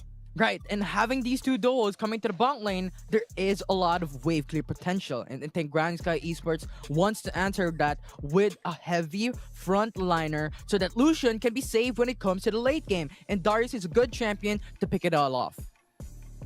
Yeah, Darius on the top side, maybe in the mid lane. We've seen that a couple of times before.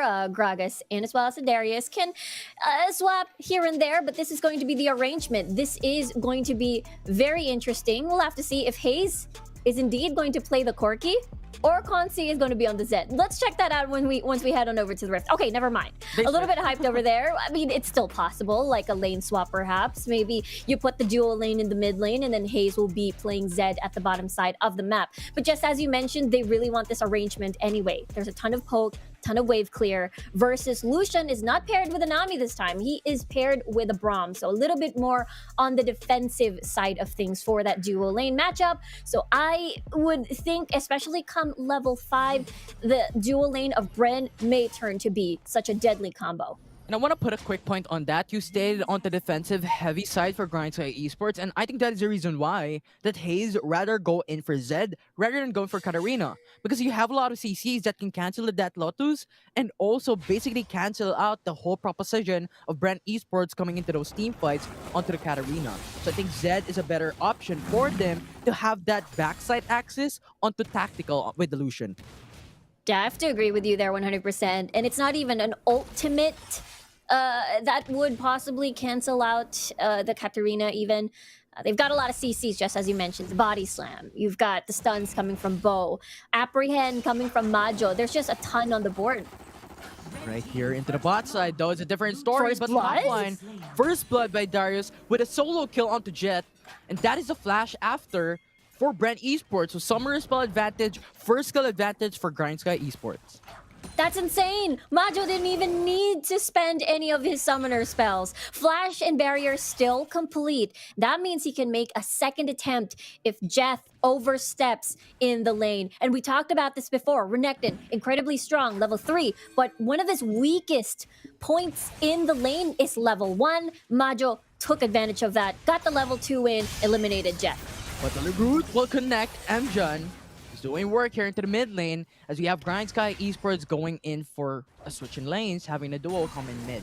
But rather, now Lux is supposed to be retreating into the dual lane because you have a lot of pressure coming from GrindSky Esports and they don't want to have it. But now, Bren is going all in. This is going to be a 3v3 in favor of none because GrindSky Esports wants to catch up onto Mjun. There's still 1 HP. Tactical will finish it down. It's a 1-for-1 trade-off. It's a Braum for the Lux. This is 2 supports, but Lucian will follow through. That's going to be a triple kill for Rebenga, and that will be a 3-for-2 or 3-for-1 in favor of Bren. But here, you have to follow up from Meng, getting the kill, and that will even out the trade as now it's a 3-for-3.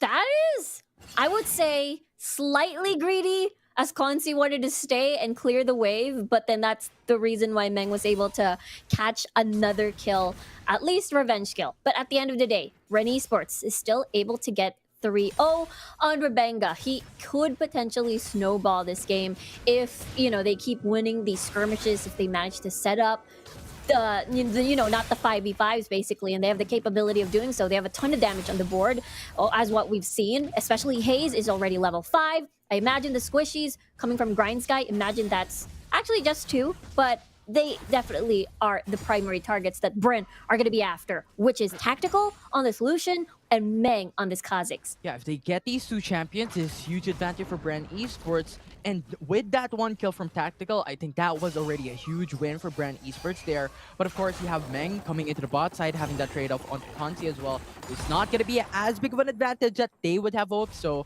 But this is going to be the beginning of these 2 teams going to clash that out on who will be the better team into the early game. But rather, you have to consider that Rembenga is on an early game dual champion onto Sinja with 3-0-0.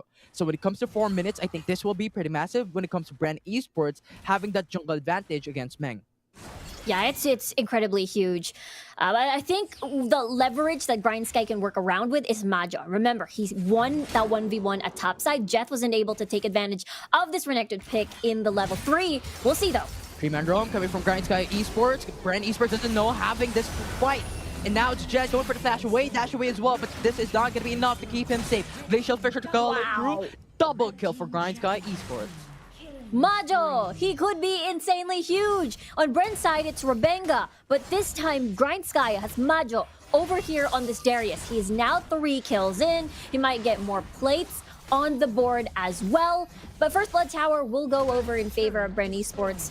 Of course, they were able to get a pick off of Tactical over there, and then they basically got a head start on that dragon, that lane tower first. But let's take a look at this though, as Rift Herald is almost dead. So there's 4-man run from GrindSky Esports. They can go for it, and Rift Herald will be secured by them. They're going to go back away. They don't want to lose this advantage away from Bren Esports, while Bren is now starting onto the Mountain Dragon.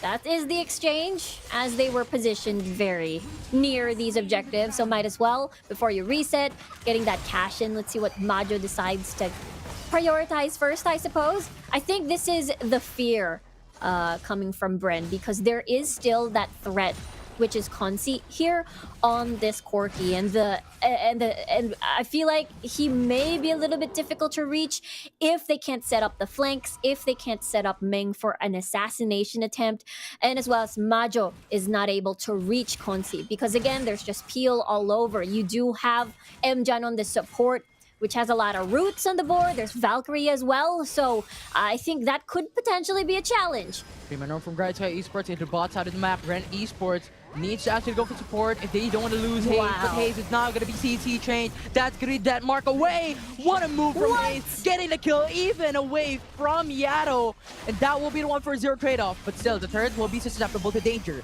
That will be GrindSky Esports getting trade-off 1/3 available for their team, as Bren is now going for the 4-man roam, 3-man roam rather.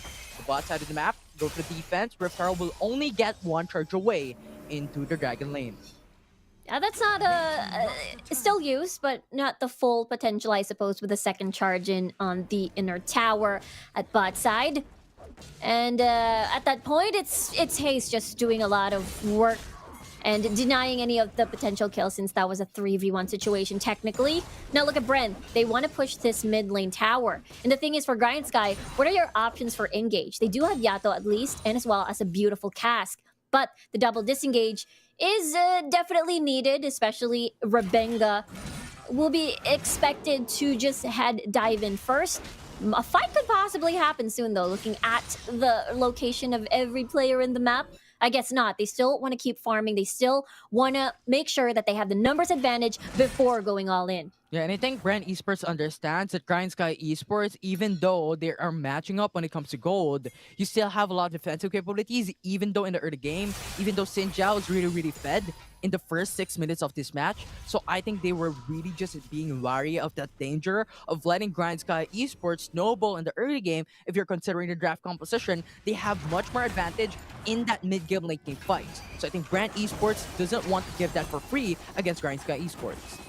Yeah, they're definitely wanting to air quote chill a little bit. They don't want to be too hasty anyways, considering that Rebenga has the lead. But this could be a collapse at top side. They're looking at GrindSky. It is Hayes all alone. Meng now jumping in. That Mark to try and save his life. That's going to be the calling as well to follow through. Hayes is now low HP. He dashes back in, but Tactical is waiting for him and gets killed. Wow, and GrindSky even gets a tower on top of that. That's just a big cherry on top, though. But look at MJan. He's able to get at least that slow in. Rebenga goes for the knock-up onto Majo. Majo will force out the Proto Build to go back to safety, and Bren Esports will not get the kill. But that is the 1-for-1/3 trade for both these teams. This is incredibly close. Again, when we look at the standings, GrindSky unfortunately has struggled in Group A. And for Bren, they had a rough start, especially up against RRQ, but they've defeated every single one. They've defeated GrindSky, they've defeated Liyab in the first round robin, and ended with almost the same results. And we'll see if this current series, with a lot of pressure on the line, will, have the same fate as the first round robin. Because again, Bren has to win 2-0. But Jeff may be all alone. GrindSky is gonna be the objective that they need to overcome. That's gonna be the Glacial Fissure knocking up for next, and Jet will be obliterated by GrindSky Esports. But fight's not gonna be over. This is gonna be the 4v3. Favor for GrindSky, and Bren is gonna be wary of the risk fighting this through. And now they're gonna hover into their turret instead, while GrindSky is now starting onto the Ocean Dragon. And a split push, even coming from Hayes. They know that they have the numbers disadvantage. It's gonna be a 4v5 anyways. And might as well just try to take as much as you can off of the map. And with that, vision is incredibly important. Oh, Light Binding was phenomenal coming in from Lux. And now it's gonna be the Corki jumping in. Conti is trying to go in for the flank here into the backside. That's gonna flash away. Lux will go in for the ultimate. Final Spark will get the kill down. But that will be the jungle for the ADC. Bren Esports will lose their hyper carry, and now GrindSky Esports has the potential to punish Bren Esports. What a crazy aggressive Valkyrie forward, and it was a pretty dark jungle for Bren, so it is GrindSky just catching these opportunities. They're pressuring Bren time and time again, and so far it has looked even. Rebenga getting the 3 early kills, but couldn't translate just yet because they had Majo getting the same amount of kills as well. Now we'll have to see though. Vision, I have to reiterate this. It's very important. There is a Kha'Zix on the opposite side of the squad, and as well as Twin Shadows, at least coming from MJan, will help out reduce the chances of Meng to follow through with a surprise attack. And now, GrindSky focusing on top side, we'll have to see, because this is so close. You can feel the intensity of this match. And the thing is, it's so different because Bren, last weekend when they faced up against GrindSky, they were super confident. This time around, they know what's at stake. They know how important this series is, and that's why they're very, very careful. Yeah, and it's a different story because GrindSky has been dominant as well in the early game to match it up against Bren Esports. So now it's 6-9. It's really going to be so difficult to state who has the better lead right now, because Bren Esports can still win this. GrindSky can still win this. The goal difference is so much of a minor situation right now, only of a difference of a couple of 100 gold for the side of GrindSky Esports towards Bren Esports, which is really going to be a mystery on how Bren is going to balloon this into more lead against GrindSky Esports, and I think top lane will be Bren Esports' target. Going for the death mark on Yato, but that is quick stays his enchant that saves his life. But here into the bot side, that's going to be Rebenga getting the kill down onto Majo. Meng will try to follow through with a kill trade-off. It will not happen. Bren Esports going to go away with a 1-for-1. Nicely done by Bren Esports here. Oh, the binding. That's going to be the route onto view. Glacial Fissure will not connect onto anyone, and they're trying to follow through. Rebenga will be sniped down. He's going to go in for the slowdown. Tactical just going to the backside. Now there's going to be a 2v1. Who is going to win this? Is going to be Bren Esports or GrindSky? But Meng is too low, and he has to fall back away because you are the jungle. But you have Hayes trying to go for the kill. That's going to be Shuriken in, dashing away. He went in for the wrong direction, as now Meng is safe from harm, and Bren Esports is not going to get a kill onto Meng. Was there a Scryer's Bloom, though, in that area? I think, Hayes didn't want to risk it. He didn't want to overstay his welcome because Majo has basically respawned already. He was about to join Meng And it was the right call. Hayes didn't want to stay any longer, even though Meng was so close to his death. That Twin Shadows holding to prove to be a lot of value to maneuver around these 1v1s to escape danger, as we saw earlier. And now for the second item, we're looking at the Cyrilda's Grudge over here from Hayes. Again, we talked about this yesterday, a little bit more of that utility. You add in a slow with your abilities, that means more chances for you to land those auto attacks, even for the rest of your melee members, such as Jeth and Rebenga. But GrindSky Esports, having that knowledge, is now going in. There's going to be Jet being pinned down, having sights onto GrindSky Esports. Culling is now going to be forced away. And Corky is getting a lot of damage in. That's going to be 15% HP. Meng is now just going to jump through. Mark is going through onto Tactical as well. This is going to be so low of an HP. Final Spark will get him through. That's going to be the kill onto Bren Esports. And now they have the member advantage. They could now start onto the Cloud Dragon. But we have Majo now trying to go in. This is going to be so hard for them. Can they defeat it? That's going to be Flash Away. Summoner Spell burn for GrindSky Esports. But Meng is here to go for the contest. It's going to be the 3v4. Member advantage for Bren Esports. Now that's going to be Blaze Shell Fisher going for the two-man knockup. GrindSky Esports is going in. But the Guillotine will not get the kill. And now Bren Esports has the member advantage still. This is going to be the 1-4-2 trade-off. And GrindSky Esports is trying to scour away because Bren is dominating that fight with the triple kill. And now they're still starting onto the Cloud Dragon regardless of the jungle. Because two mana doesn't have it. Now Hayes jumps in. That's going to be the death mark onto Gragas. As Gragas will fall down, that's going to add a little bit of an extra flavor as Bren Esports is now going to get Cloud Dragon. Tactical will come though. They want to start this fight. They want to further get the kill. Tactical calling, connecting onto Magic. That's going to be Flash as well. Gets the kill. And Jet will follow through. Double kill for Tactical as they are now happy to go back away. Yeah, he's able to sip from the scraps. Tactic was able to time it correctly. Well, not time it correctly. He was alive, just went straight to the dragon, and Bren wanted a dragon. That's going to be huge damage potential coming into Tactical. Can he do it? But here's going to be the Stasis Headshot countering that ultimate from Zed. As now it's going to be Meng trying to get a kill. Consi, you are in danger. Are you going to go back away? But Maju went in for the guillotine, gets the kill. And GrindSky will get the 4 kills in that fight. Bren Esports will lose their members. And now GrindSky is starting onto the Baron Nashor. Yeah, this is a crazy game. This is a game where anyone can win. Look at that, 1v1. Rebenga trying to teleport. TPs are now coming through. This is going to be 1v1 once again, but the calling will be there. Zones out the enemy team. GrindSky Esports will get the Baron Nashor, and they're happy to go back away and buy some items for now to pressure in against Bren Esports. Remember, if GrindSky wins this game, that means Liyab has a chance later on in their fight against RRQ. That's a chance to still make it to the playoffs. Bren, they want this 2-0. They want to prevent any win seeping through from GrindSky. And this is the pressure coming in. This is the goal being even. This is objectives being even. Now, GrindSky, they are in the lead because they have that Baron buff. They're going to utilize it with this 1-2-2 setup. And we'll see how Bren reacts because Hayes, unfortunately, the response to Assassins here with a lot of Zhonya's on the board just denies any of these sneaky kills. No Zhonya's, that means it's easy for you to kill, and it goes the same way around. Now, Bren Esports has to pay the price. Renga is now on 50% HP. GrindSky Esports is zoning him away. That's going to be the tier 2 turret down into the bot lane. Majo is split pushing top lane. There's going to be the 1v2 situation, but considering the amount of sustainability for Majo, he does not care. And now GrindSky Esports is now going for the inhibitor turret. They want to take it down. Rebenga will be there to go for the defense. GrindSky will still zone him. Get the tier 2 turret mid lane. This is GrindSky now, pulverizing the base of Bren. At the moment, it's just the inhibitor towers left. Final Spark gets off the damage in. Calling will be there as well. Zoning out the enemy team. Structural delivery knocking them away. But Tactical go in for the Stasis Enchant. Jay will now be topped on 2 members onto Rebenga as well. And now Majo gets the inhibitor turret top lane. But Bren Esports still doesn't want to end that fight. Majo is trying to go back away as well. They will get the kill. That is going to be 3-4-2. Bren Esports will get the advantage. GrindSky Esports will scour away for a retreat as Bren Esports will get the numbers advantage. Now Majo will still be there. Light Binding with a flash as well. Summer Spell advantage down. Bren Esports will go back away. That's going to be the TPs. They want going this. for the recall, but they want this.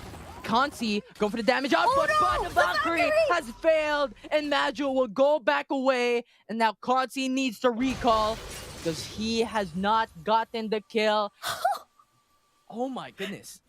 Oh my goodness is right. They invested so much to get a kill on Majo. They used a flash from MJan as well just to make sure that the binding might connect. Unfortunately, it did not. There's not a lot of vision on the board for that. Now the Infernal Elder Drake is at stake, and as well as the potential game, and as well as the potential playoffs run for Bren as well if they lose this game number 1. They need to win it.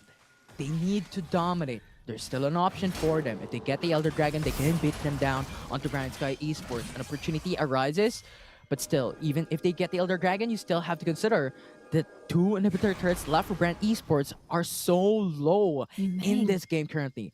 So a lot of stakes on the line here for GrindSky Esports. They can dominate. Even if Bren starts onto the Elder Dragon, GrindSky can now go for the backdoor to finish this game. We'll have to see. Meng wants that one auto attack. I feel like those 2 towers standing in the middle is just 1 auto attack away. Maybe 1 empowered auto attack away even. And now, look at this. Infernal Drake being started. As they're starting this, Bren Esports didn't have any vision aside from the Wrist Cutler that will give them insights that Meng is starting this down. But GrindSky is zoning them away. Rebenga is trying to go in to go for the contest. Majo will be pinned down. Bren Esports is going all in. That's going to be the 3v1. That's going to be the ultimate down. GA will be popped by Majo. He is no longer there for a couple of seconds. Glacial Fisher will zone out the NFT. Final Spark will connect onto none. As now it's going to be Bew trying to go back away as well. 5-man members available for these 2 teams. As you have Gragas going for the flank. Yada will force the flash away. You need to look at the lane control into the mid lane. Bren Esports will go for the recall. GrindSky is starting this Infernal Dragon. They don't want to leave this behind. Rebenga will still be there. Hard. They don't want to leave this for free for GrindSky to take in. Tactical with the culling, though, so much damage onto Amjan. 5k HP for the Infernal Dragon. Rebenga, will you come in? There's the right opportunity. Come now. Glacial Fisher. That's going to be it. Gragas went in for the explosive gas. Zones out the enemy team and confuses them on what they need to take in. And GrindSky will take the triple kill to follow through with ace. And now the lane control is in favor of them. They could finish this game. They could go to the top lane and they could end it. They could remove Bren Esports on their 2-0 win to remove them of an opportunity of big chances to the playoffs, and that will be the first game towards GrindSky Esports. What was that game? GrindSky every single time. I mean, when we look back at last weekend, you mentioned early game was their prowess. This time they kept the early game strategy and approach intact and were able to transition that to a huge lead. Well, not huge lead. That game was incredibly close. They were able to punish and take advantage of Bren time and time again over at the Dragon, and it just... what a game. I actually have no words. That's how much this game was amazing. Yeah, it was a back and forth, right? Bren Esports having the first couple of kills, sure. But GrindSky reacted to that, get that kill to match it up against Bren Esports. So I think there's just so much commendable plays coming from GrindSky Esports. Bren's power is the early game. When it comes to late, they have the huge disadvantage because as you've stated a while ago, you have a lot of stasis from GrindSky Esports to protect their carries, specifically onto tactical. And Hayes really wants to get that kill onto tactical to remove the damage out for GrindSky Esports. But you can't do that with a GA stasis enchant champion. So GrindSky Esports adapted so bigly. Yeah, they adapted, they adjusted so well. I mean, the fact that Bren, again, this composition isn't entirely suited for a 5v5 scenario. They want the picks. They want the split push. We saw that from Hayes as well, but it has been countered every single time, especially that Majo got ahead. Therefore, there was someone to deal with a split push later on. Now let's look at the Opal Inline 4 play of the game of Game 1. That's insane.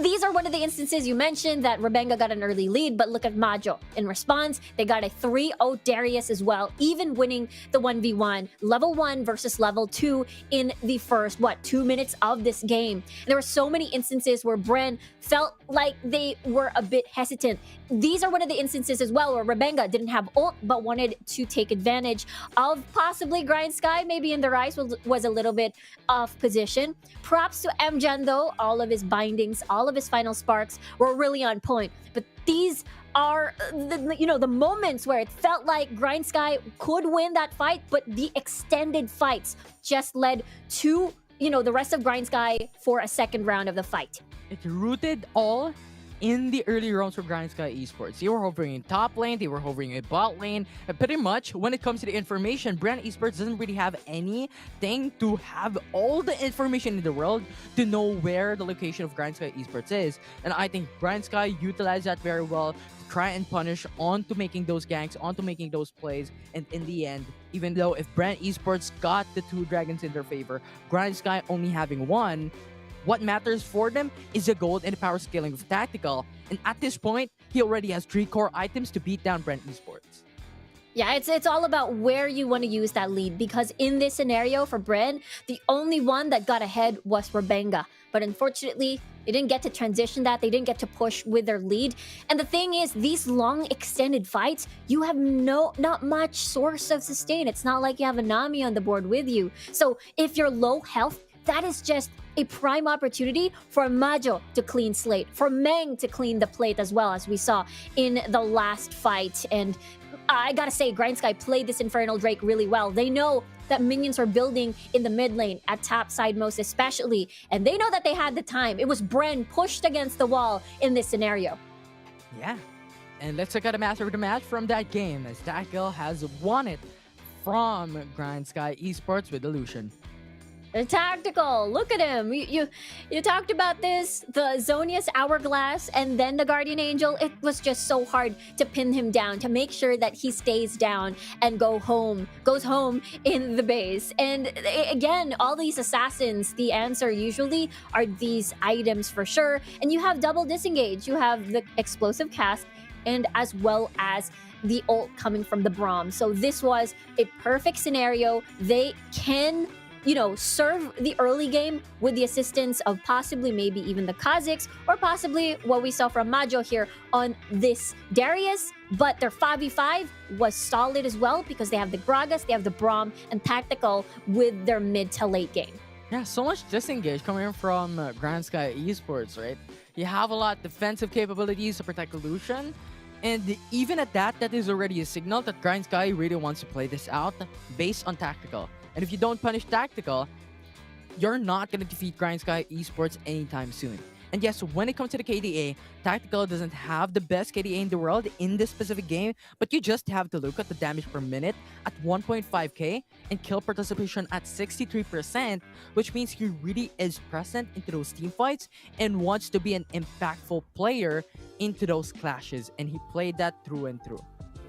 Yeah, his positioning was just 5 stars, I guess, if I were to rate it. And 4 stars. Yeah, 5 stars. 5 stars.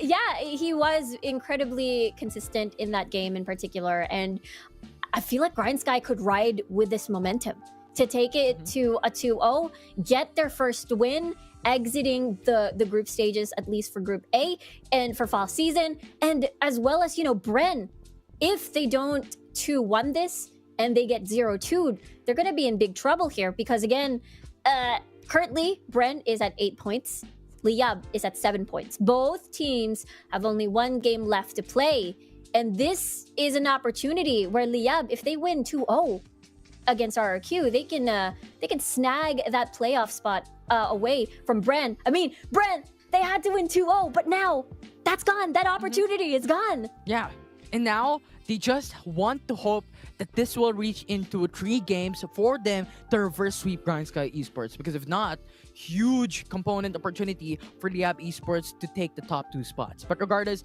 now let's look at the draft from game 1 and what really had happened from the beginning of the game from Bren Esports and GrindSky Esports. Yeah, Bren looked like this looked like a pretty solid draft on paper, especially that this is Rebenga's comfort pick. But I was expecting an Ari pick in the middle, just because, again, Twisted Fate was banned. So usually, if you don't have a single target CC in the mid lane, the next best thing would be an Ari pick for Hayes. And this is a perfect skirmish-heavy, early game-centric duo from mid and jungle. But we got the Zed, so the configuration of, the playstyle would be a little bit more different, especially if you don't get ahead, then the Zed would continuously split push. But the thing is, every single time he'd meet Majo, who was ahead 3-0, by the way, won the 1v1 up against Jeth at topside. So So that split push option wasn't necessarily pushed further because, again, they didn't really exactly get Jet ahead as well. Right, and that gap from the Baron lane is just too much to handle. And when you need to look at the 5 minutes into the game, when you look at the 7 minutes into the game, you already have 3-0-0 onto the KDA of the Darius.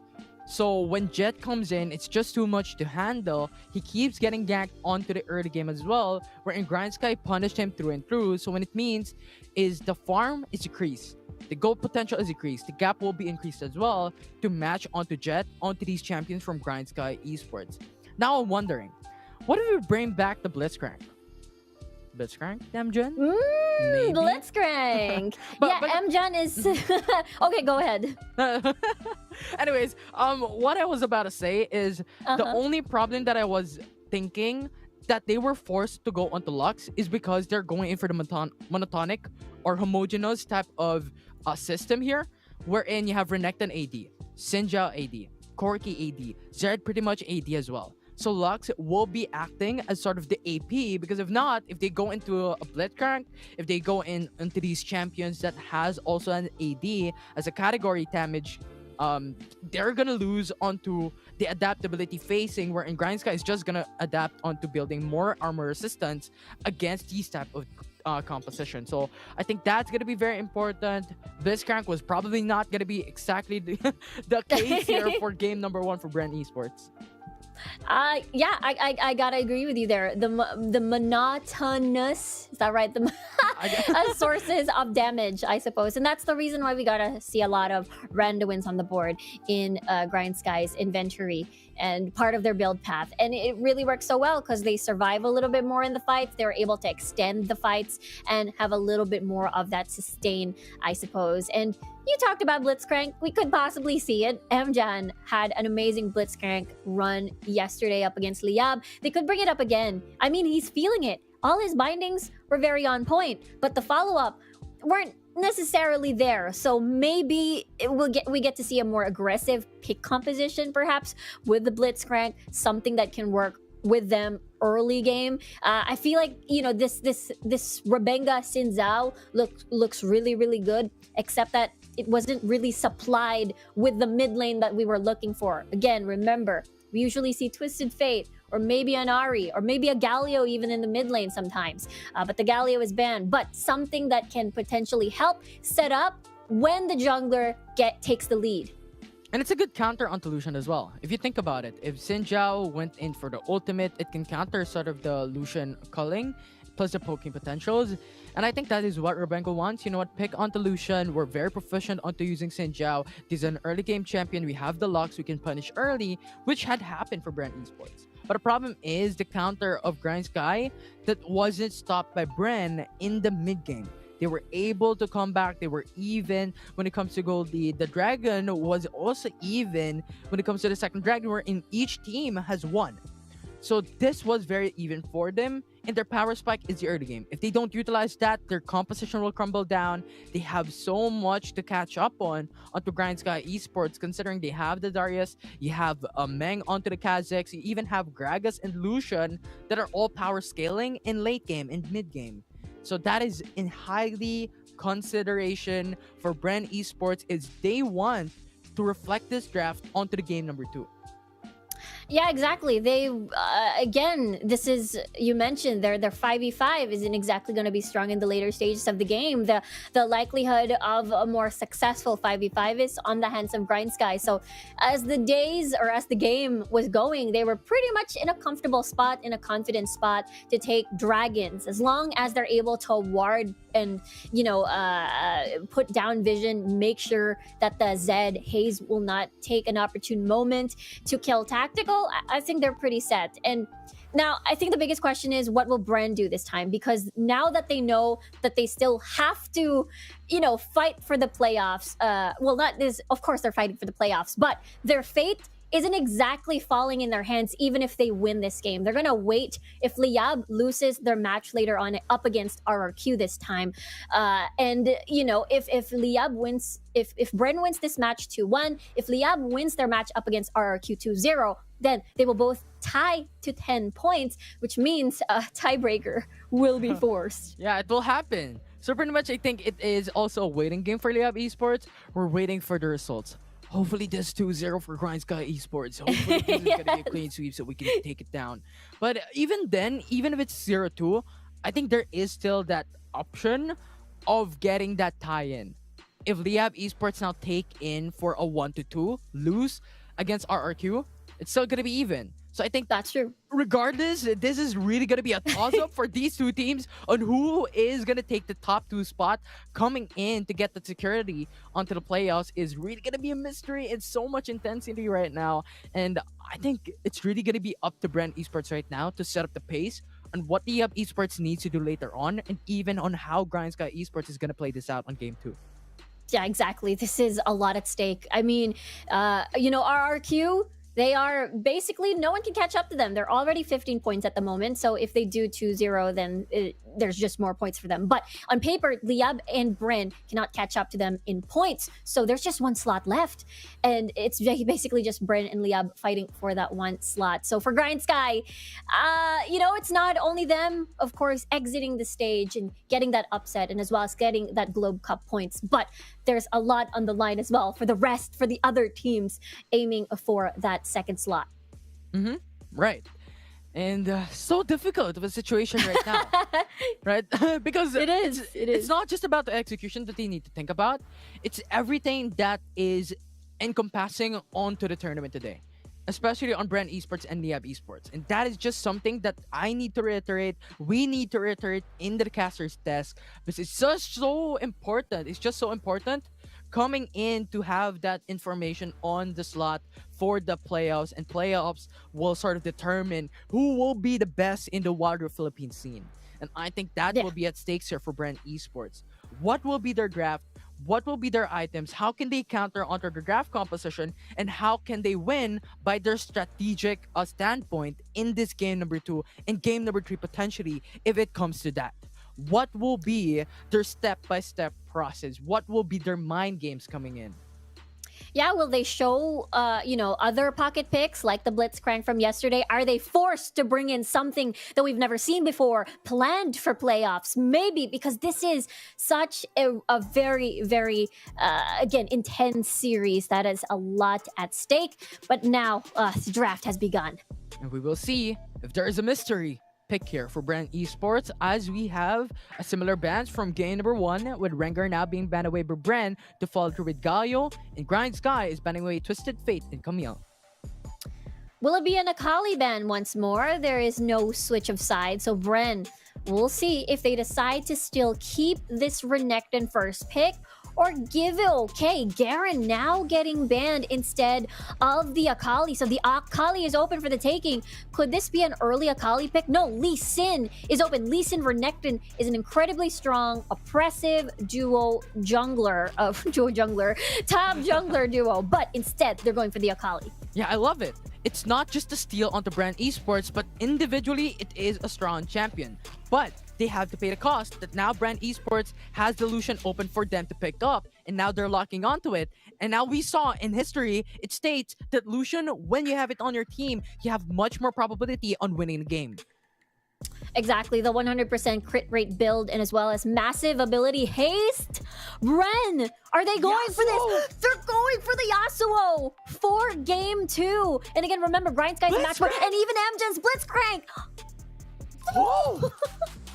Oh my, Bren Esports is really going all in on the mystery picks here. And now GrindSky needs to reflect them onto the earlier pick, onto the brown lane. And I think this is literally a toss-up between these two teams, and I don't know what's gonna happen because everyone has their pros and cons coming into the series.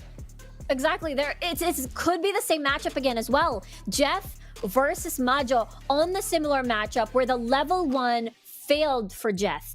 And it could be another result. It could be the same result, or it could be Jeff playing a little bit safer on that level 1. See if he can deny that level 2 spike from the Darius.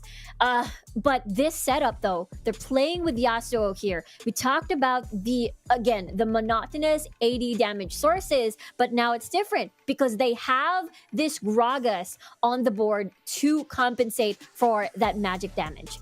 Right, and They brought in the Blitzcrank, now considering they have a Gragas.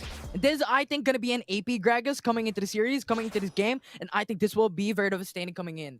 And now Bren Esports have the 3-man roam, same as GrindSky Esports, the same patterns as we've seen in history's past, wherein they want to clear out the wave mid lane quickly so that they can punish later on.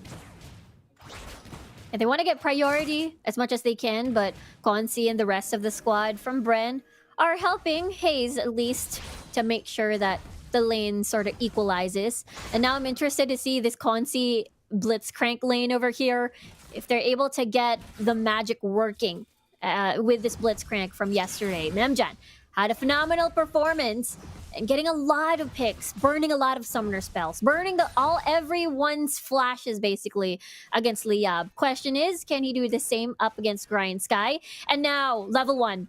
Jeth has survived. He is fine. He's going to be level 3 soon. Right, but too much aggression coming from GrindSky Esports forces out Consi to go back away and go for the Honey Fruit. Now, here's the different here. Here's the different take coming in from yesterday's match from Bren Esports onto the Blitzcrank. Because now, it's Gragas, not that power spike lead until level 3. He needs that level 5. So they cannot pressure in this early game. So I think they need to wait for sort of the mid game to really just have that impact on having the Blitzcrank, Gragas jungler, and having the Lucian combo as well into the bot side of the map.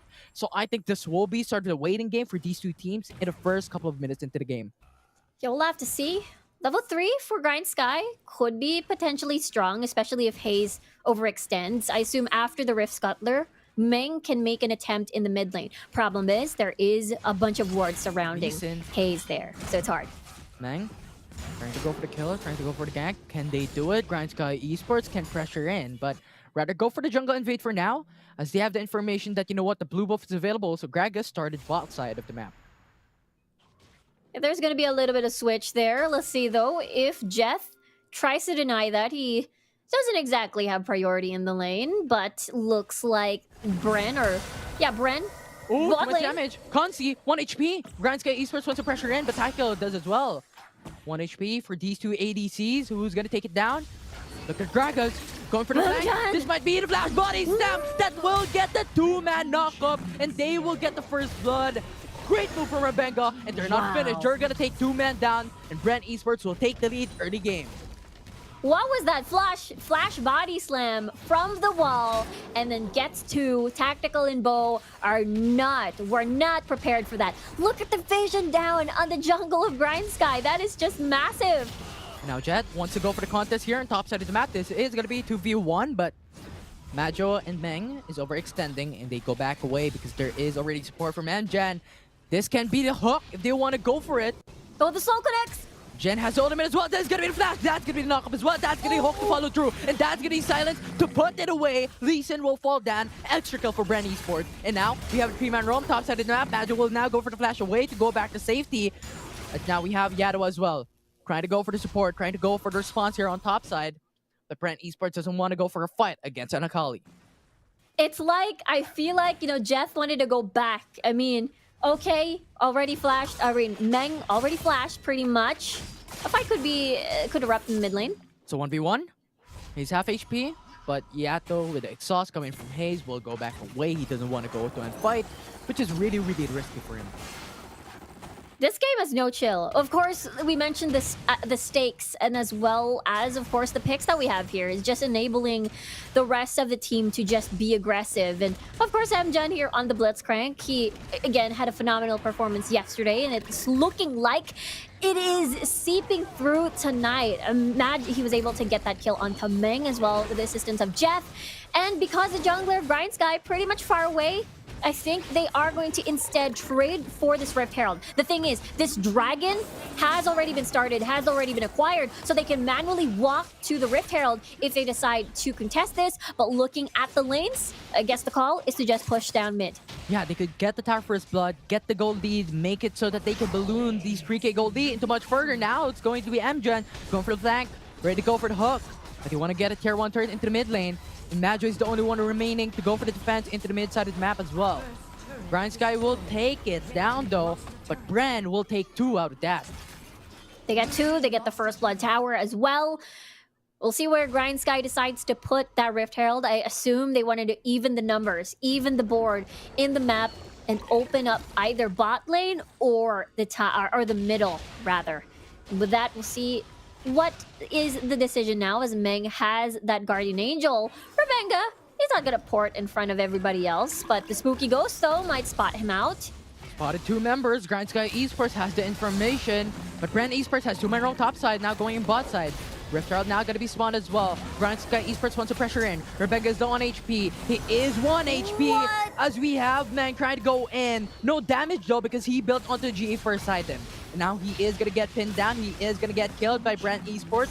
This is now going to get the in-member advantage for Brent Esports to bring down against GrindSky. Hook will come through. Oh no! Corky coming to the fray. Tactical. That's going to be the flash to bring him down. Jet is now going for some moves, going for some plays, and that will be the kill. That will be the 2 and 3 coming from GrindSky Esports taking a lead. What is happening? Really good dive coming in from GrindSky. Tactical was the, I suppose, necessary sacrifice. Looking at the itemization, you mentioned, yes, Guardian Angel first item. He was still pretty painful up against Rebenga over there.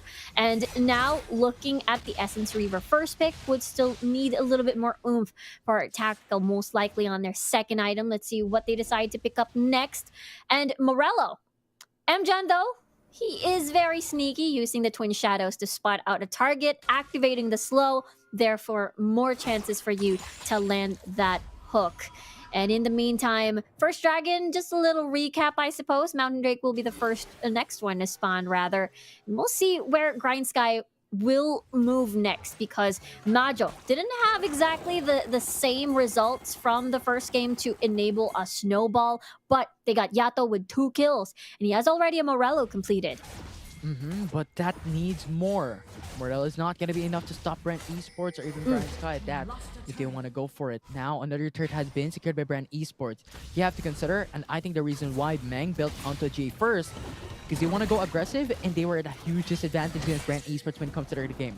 And they want to reflect that onto having that aggression against Brent Esports. Now the Sonic Wave will connect onto Rebenga. They will go all in. That's going to be a rage kick coming into Rebenga. Rebenga will be low, but Meng will be lower at that. Sonic Wave will come through once again. Guillotine will secure the kill. That's going to be Magic going for the flash away. Gets that kill once again. 3 for none as of yet. And Brent Esports is now on the corner as GrindSky is back into the game. Now look at GrindSky go! They're just cleaning house right now. And it's only Jet left, only Mjan left. And they can open up this mid lane tower for themselves. And even getting more kills to assist them in evening out the playing field once more. Yeah, they can trade it down. Now, it's even for these two teams. The early game work for Brent Esports did not come into fruition because GrindSky countered that, similar to how they played in game number 1. This is going to be so close of a game, so much opportunities for any of these teams to take it down into a win for GrindSky or even for a game for Brent Esports. It all comes down into the next clash. Whoever takes it down can get the lead. We'll see though. We could see another oh, the hook missed. Tidal Wave will miss as well. This is going to be 2 CCs missed for these two teams, but now it's going to be 1 for 1. Concept will die. Meng will die for GrindSky Esports as well. This is going to be the 4v4. Yato will come through the flank, get the kill down from Magic with a guillotine. That will be gaining them the member advantage. Brent Esports does not have that opportunity to take it down. This is going to be a 3v4. GrindSky will take the lead, and Aqua Prison will connect onto the Yasuo as well. Now I think Brent Esports needs to opt to go to the mid lane instead. Yeah, there is no way they wanted to contest this. Jeth is down, Consi is down, one of their leading men in when it comes to the gold, I suppose, on Bren's side. So they don't want to risk it. Again, we're looking at the same Bren that we saw in the previous game, where they don't want to go in too hard just yet and overcommit, knowing that, especially that they lost the fight. Majo again getting ahead on this Darius. This is incredibly scary. No one from Bren is allowed to go at a certain go down at a certain threshold in their HP, or else they're gonna get assassinated by Yato or getting resets for Majo on this Darius. Look at Yato. He's 403 at the moment, and he's gonna be incredibly scary later for sure. Now GrindSky Esports, 3-man roam top lane. Sonic Wave will be there. GrindSky doesn't have any information that there is a 5-man roam coming from Brent Esports, hiding onto the bench. That's gonna be the net, bro. You have Meng, very, very low. That's gonna be Tidal Wave, zoning out the enemy team. Yato will go for the Stasis Enchant to delay some more time. That's gonna be Shroud, giving him more information, but Yato will be bursted down. GrindSky wants to go for the contest as well. Sonic Wave will be in, but that's going to be the body set to go for the connect as well. Onto Mang, that's going to be the counter attack. Aqua Person will connect onto 2. Bren Esports will go in. Jet will come in for the flank. That's the Sun, and Mang will go for the flash away. He needs to go back. Maju will die as well. And now this is going to be the 5v2 situation. Bren Esports will take the lead. Now that's going to be flash. Go for the knock-up. But they are happy with that 3 kills. And they're now going for the Baron Nashor. It's so painful. When MGen gets you, hooks you, silences you, there is no escape. Yato had flashed there, but he was basically bursted down. Mang now going for Twin Shadow, gives information, but he's 1 HP. That's going to be GA popped up. Now Consi calling, but will miss. Now Brent Esports is just going to go back away and not let GrindSky Esports remove their Baron buff. Pretty okay for now, as it is Bren that is has turned the tables. They are now 3k gold lead at the moment. Infinity Edge and Solari Charge Blade in the hands of Haste. There's a lot of crit, especially when the setups are there for him. When MGen gets a hook, gets a knock-up, easy setup for Haste. Or Body Slam coming from Rebenga as well could be an option. Now Rebenga waiting for that Rabadons to hurt a little bit more on his abilities. So I'm gonna look forward to seeing what the setups are gonna be, especially look at the vision down coming from Brent. There's a lot invested on top side, and it paid off. Especially they're able to get a pick off immediately, a tactical earlier. But Tactical actually outscale Bren Esports at this point. Too much gold coming from the Bren Esports' side of the team, and they won that clash a while ago, which means they have a lot of gold lead coming into their team at the moment, and potentially even getting 2 more tier 2 turrets against GrindSky Esports. Now that's gonna be the whole title wave to counter, but it is too late as Mang is already falling down. Conti will go for the title. GrindSky Esports will try to get a kill. Yato go for the final execution, gets MGen down. This is a 3v4 in favor for GrindSky Esports. Yato will still stay alive, but Tactical will be traded off. Brand Esports will take the kill down. GrindSky will remove 3 Baron buffs away from Brand Esports. I think they want to go for more. That's gonna be Yasuo getting the 2-man knock-up with the last breath, and they're gonna take the kill. And Abu is the only one remaining to go for defense. Can it be enough? And Yato as well will come into the mid lane. He will jump in, but Jet will dash away. He will be safe, as that's gonna open up the base into the mid lane for Brand Esports away from GrindSky. Oh, do they want more kills? 2v1, that's gonna be a rage kick coming in from Lee Sin, gets a kill down, and that will be at the very least a trade that they want to have for Brand Esports. This is an insane game. Look how almost even they are whenever they fight. But it doesn't change the fact that Bren Esports is in the lead. Look at the Twin Shadows matchup there. There's 4 spooky ghosts finding Yato over there. 2-man for GrindSky Esports. MGen is waiting patiently. That's gonna be the hook onto Macho. Oh he will follow through. Tidal Wave will be a T too late. Yato will come in. That's gonna be the final execution. Gets a kill down, but he will be knocked out. The CC chain is flawless, and that will be defeated by Bren Esports. Now it's gonna be a 2-for-2 though. Tactical is low on HP. MGen will try to get a kill onto Meng, but there's too much damage. No damage in for Bren. As GrindSky will cower away. Bren Esports will do the same thing. If you have MGen having the information onto the Rift Scuttler that they're gonna take it down, Yasuo will come into the fray as well to go for the response. MGen, look at him MGen is ready to go for the hook, but Mang will just go for the Sonic Wave, go back away, go for the recall. Yeah, this is just too risky to overstay. I mean, you're just one combo away from dying from MGen over here, but they want to contest this one. They want to go for Tactical, it, no and mana. going for the kick onto Yasuo, but Yasuo went in back, last threat gets a kill down, make it a double kill for Yasuo. Haze is wrecking havoc right now into the Rift. GrindSky needs to respect it, and they will cower back away, because now Brent Esports will have 5-man roam coming in, but Tidal Wave will go for the response here for GrindSky to try and go for the steal. Prison will go onto 1, but you have Conti going in, getting the kill down. Calling is too much damage. That's gonna be hooked though. Majo is trying to go for the response, trying to go for the kill, trying to go for the trade, but this will not be enough because he lacks in damage away from Brand Esports on 5 dead champions, and they're gonna remove everyone except Yato. But Mang is alive, Tactical is alive, Bren Esports is pushing in, they're going for the Nexus base, Gragas will go for the explosive cast, you have Jet coming in, Nexus base 91 HP to finish it down. That's gonna be game number 3 into the series with Bren 1-1 away from GrindSky Esports.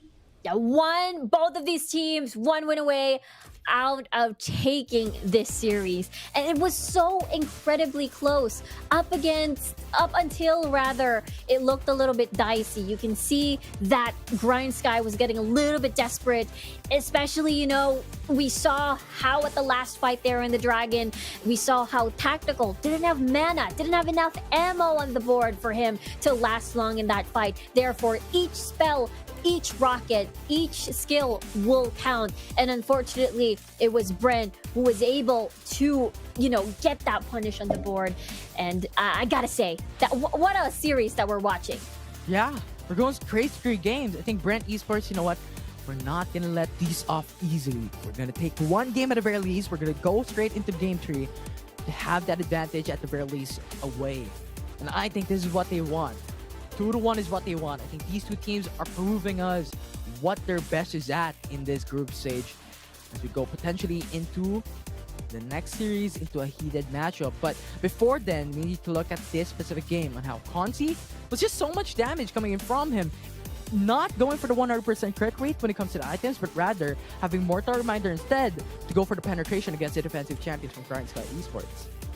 That's true. I suppose maybe on paper a little bit.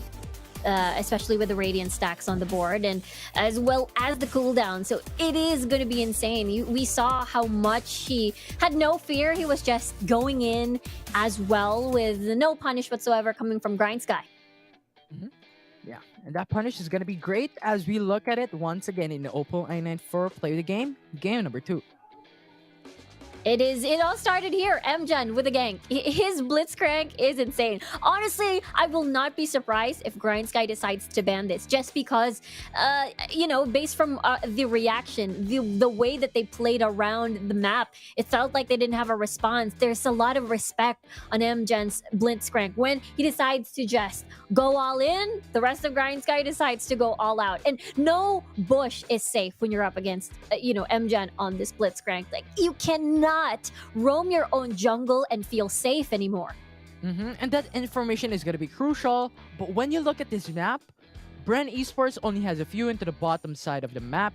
GrindSky only has even one into the bush onto the riverbed. So they're lacking towards the information game between these two teams. And I think that's going to be crucial in the next game.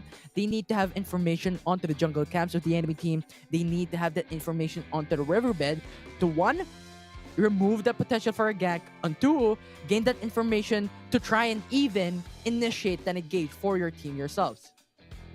Yeah, they have to get the vision down, especially that a lot of the assassins are involved. This time, though, for Bren, it is going to be Mjan as the assassin on the Blitzcrank. So Yato, he tried his best on this part right here. It felt like GrindSky could have won that match, but they ran out of carries. It was only Tactical, or rather Bo, left in that engage. And Majo, again, didn't exactly...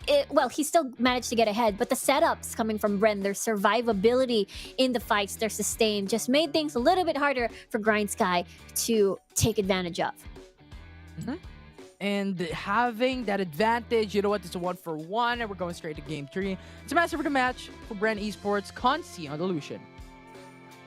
It's been, back-to-back Lucian so far? I think the previous one was, I believe, Tactical, if I'm not mistaken. So the Lucian has been a prime factor in the drafts, in the game, because there has been no answer. You have to have a carry that can match his prowess in how unstoppable he could be once he gets 3 items. Once he gets Solari, Essence Reaver, Solari Charge Blade, as well as the Navori. So he will be able to proc his passive even more. He's able to chain abilities even more. So this Consi, he had a very confident Lucian game in that particular series. I mean, he was dashing all by himself, dashing aggressively to the members of GrindSky, and no one could match him then. And the interesting item that I want to put a quick note of is the Twin Shadow enchant. Oh, yes.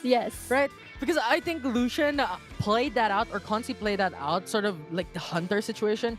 We want to hunt kills, we want to hunt players in this game number 2.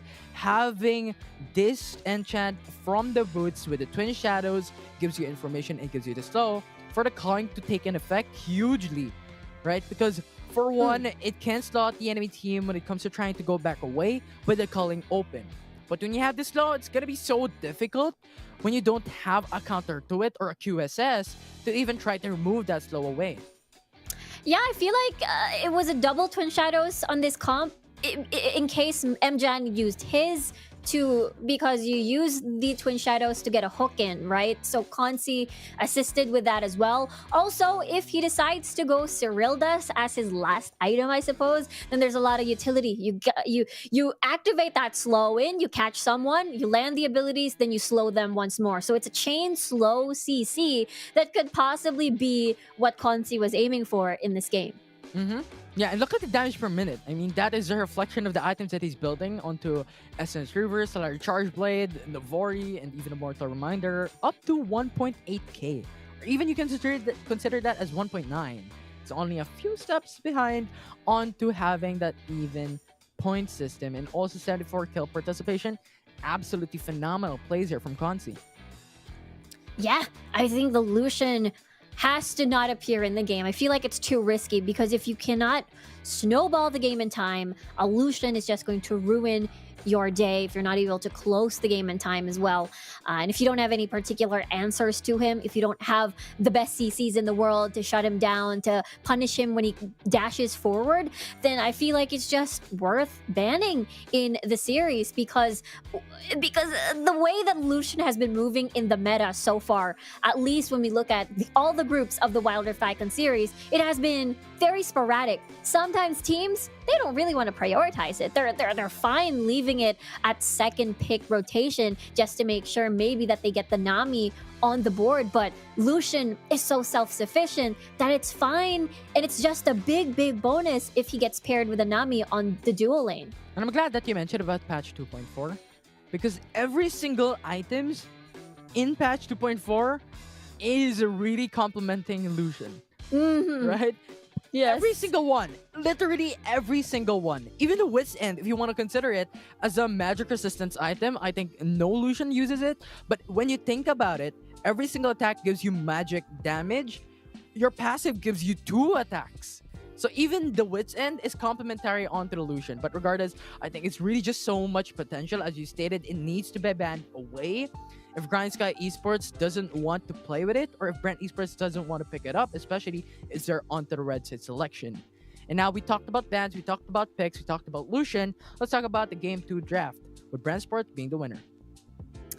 Yeah, it's the same sides. I'm curious to see if the sides are going to be similar. That way, whoever's on blue side doesn't really have that pressure whether or not they want to ban out the Lucian. They're fine just removing these picks like the Galio primarily, and as well as the Gragas. I assume they want to keep these options open just as they want to, if they want to play around the AD carries. I suppose it's really good for disengage. And we talked about this before. GrindSky, their early game aggression is really good. So having that disengage on the board for them just helps out slow down the pace coming from GrindSky. And from Bren, looking at the draft right now, though, I really like the Lucian Renekton pick. It feels like this has been Jeth's comfort pick at top side. He was able to survive the level 1 now, though, so this is not a level 1 that Majo can keep doing in this series. And I feel like at this point, you know,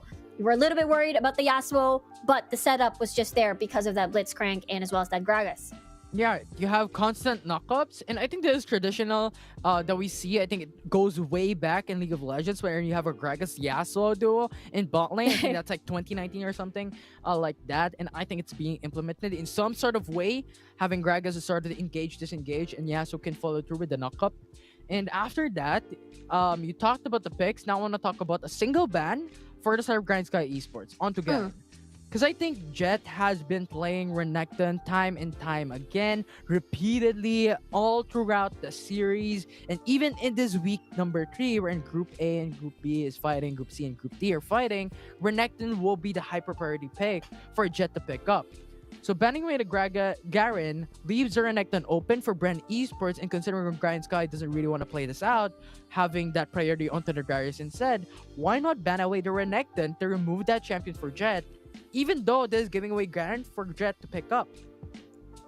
Yeah, I think it's a Since Garen is a great neutralizer for assassins as well, so I feel like that they wanted to take that out of the option. Also, it's a two birds in one stone kind of thing, removing the assassin, the silence, because when an assassin moves in, just silence them and they just die because they're just that squishy and they're just that vulnerable without their escape abilities. So also, it's a air quote throwaway ban as well. They wanted to make sure that the Akali was open for Yato, so it works well because game number 1, they did manage to ban that out. So they want to make sure that that is an option for their team. So now I'm curious that both teams are now pushed to a corner.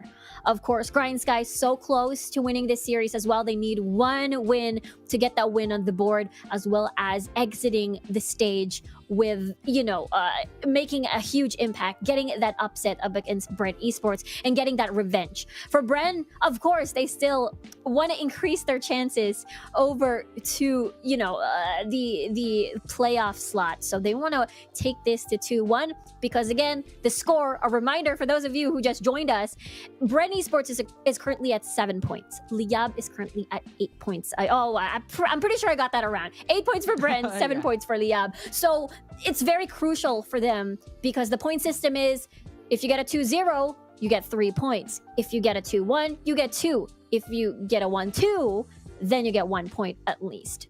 Yeah, and considering that mindset, if Bren Esports win this, Liyab Esports has to take 2-1 to get it to tie, 2-0 to win that series, to win the top 2 positions. And that is something that the viewers need to take in to consideration as well, having, maybe new viewers are coming in. And I think this is what the stakes are coming into game number 3. Bren Esports needs to win this as much as possible to gain that edge against Liyab Esports later onto the top 2 slot into this specific group. Now I'm very, very curious on what our graph is going to be onto this game number 3 because I think this will be the beginning of what the changes are in the Rift, what will be the steps are into the Rift, and what are the strategies that could be implemented. Are Bren Esports going to go back into the traditional early game champion with Rebenga going for Sinjao? And now GrindSky is going for sort of the late game champion with typical Darius, typical Akali, typical these champions that they picked up in game 1 and game number 2 so that they can have that advantage mid-game, late game. So that is my consensus right now. Who is going whether category when it comes to team composition into game 3? It could go anywhere. It could be, again, they are forced to pull up a pick that we've never seen before, something that they were saving possibly for playoffs, because this is you gotta lay all your cards in the line. You gotta put them all on the table and make sure you solidify that 2-1 possibly up against GrindSky. And for GrindSky as well, maybe they have a bunch of tricks up their sleeves and we could possibly see something spicy in the draft for sure. Spicy, something that we can expect coming into the draft. It's going to be Bren Esports fighting against GrindSky for their very last game in a do-or-die match in this series number 3 for the day. With Rengar, Gaio, Gragas, and Twisted Fate banned away. Now, this is looking to be similar bans. If they decide to ban out the Garen again, then I assume GrindSky wants the Assassins. We'll see, though. Bren still wants the Renekton. Maybe a Gragas first pick could be a potential option, but no, Lucian. We talked about this. Lucian has been a huge popular and prime pick for victories. GrindSky can pick up the Lee Sin over here if they decide to do so, or Akali. Yeah, they picked up these 2 champions, very, very strong. Renekton and Akali now being picked away over GrindSky. Now, Bren can try to punish the mid lane potentially, or even the bot lane as it is left open. They could go Nami, they could go Braum. These 2 champions for supporting onto Lucian is very strong, and they could go Senjo as well to give Rebenga a very, very comfortable champion in the jungle. Exactly. A Nami picked. I guess they're not prioritizing it just yet because they want to get the Garen. We talked about this too in the draft. Yeah, Garen. Garen is such a good assassination, or rather anti-assassin tool, just because of that silence. And now, look at that. Double assassins for GrindSky. Garen will have to pick which one is silenced, the timing as well. And Tactical may opt for and fall for this Kaisa as well. So what will Bren decide to pick up as a support? It could be Braum, it could be Nami. Nami. When you have Nami, you have early aggression. The flowing water will give you also ability haste. So when it comes to the damage output, that is where it's at. Bren Esports still has an option to go to the Blitzcrank if they ever want to go for it. But if this is now going to be locked in by Bren Esports to follow through with a Blitzcrank. And now Bren Esports is having this It's mystery Jana. challenge here for this game number 3, with Jana being the last hover by GrindSky potentially to disengage these hard dive composition for Bren Esports. Yeah, everyone's pretty much squishy on the side of GrindSky, so it's not like anyone can body block for them. Unlike when Majo was on that Darius, he was serving as that body blocker, like taunting Mjan, okay, get me, or you're going to get an apprehend to the face. But this time, no one can exactly play bait up against Mjan, so every single target will be up for grabs. And for Bren, I'm excited to see this composition push through, especially Hayes is on this Fizz as well. So much CC coming from them. Chumps the water from Fizz. You have Sinjo with the ultimate. Blitzcrank with a knock-up, with the hook, with the silence. Too much. Garen also with the silence. So I think you have a silence CC chain, and you also have those CC chain in general having like knock-ups, knockbacks, slows.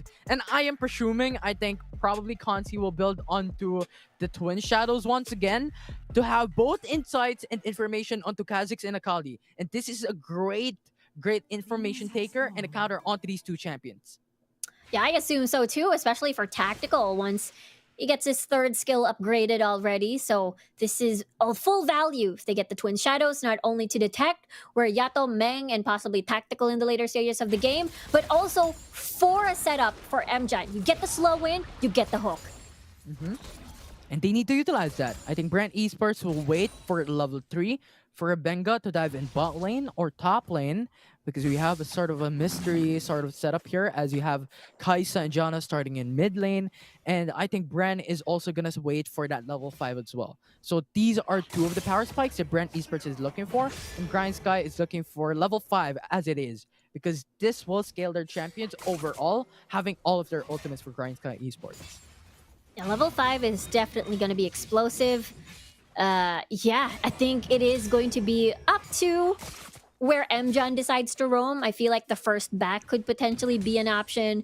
And because of that lane swap, I think it denies a little bit of that possible kill potential if ever Bo leaves, you know, a tactical behind. Oh, but look at Mjan go for the hook onto Meng. Whoa! And that's gonna be the flash burned, and also Meng being killed. The first blood goes to Bren Esports. And that is Bo with him too. The exhaust wasn't even there, and because Bo was ready to roam elsewhere. And look at the map again from Bren. Yeah, oh, Majo another. cries over the fence, but there's a 3-man roll. But the ignite from Majo will get the kill down. This is a trade that GrindSky is looking, and now it's a 1-for-1. I think it's a little bit scary to be aggressive on the level 3 Renekton. That's where he shines, and that's where he can potentially punish you. Level 3 and level 5 is a really good spike. Jeff, though, handling his own over there at top side, especially we talked about this in the draft discussion, and where, you know, assassins are pretty linear, I suppose. They go in, they dash in, but gank at top side. No, going in top side, because they want to go for the Rift Sculptor, and they're going to take it down. And I think you have Jet, you have consideration that he is on the weak side of the map. All of his teammates are on mid lane and bot lane. And the only one that is closest to him is only Hayes. But he's fighting on 4 members. So he understands that he needs to play passive, he needs to hug the tower, so that he can be safe away from GrindSky Esports. Yeah, not a lot of vision on the board, though. So this is Jeff being... Whoa! Again! But GrindSky was waiting there and gets a kill down. Yeah, that's another air quote. Well, I wouldn't put air quote to that because it was a failed attempt on Majo's life. They want to keep using Rebenga's lead and take the aggression to the next level, but they're giving more kills to Majo, and we know how that story ends. If a Renekton is able to get 3 kills in the early game, they're able to burst people down. Especially look at Bren. 4 out of 5 champions are practically very squishy, and that's the prime opportunity for Majo to shine. And this is very, very similar as a Darius of a champion, and GrindSky Esports is very proficient on this. because it's sustainable, it's a tank, and it's a snowball potential champion as well. When you give them the early game, you're probably going to win the mid-game late game fights because you have all those items already to utilize into really getting those ganks, into really getting those skirmishes, and getting some pickouts away against the enemy team. I really like this lane swap coming from GrindSky though. Prevents any roams coming from Haze because it is 100% priority for the mid lane, 100% in GrindSky's favor. 1v1 at top side though. They're gonna go for it. Meng tries to go for the kill. Jet will survive though. This is just too much to take in. But GrindSky goes back away, goes for the Rift Herald instead. They were able to send Jet home, but look at Bren. They want to contest this one though. Or they could go for the Infernal Drake. But considering that Meng has already started this quickly and efficiently, Bren has to contest. Because if you give this away for free, they could get the tower for his blood. And Bren Esports doesn't want to have Exactly. Now Rabenga jumps in. They want to take this down. GrindSky Esports will take a Rift Herald, but this was on the cost of Meng and Yato. This is going to be the 5v3 situation in favor of Bren. Howling Gale will knock up against 5. Bren Esports is going to be happy with that. Following through for their Infernal Dragon, I assume. Yeah, we'll see. As they want to push, either they want to deny First Blood Tower, attack the tower in mid lane, and then Jet's life though. PV1, Jet is trying to run away. GrindSky Esports tries to get a kill. Tactical will receive a lot of damage though because he overstayed onto the turret. With Bren Esports now punishing mid lane, trying to pressuring in. Bren was hoping they'd get First Blood Tower plus Infernal Drake, but it is still really decent wave clear from the side of Yato and as well as the spikes coming from Meng. They weren't able to deny First Blood Tower up against GrindSky there. It would have been the best case scenario, but this trade of Rift Herald, or rather this trade of First Blood Tower over Infernal Drake, I feel like that's a pretty sweet deal. Bren has a massive amount of damage on the board, especially Consi, especially Haze, and Rabenga. Again, he did get that one kill, but he has failed twice already so far in his attempts. Well, not twice, but Spooky Ghost, though, will spot Bren out. But it is a trade that Bren is willing to take. They're able to open up the map, at least, in the bottom lane. Yeah, they already got a turret. And they're just gonna go back away. No reason to overstay there into the bot side of the map because you're just delaying to buy some items and you're being more susceptible to risks of having GrindSky Esports go gank bot lane and get those kills. It's a pretty sweet call. Just take the tower, get out. Because there's 2 assassins on GrindSky. They're aiming for Jet's life again. Jet doesn't have any information that there is Dream out looking to kill him. 4-man at that. GrindSky Esports wants to pressure in. But you have the support now come through. MJun goes for the knockup onto Yato. Yato jump in.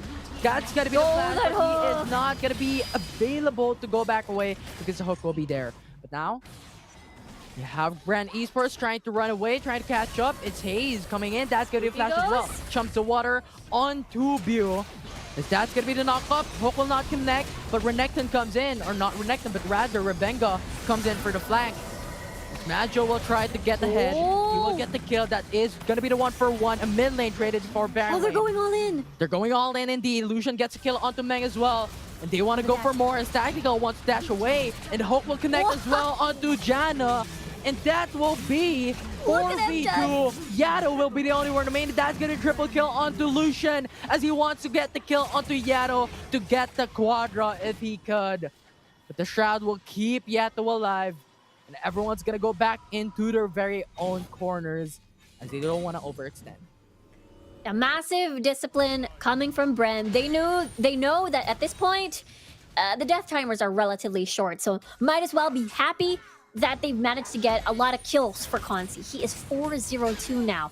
That could potentially balloon up into something that GrindSky are not going to be prepared for. That is what? A 2k gold lead versus the Tactical, their 80 carry there. And that is something that they have to respect. That is something that they will have to fear. We've seen how Lucians in this game are incredibly scary, especially when put on the right players like Consi, like Tactical.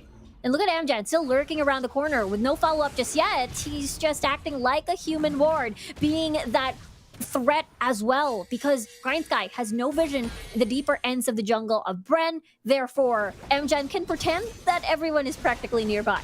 And now Bren Esports is patting themselves way onto the top side of the map, but because of the ward there, We have Majo having information, and now he's going back away. Bren Esports is also going to mid.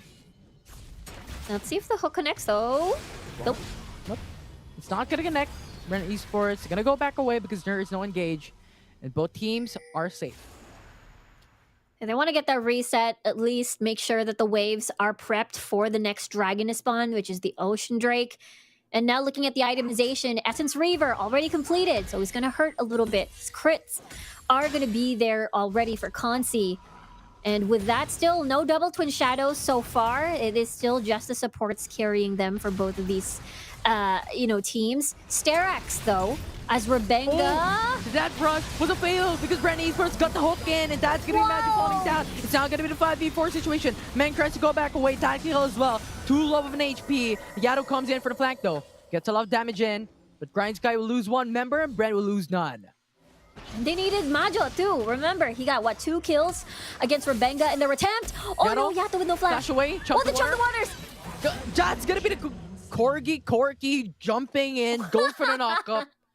GrindSky will lose 2 in favor of none for Bren.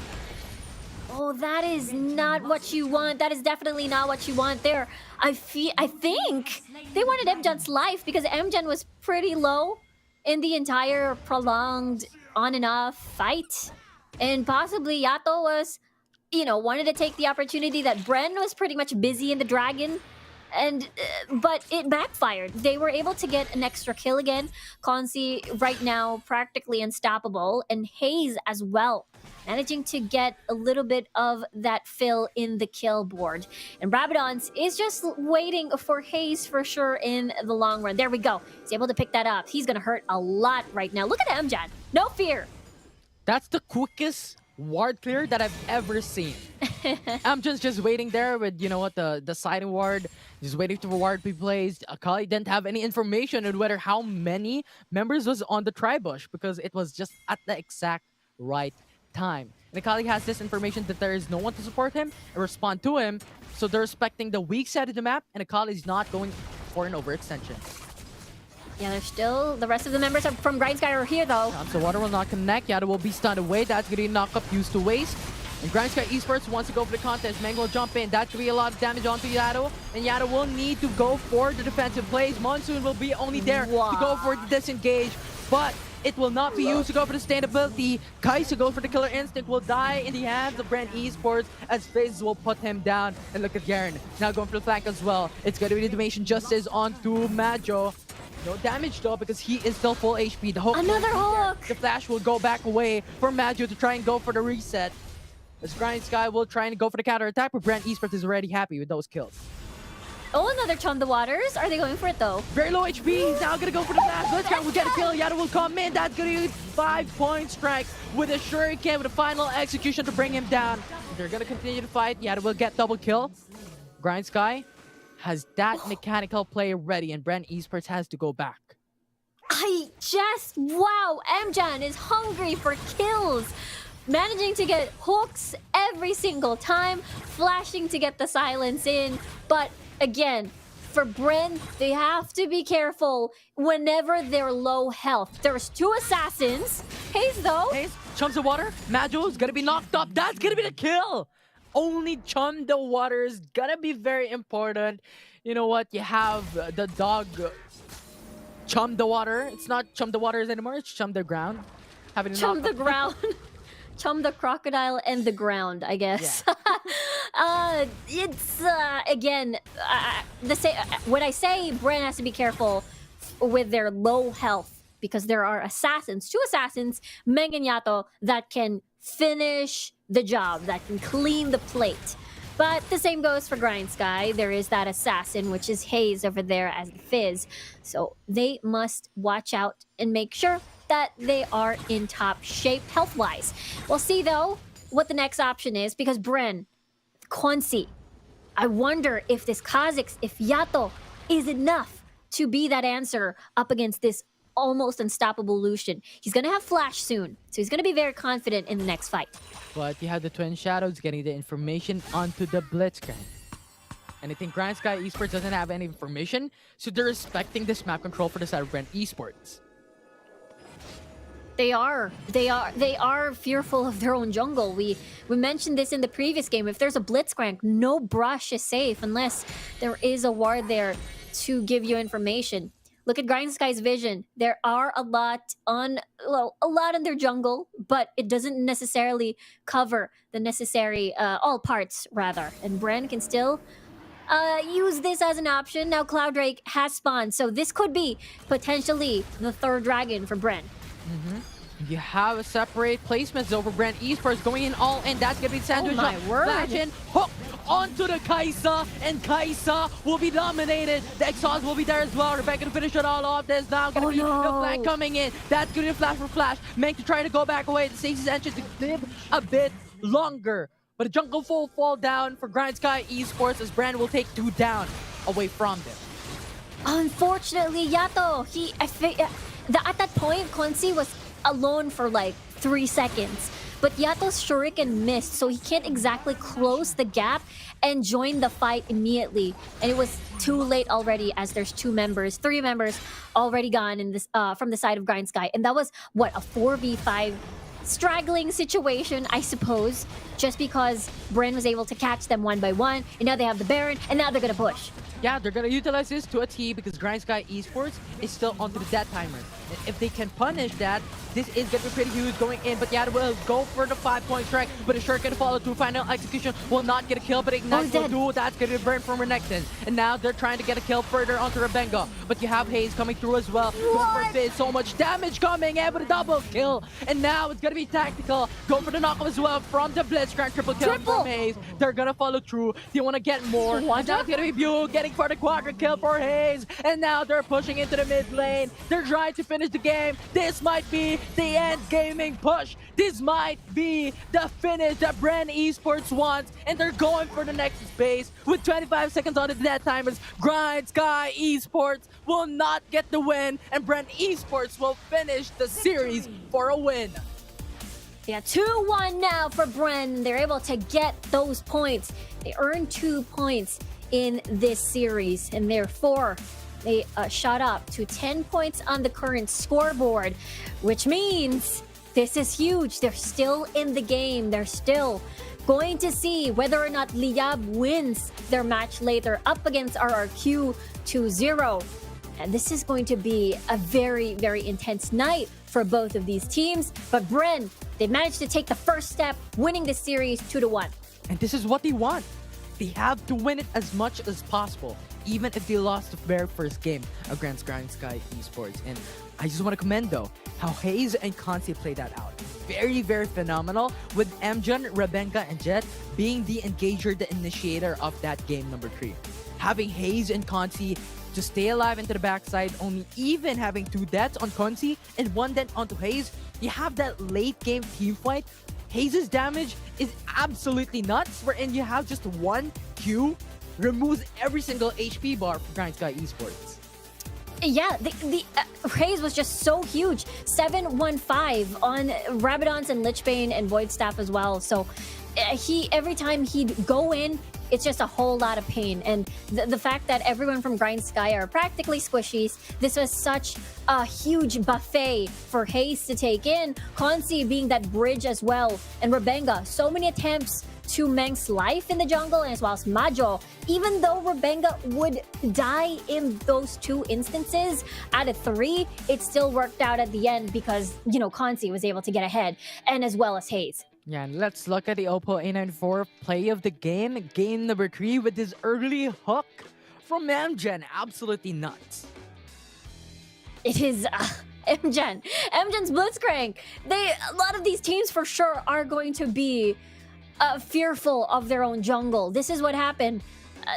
The way that he's finding these targets, the way that it was practically finding the correct targets at that even is just so beautiful to watch. The way Amjan uses his flash so aggressively as well. Not even the flash hook, but also the flash to go in to close the gap and add in a silence or add in a knockup for Bren Esports.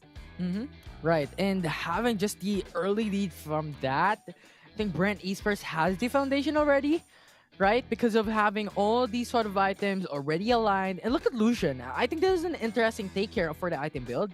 because he first tuck in for the BRK, which I think is a reflection on having Majo as a switch in lanes. Because you have GrindSky going for the duo in mid, and you have Majo go in bot for the Dragon lane, and Bren Esports wants to remove as much as possible the HP bars of this champion. Yeah, it's just so much. Like, look at that, like one sequence and the electrocute would pop in. It's just too much. And we talked about, I cannot help but talk about MDen's Blitzcrank. It's just so aggressive. Like, you know how a Blitzcrank plays, of course, aggressive, but he just takes it up a notch. Of course, Hayes as well had a lot of highlights. Consi was just rushing in as well. Once he saw Bo all alone, okay, I'm gonna dash in. I don't care. We know that probably GrindSky's position is compromised, and this is one of Hayes' shining moment. He got the quadra kill at the end. Yeah, I don't even know. I don't understand how he does it. How can you have this sort of champion deal so much damage across everyone in an AoE type of setup? I know. It's insane. It looks like a single target, but it's actually a big AoE. And there we go. The master of the match is going to be Hayes there. And a Lichbane, a Rabadon, he was very phenomenal on the later stages of the game, just split pushing, the Chum the Waters. We've gotten to see two max range Chum the Waters attack, and GrindSky couldn't deal with the Hayes. And not just that, I think in times, even if Hayes misses the Chum the Waters, you still have that zoning capabilities on the circle, on the radius that was placed. So I think Hayes is playing sort of both the engager and also zoning type of player in those particular team fights, especially on those ganks. And top side of the map, you put Chumps the Water behind the turret that disables even Majo to go back into safety because you have that ultimate. So either way, if he goes left, he goes right, he goes top, what? He's gonna get killed by the setup of Hayes in these particular ganks and skirmishes. Yeah, they were afraid of Hayes. You mentioned the Chum the Waters under the tower, looking at the composition as well from the side of GrindSky. They were pretty much relatively short range, even, as a Kaisa. So Hayes was just having the time of his life. His presence was just pressure itself on this Fizz. And oh, what a game from Bren. What a way to end their group stage run as well. I mean, it's still not over. They could still make it to playoffs. And now they're at the edge of their seat, waiting for the fourth game to happen tonight. Right. And we are as well. We're at the edge of our seeds, not knowing what's going to happen in this series, what's going to happen in next. Because so much at stakes on the line. I think Grand Esports has a lot on their shoulders when it comes to pressure. They have anxiety and they have nervousness on coming into the series. And I think now it's based onto the next series to decide on who will be the top two coming down onto this one. So right now, it's going to be a lot of expectations, a lot of statements coming in for the next series number 4. I'm Infinity and this is Rico. We're gonna step away for now. Don't go away when we come back. It's gonna be a panelist desk giving us more insights on series 3.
Yeah, I started on a 50 mil lens. Now I'm about to bag 50 mil yen. I can shoot all day, I got stamina. Turtleneck on with my camera, yeah. Stay creamy, man, that's what they say. Shoes laced up and I came to play. Yeah, I'm first team, I'm a superstar. They call me cream, like Abdul-Jabbar. Yeah, you had to face it, let's get back to basics. I'ma take the shot like it's a vaccination. I don't have the patience, I'ma shoot right now. Yeah, we undefeated and you gon' lose right now. Like click, click, click, click, swish. I can switch it up anytime like this. I'm a videographer and I'm on the verse. So when I shoot my shot, I don't miss. I'm gonna take the shot, take the shot, take the shot. You know I'm gonna take the shot, take the shot, take the shot. Pull up and take the shot, take the shot, take the shot. You know I'm gonna take the shot, take the shot, take the shot. Yeah, kid Newton, I've been shooting my shot, ooh. The into it, I've been moving the rock, yeah. My shit's wet like I've been using a mop, ooh. You get there, yeah, I've been proving I'm wrong. I've been taking shots and now I'm starting to stutter. Vision getting blurry, I should check my shutter. I'm the cameraman, I need my camera madam. Shoot my shot like a Mansaletta. I develop film, not feelings. Ooh, I develop film, not feelings. Ooh, I develop film, not feelings. Ooh, I develop film, not feelings.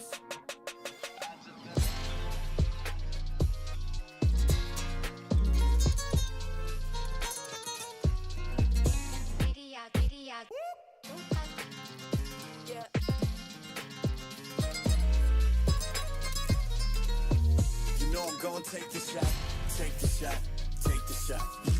You know I'm gonna take the shot, take the shot, take the shot. Pull up and take the shot, take the shot, take the shot. You know I'm gonna take the shot, take the shot, take the shot. I develop film, not feelings. Ooh, I develop film, not feelings. Ooh, I develop film, not feelings. Ooh, I develop film, not feelings.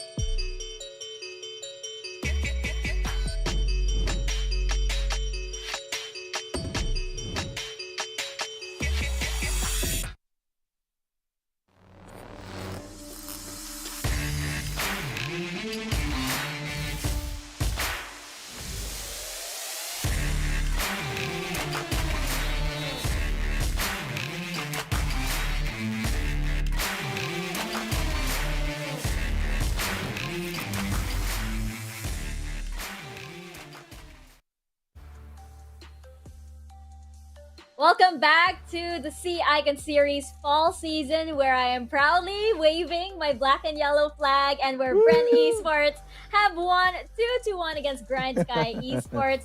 They will win 75,000 Globe Cup points, and more importantly, they have sealed the deal and have won the second golden tickets to the playoffs. Taking the points into account and the head-to-head as well, you know, Bren Esports has closed the door. They've done it, and they will be going to the playoffs. Nice hair, Autolus. Nice hair. Let's check out our series highlights. Flying away. No, wait. You have to ask me first how I'm doing. How are you doing, Autolus? How are you Nika doing? Fabs, I'm not feeling well. You don't want to go. You don't want to go. Someone got snapped.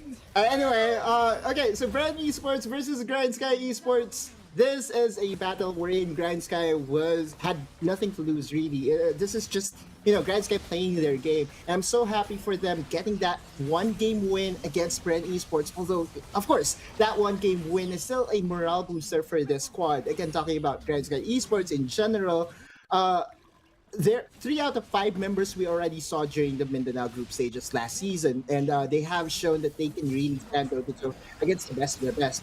This time around, Bren Esports cohesiveness and roster-wise, this 5 players of Bren Esports has been together for like 4-5 months now. Meanwhile, GrindSky Esports just has 2 additions to them in the mid lane and in the jungle.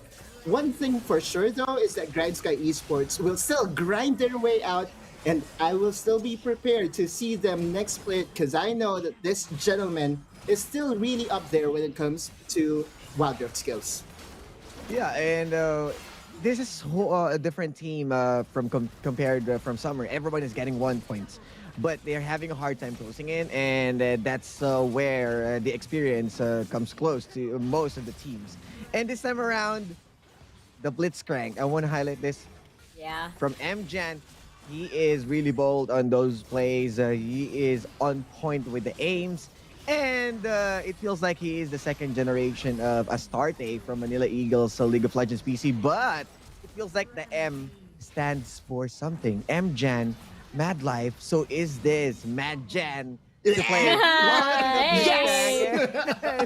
a possible, a contestation into the throne of the Trash Prince against Rocks. So there's so many storyline coming in from this guy, and I believe also, as what Otoluz told me off cam, that Bren got this. They have a very bright future with all of the players, Mjan and Consi, and of course Hayes.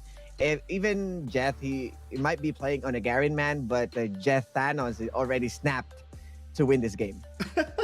Yes, indeed. Unfortunately, we will see the Thanos snap for GrindSky Esports, but they made, again, quite a debut. We brought it up earlier to be in a group against RRQ, against Liyab Esports, against Bren Esports, and, GrindSky sort of like being the new team to enter. They made a really, really impressive debut. So I think nothing to be ashamed of. They impressed everybody here, especially giving us that previous series. So best of luck, of course, to GrindSky Esports, and we hope to see them in the future. And in the meantime, congratulations, of course, to Bren Esports. We will be seeing them in the playoffs. And of course, I have to say, yes, I totally agree, Osiris. Mjan, on that Blitzcrank, where has this Blitzcrank been the whole fall season? Yeah. My goodness.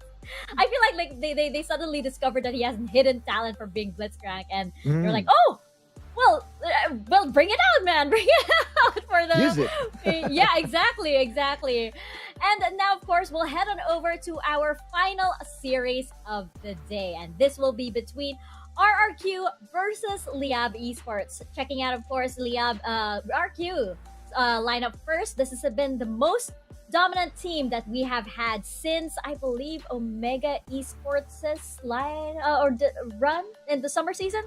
If I'm not mistaken. Yes, indeed. And, we have unlocked, I feel like we have now unlocked RRQ's full potential. Now, we did talk to Chaz yesterday, and right now we are seeing Liyab Esports, their opponents, of course, on your screens. And, this is one of the strongest teams, of course, here in the Icon series right now. They are in dire jeopardy, and, it's up to them right now whether they go out with a whimper or with a bang. It's in their hands right now. This is their game to lose. And yes, Brent Esports might have taken that away from that second slot away from them, but this still can be Liyab's game. There's still 75,000 Globe Cup points on the line.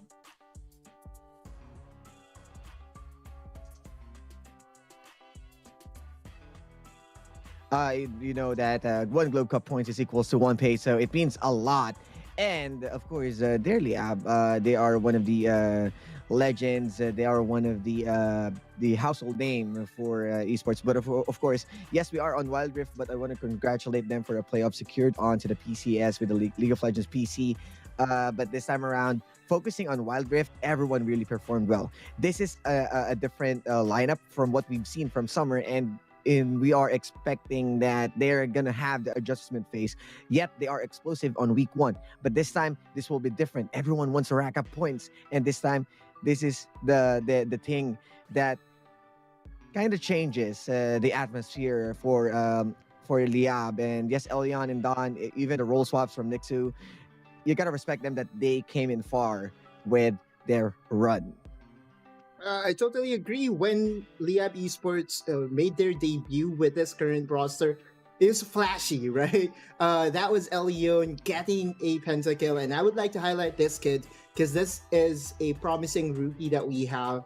So much on the stats, you can see that he has a 3.58 KDA, the damage per minute 966, far cry from how it started, but still is a very decent number to have, especially if you are one of the damage source for your team.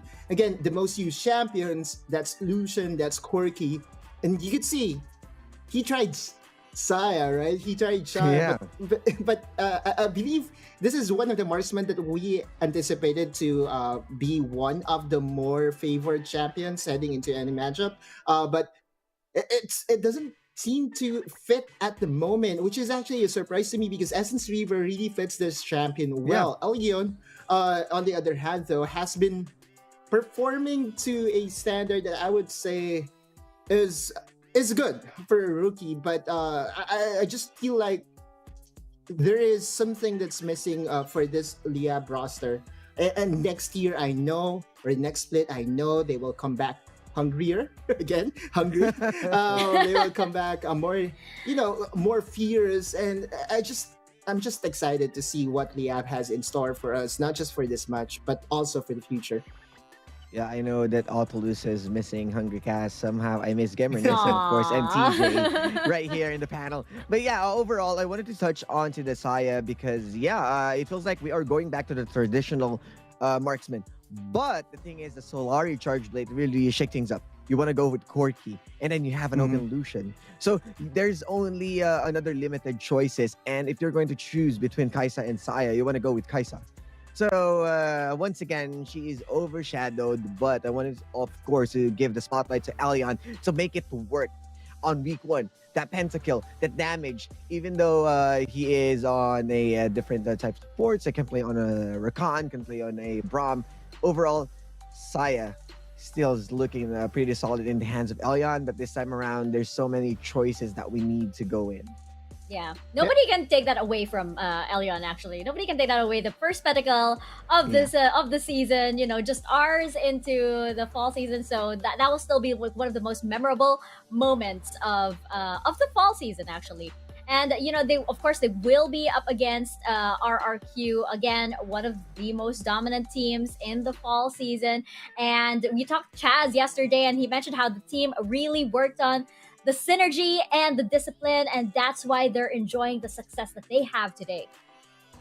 Right, and that's a testament of how they are fitting together as a 5-man unit. We have noticed Chaz changing his playstyle from being the so-called best tank junglers into one of the best Kazakhs that we have here in the Philippines. But one thing that we have not, I think, highlighted too much when talking about RQ is their superstar find in the Baron laner. Hyde has been so consistent, has been so good in the Baron lane, multiple solo kills onto his name. And as a team, RQ has secured the most dragons, has secured the most first objectives, has secured the most first bloods. A lot of the first is in the banner of RQ, really showing that they are one of the teams to be feared coming playoffs. Yeah, and Hyde is only one of the Triple H. You still have Helios, and of course, the player spotlight. That will be the support, none other than Hex.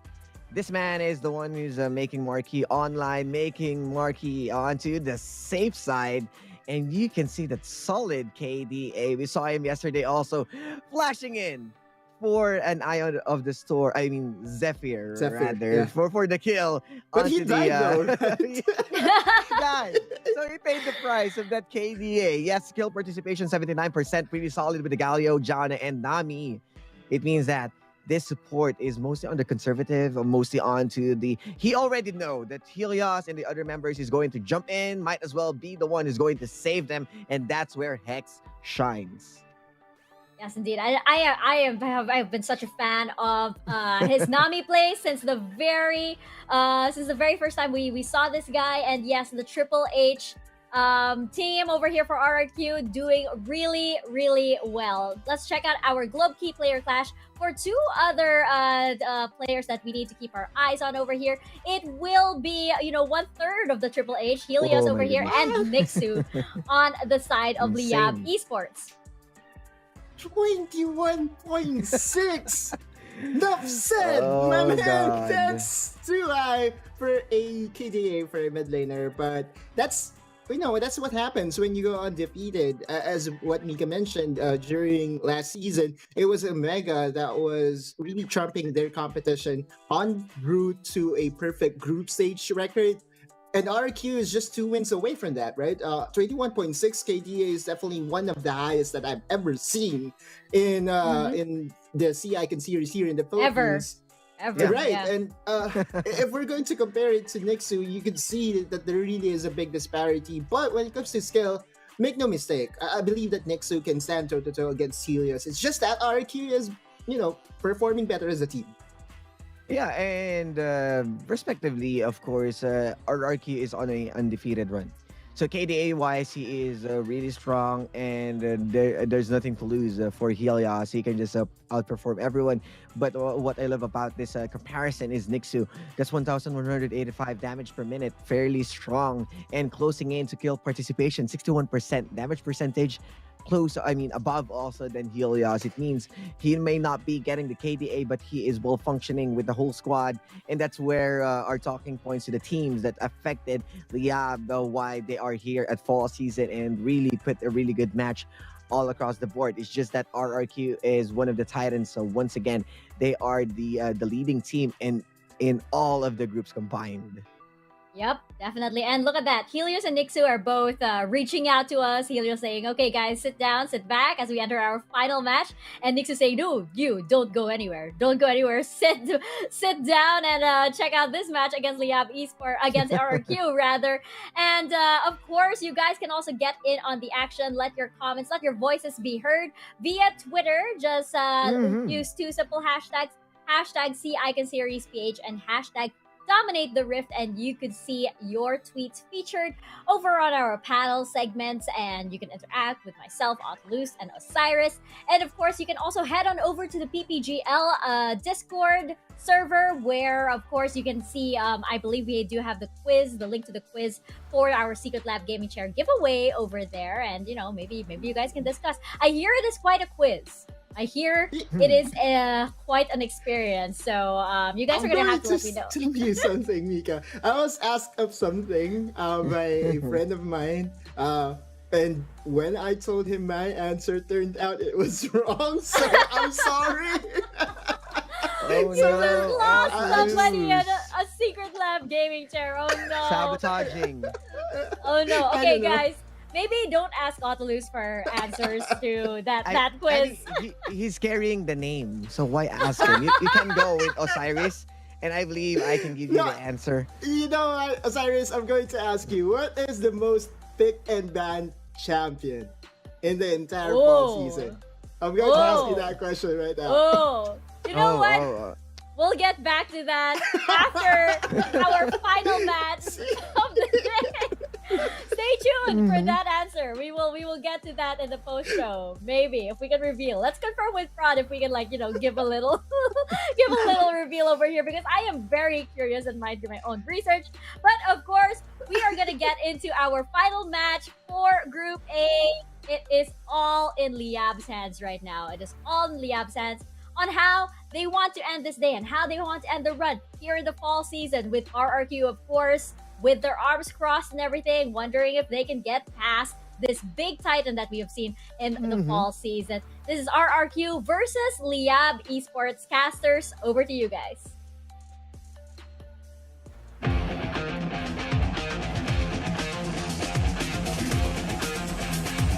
Minions have spawned.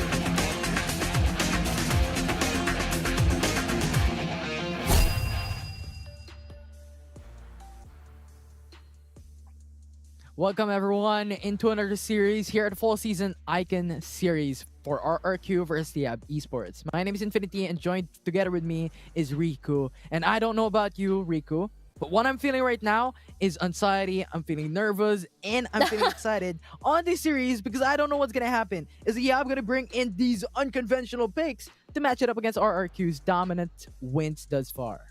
Yeah, will Liyab be that gate for RRQ's desired undefeated run to exit the group stage and on the way to the playoffs? And so far, looking back at the last 2 weekends, it was Liyab that struggled up against RRQ. So the same fate may happen. Again, we look back at Liyab's journey. They had a lot of roster switch ups. They managed to put their top lane Nixu from the summer season, moved him to mid lane, EXO as a 6-man, and then bringing in their sub from the summer season to the top side, which is Dawn. So this is a big adjustment, and as well as bringing a rookie, Elion, over to the carry lane, to the duo lane rather. And so far, it has been very 50-50. They had a lot of shining moments, especially in the first round robin. But the second round robin, of course, I gotta say, the first was a better run. RRQ, though, they haven't exactly seen we haven't exactly seen any weaknesses so far from this team. Yeah, they're competent. They are proficient in pretty much every single champion that they use. And you saw KDA of Helios a while ago. 20 plus KDA. Absolutely phenomenal from the mid lane of RRQ. But at the same time, we're looking at the draft here for RRQ versus Liyab Esports. Rukon and Twisted Fate banned away. Remember, the style of RRQ is a little bit similar to what we've seen back in Bren as well. Although more aggressive, more confident. Helios and Chaz on what? Helios on a single target and as well a single target CC champion, and as well as possibly the Galio. We'll see if that's going to get banned later on. Twisted Fate out already. And the Gragas, we talked about this before, being banned up against Liyab. It is such a high value pickup just because every single person can pick it up, be played in different lanes. We'll see if it's going to be a Renekton first pick because Lucian has been banned. Yeah, and these are very flexible picks, and I love how Liyab Esports bans these 3 champions because it's all targeting onto Helios' champion pool. Yes. Twisted Fate has been used very proficiently by Helios, Galio has been used as well in the past, and Lucian is just there for a flex ban against RRQ because they don't want to leave it open. Now Lee Sin will be the priority for RRQ as they want to play it early. Yeah, no Kha'Zix this time around. No first pick Kha'Zix, of course, but the Lee Sin usually is banned depending on the matchup of the teams, and this time around Chaz will be able to get that. Liyab Esports going for this Vi, a little bit of possible throwback.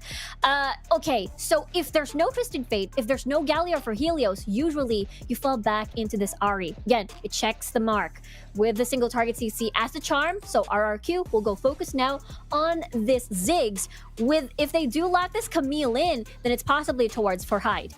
And that's gonna be pretty massive if they lock it in, which they did. Because these counters onto mobile champions, and Corki and Ahri are all mobile champions because Hextech Ultimatum is a point-and-click CC against the enemy team. So now Liyab Esports needs to play against this with also an early aggression, and Xin Zhao is a very good duelist against Lee Sin in the early game if you're to follow through onto the Brown Lane matchup. Yeah, imagine they do have that charm as well to assist with the CC. RRQ finishing this. This is such a classic matchup, by the way. Zed and Ahri. That is a classic matchup from League PC. So we're going to expect a lot of, again, the dodgy, both of these players dodging the scale shots, and as well as charm timings after the death mark. Lulu now, though, gonna get picked up by Liyab just to counter out any possible assassination attempt. Because what? There's practically 3 assassins on RRQ. Lee Sin, Camille, and as well as Zed. When you have the wild growth on someone with a target on the death mark, it basically sort of becomes a soft counter for the ult to proc through. And now here's the thing. RRQ hasn't picked any marksman in their composition. They played Ziggs and Braum into the bottom lane, and I think Liyab Esports is thinking, we need something very safe, as you talked about a while ago, because Ziggs is going to be very hyper-aggressive in this early game state, and he can just throw bombs, and Corki cannot do anything, because if you're looking at pre-level 5, he doesn't have any long-range shots against Ziggs that can bring him down. Yeah, I have to agree with you there. The range is so much better for Ziggs, and level 5 with the rockets will help assist, alleviate the pressure from the bouncing bombs coming from Marky. So this is completely different. We've seen Marky in such a scary traditional marksman before, from the Lucian, from the Kaisa back in the summer season. So this is a refreshing sight to see, especially when we look into the meta of, again, mage bot laners in Wild Rift. Though look at how RRQ is playing this, right? We're playing basically the classic game of Wild Rift, because they bring in Ziggs as the marksman into the bottom lane as a dragon laner, and they brought into the mid lane of these duo to get that clear out easy against Liyab Esports, and then give a funnel onto golden experience onto Marky and Hex. It's similar. I believe we did see a small throwback of the 1-3-1, where it was the Kaisa Janna basically roaming, clearing the wave at mid, and then moving to the side lanes. Meanwhile, it is now another classic, actually, a throwback to the summer season matchup, where it's Fiora and Camille. And I believe usually in these matchups, it's usually Fiora winning this, just because when you come to level 5, the Hextech Ultimatum versus the Grand Challenge, it is very... it works in Dawn's favor, because that's what Dawn wants you to do, be in close quarters for the vital spots to proc. And I think there are a lot of options to take in, but here, RRQ went in mid lane, tries to go for the gank here, but no kills will be done. Both are safe coming in from mid lane gank. Flash, though, being consumed already coming from Nixu, so his lane is going to be a little bit vulnerable pre-level 5 without the Spirit Rush. Of course, you want to keep the Spirit Rush for more aggressive plays later on. And so far, though, it is going to be one scuttler apiece for both of these junglers as a secure. We'll see now how this skill matchup is going to go, at least for the pre-level 5, especially how you time the riposte stuns up against Hyde. Yeah, especially onto the hook shot, because it gives you stun. If Hyde connects that, pretty much Dawn is going to have a troublesome laning phase against these champions. But considering the repos are there to just go for some pokes, to just go for some counters, onto Sama, how hides his pressure onto the top side, which we can see right now into 1v1. What? It's really just dominating from Dawn. I gotta say, Dawn is so patient. He could have flashed onto the vital points, but he wanted to reserve the flash and barrier in case Chaz takes a visit at top side. And as well as, since the Infernal Drake will be the first dragon, of course they're going to contest that. So it's really smart that he didn't go the greedy path and just kept the summoner spells and then, kept it for the next fight. And I think the reason for this is we need to look back at what we talked about in the past, wherein the first blood, yes, it's significant, but is it really important? Because the travel time from the base onto the lanes is probably around 10 to 20 seconds, including death timers, so not as much in the first 5 minutes into the game. So I think Liyab Esports is thinking, you know what, we need the flash much better, because that is 120 seconds cooldown if we let it rule to just get one kill. And Liyab Esports wants to have that engagement and disengage potential with a flash available. They wanted to reserve that for the bigger, impactful fights. As now Miggy, though, he's going to be fine for now. Nixu is just right around the corner. But now level 5s are kicking in. That means Miggy will survive a little bit more in the skirmishes. Chaz can potentially do a Dragon's Rage kick, but you decide not to go for it. It's too risky. I mean, that's Moraita Boy on a Lulu. That's an easy wild growth. Chaz will go in, and then boom, he gets knocked up. So they have to consider... Here onto the top side, so 1v1. This is what they were considering onto pressuring. But still no kills will be done. Very passive for these two teams. Exactly. This is a very heated 1v1 at top side over here.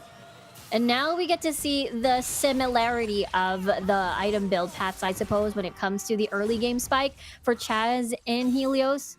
Left to see now as Infernal Drake has spawned. They're built to be mobile. So I think Yumu's Ghostblade is so much to deal with for Chaz and Helios coming in from the damage aspect category against Liyab Esports. And I think this could be a lot of assassination prowess against Leon and Nixu as well. But here we go. We have RRQ now starting on to the Infernal Dragon. Liyab Esports needs to go for the contest if they want to get that early lead away from RRQ. But considering you have RRQ with a lot of zoning capabilities, they're going to get the Infernal Dragon easy. Again, this composition from Liyab, they're very heavily reliant on the charm to engage in fights and see if they can catch people off guard. But the thing is, the range coming from RRQ, especially if they want to take out Marky right away, it's a little bit difficult. So they have to assemble either a flank. Now Liyab, though, they are going to focus on this Rift Herald instead as a trade. But look at RRQ. They want to contest this one. Yeah, and they do. They want it. It's gonna be done. Getting the kill down, but what a perfect repost. But it's not gonna be enough to put down RRQ into the ground. That's gonna be the kill extra for RRQ to put in. Now they want to drive in. They want to try and get the kills. Lulu will fall down to the hands of Helios. They want to go for more. Double kill from Helios. Getting the kills down onto Miggy as well. Now Nixu will be the follow-up. That's gonna be the 4 kills coming in from RRQ in that fight alone. Hashtag worth it. Hashtag worth it indeed. They got a ton of bonus on the board as well. Tons of kills. 4-0 now at the start. Not only did they get the Infernal Drake, but they also reset it in time for them to climb to the Rift Herald and then, bother Liyab a little bit because Liyab had to sacrifice 4 lives in exchange of the Rift Herald, and that is not going to be pretty because we've seen how RRQ is so good in accelerating the game whenever they get an early lead. It's incredibly scary if there's Hyde on this Camille, Chaz on the Lee Sin as well. We've seen how these picks can potentially snowball. Right, and just the amount of gold that they've gotten, not just because of that 4 kills, not just because of Infernal Dragon, but also the Tower First Blood that they've taken away from Liyab Esports is just too much. And look at the 4K gold lead for RRQ in the first 6 minutes into the game. And Liyab Esports needs to answer this with something. And doing Rift Herald spawn into the bot lane is something that they want to do, but RRQ is pressuring in mid lane on a 4-man roam against Liyab Esports. Oh, now they're gonna get a kill, while Nixu is gonna get that rat from RRQ, getting that dive in, 200 HP from the turret down. This might be a kill, but Hyde, you know what? He's risking his life to get the turret down, but at the end of the day, they're gonna take it down, and they're gonna take the map control. It is insane how much that they got 4 kills. That means there's no fear in continuing with the tower dives. They know that, especially if Right the Boy is not present elsewhere, and RRQ, that means that's their goal signal to burst people down. They know that they have the capability of doing so. And now it is going to be an unfortunate start so far for Liyab. And this has been the strength of RRQ. Their early game, the way that they control the map, the way that they're so confident in these engages are just so hard to detract. Yeah, and just we have to look at how much jungles that we can see here for RRQ and Liyab Esports. And we see Lee Sin going bot lane, going for the Dragon's Rage onto the Fiora, and now he goes down. And I think that will be an extra turret coming from RRQ as well. Yeah, it's so hard when you want to decide to defend a tower and you die. You lose a tower as well because of how Ziggs can just infinitely destroy your towers every single time with the satchel. And imagine they got 1 kill in the bottom lane. You lose 2 towers. That's the power of a Ziggs. And it's just the sieging potential that can lead you into those type of advantages. And I think Liyab Esports needs to understand that letting this one man separating onto the division here for each and every lane have the susceptibility for RRQ to now dive in, especially with that bot lane and top lane, because it is so far from each either lanes. And now Liyab Esports is now gonna pressure in. That's it, going for the Mega Inferno bomb, but they're disengaging. But Chaz wants to go for more. That's gonna be Dragon's Rage onto Leon. Good Stasis Enchant will delay some more fights. Now it's gonna be the follow through from Nixo as well. Go for the Stasis. RRQ is now gonna down 1 member from himself. The flash? Good charm coming in from Hyde. He's not gonna get the kill. And Liyab Esports is gonna go back to safety. Oh, the flash as well. My word! What did Marky do? He used a satchel to a bouncing bomb to jump, and then Nixu was forced to flash away just for that safety. RRQ, even though on paper it seemed like they lost that fight, Liyab had to run away, had to lose more in their jungle as well. But at least they're able to get a shutdown, and that gold went to Elian there. So that is a little bit of that shining hope. It doesn't change the fact that Marky already has that Rabadon, so his bombs are gonna hurt a lot. Yeah, it's gonna be explosive from Marky when you receive so much damage coming into this one. But RRQ is now starting onto the Ocean Draken. And the Unrest will go for the fight here against Liyab Esports. Denmark goes in onto Miggy. So much damage. Mega Inferno Bomb is not gonna connect, but Denmark's damage is not gonna be enough to put him away. Now it's gonna be a member advantage for RRQ as they got a kill onto Miggy. Liyab Esports needs to defend the mid lane. The RRQ is wanting to go for some pressures here in this lane in particular, but rather go back into the red buff, get the steal down, and go back to safety. RRQ going to be satisfied with that for sure, especially that they're slowly creeping vision control over Liyab's jungle. So Don is spotted over here. He is that bottom side is gonna be very hard to try and take control with 2 towers down already on the board for them. Looking at the itemizations, already Yomus and as well as Black Cleaver completed for Helios and Chaz. And they also have 3 kills apiece. Now with that Proto Belt as well for Chaz, he's able to escape danger and as well as close the gap up against Liyab.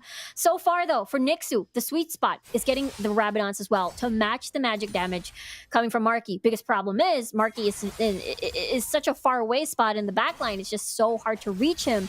And they will have to rely on vision if they want to set up these sneaky assassination attempts onto Marky's life. And so far, it hasn't been the best, and RRQ is keeping up with their lead.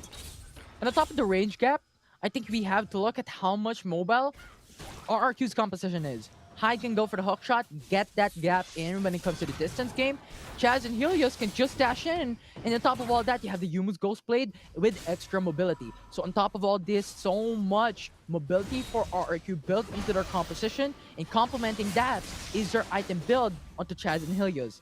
That really delays how much Liyab Esports can access onto Marky. And with Hex defending it, that adds an extra level of security for RRQ to really just let Marky deal out so much damage. Yeah, they've got Shred making pretty much the rest of Liyab. A little bit of that squishiness, and then you add in that magic damage on the board, just as you mentioned in Marky for the Ziggs. Now they're doing this 1-3-1 because that's how the Zed works. He's able to split push alongside with Hyde as well, a top side. And of course, with the wave clear coming from Marky, how can you stand under tower? Yeah, they're going for the tier 2 turret, and Liyab Esports cannot do anything about it. Look at the damage. Mega Inferno Bomb. Morida boy, 100 to 20%. So much damage built into Marky right now. Yeah, it was 100 to 20% real quick. Now, another solo kill happening. And courtesy of Helios there, using the Ignite as well as just every damage. She is what? 2 levels behind? We'll have to see though. Look at this. He's standing alone. He's baiting in the enemy team. Hexic Automated will be forced though. Miggy wants to go for the response, but he's too far away. He's too quick. Liyab Esports doesn't get the trade, and RRQ is going to go home with a kill.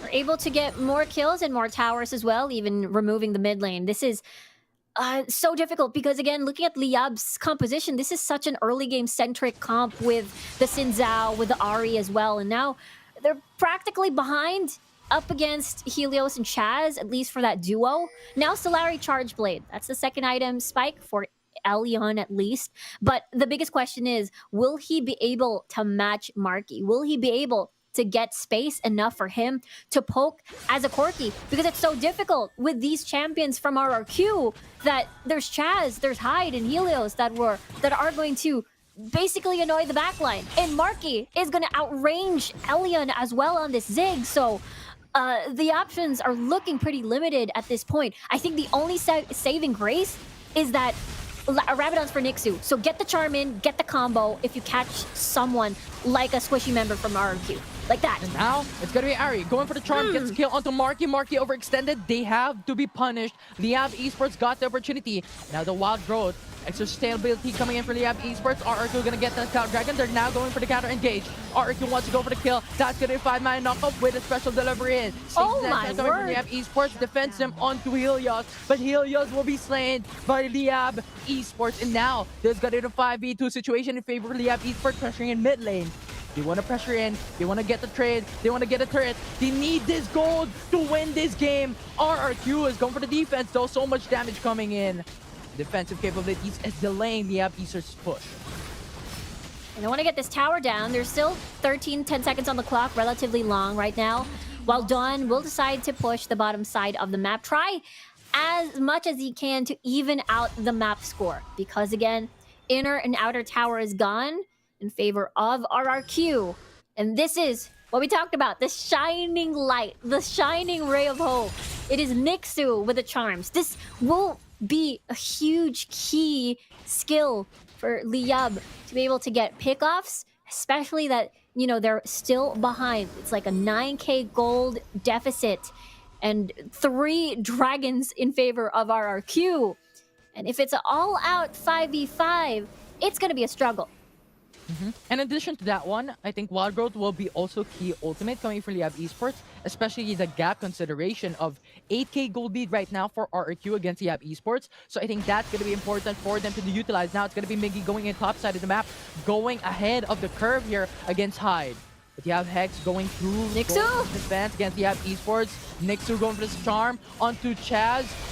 But no follow through in terms of damage. Look at Mega Inferno bomb from Marida Boy getting from 100 to 20%. And Zeds gets the kill from the Shuriken and the death mark.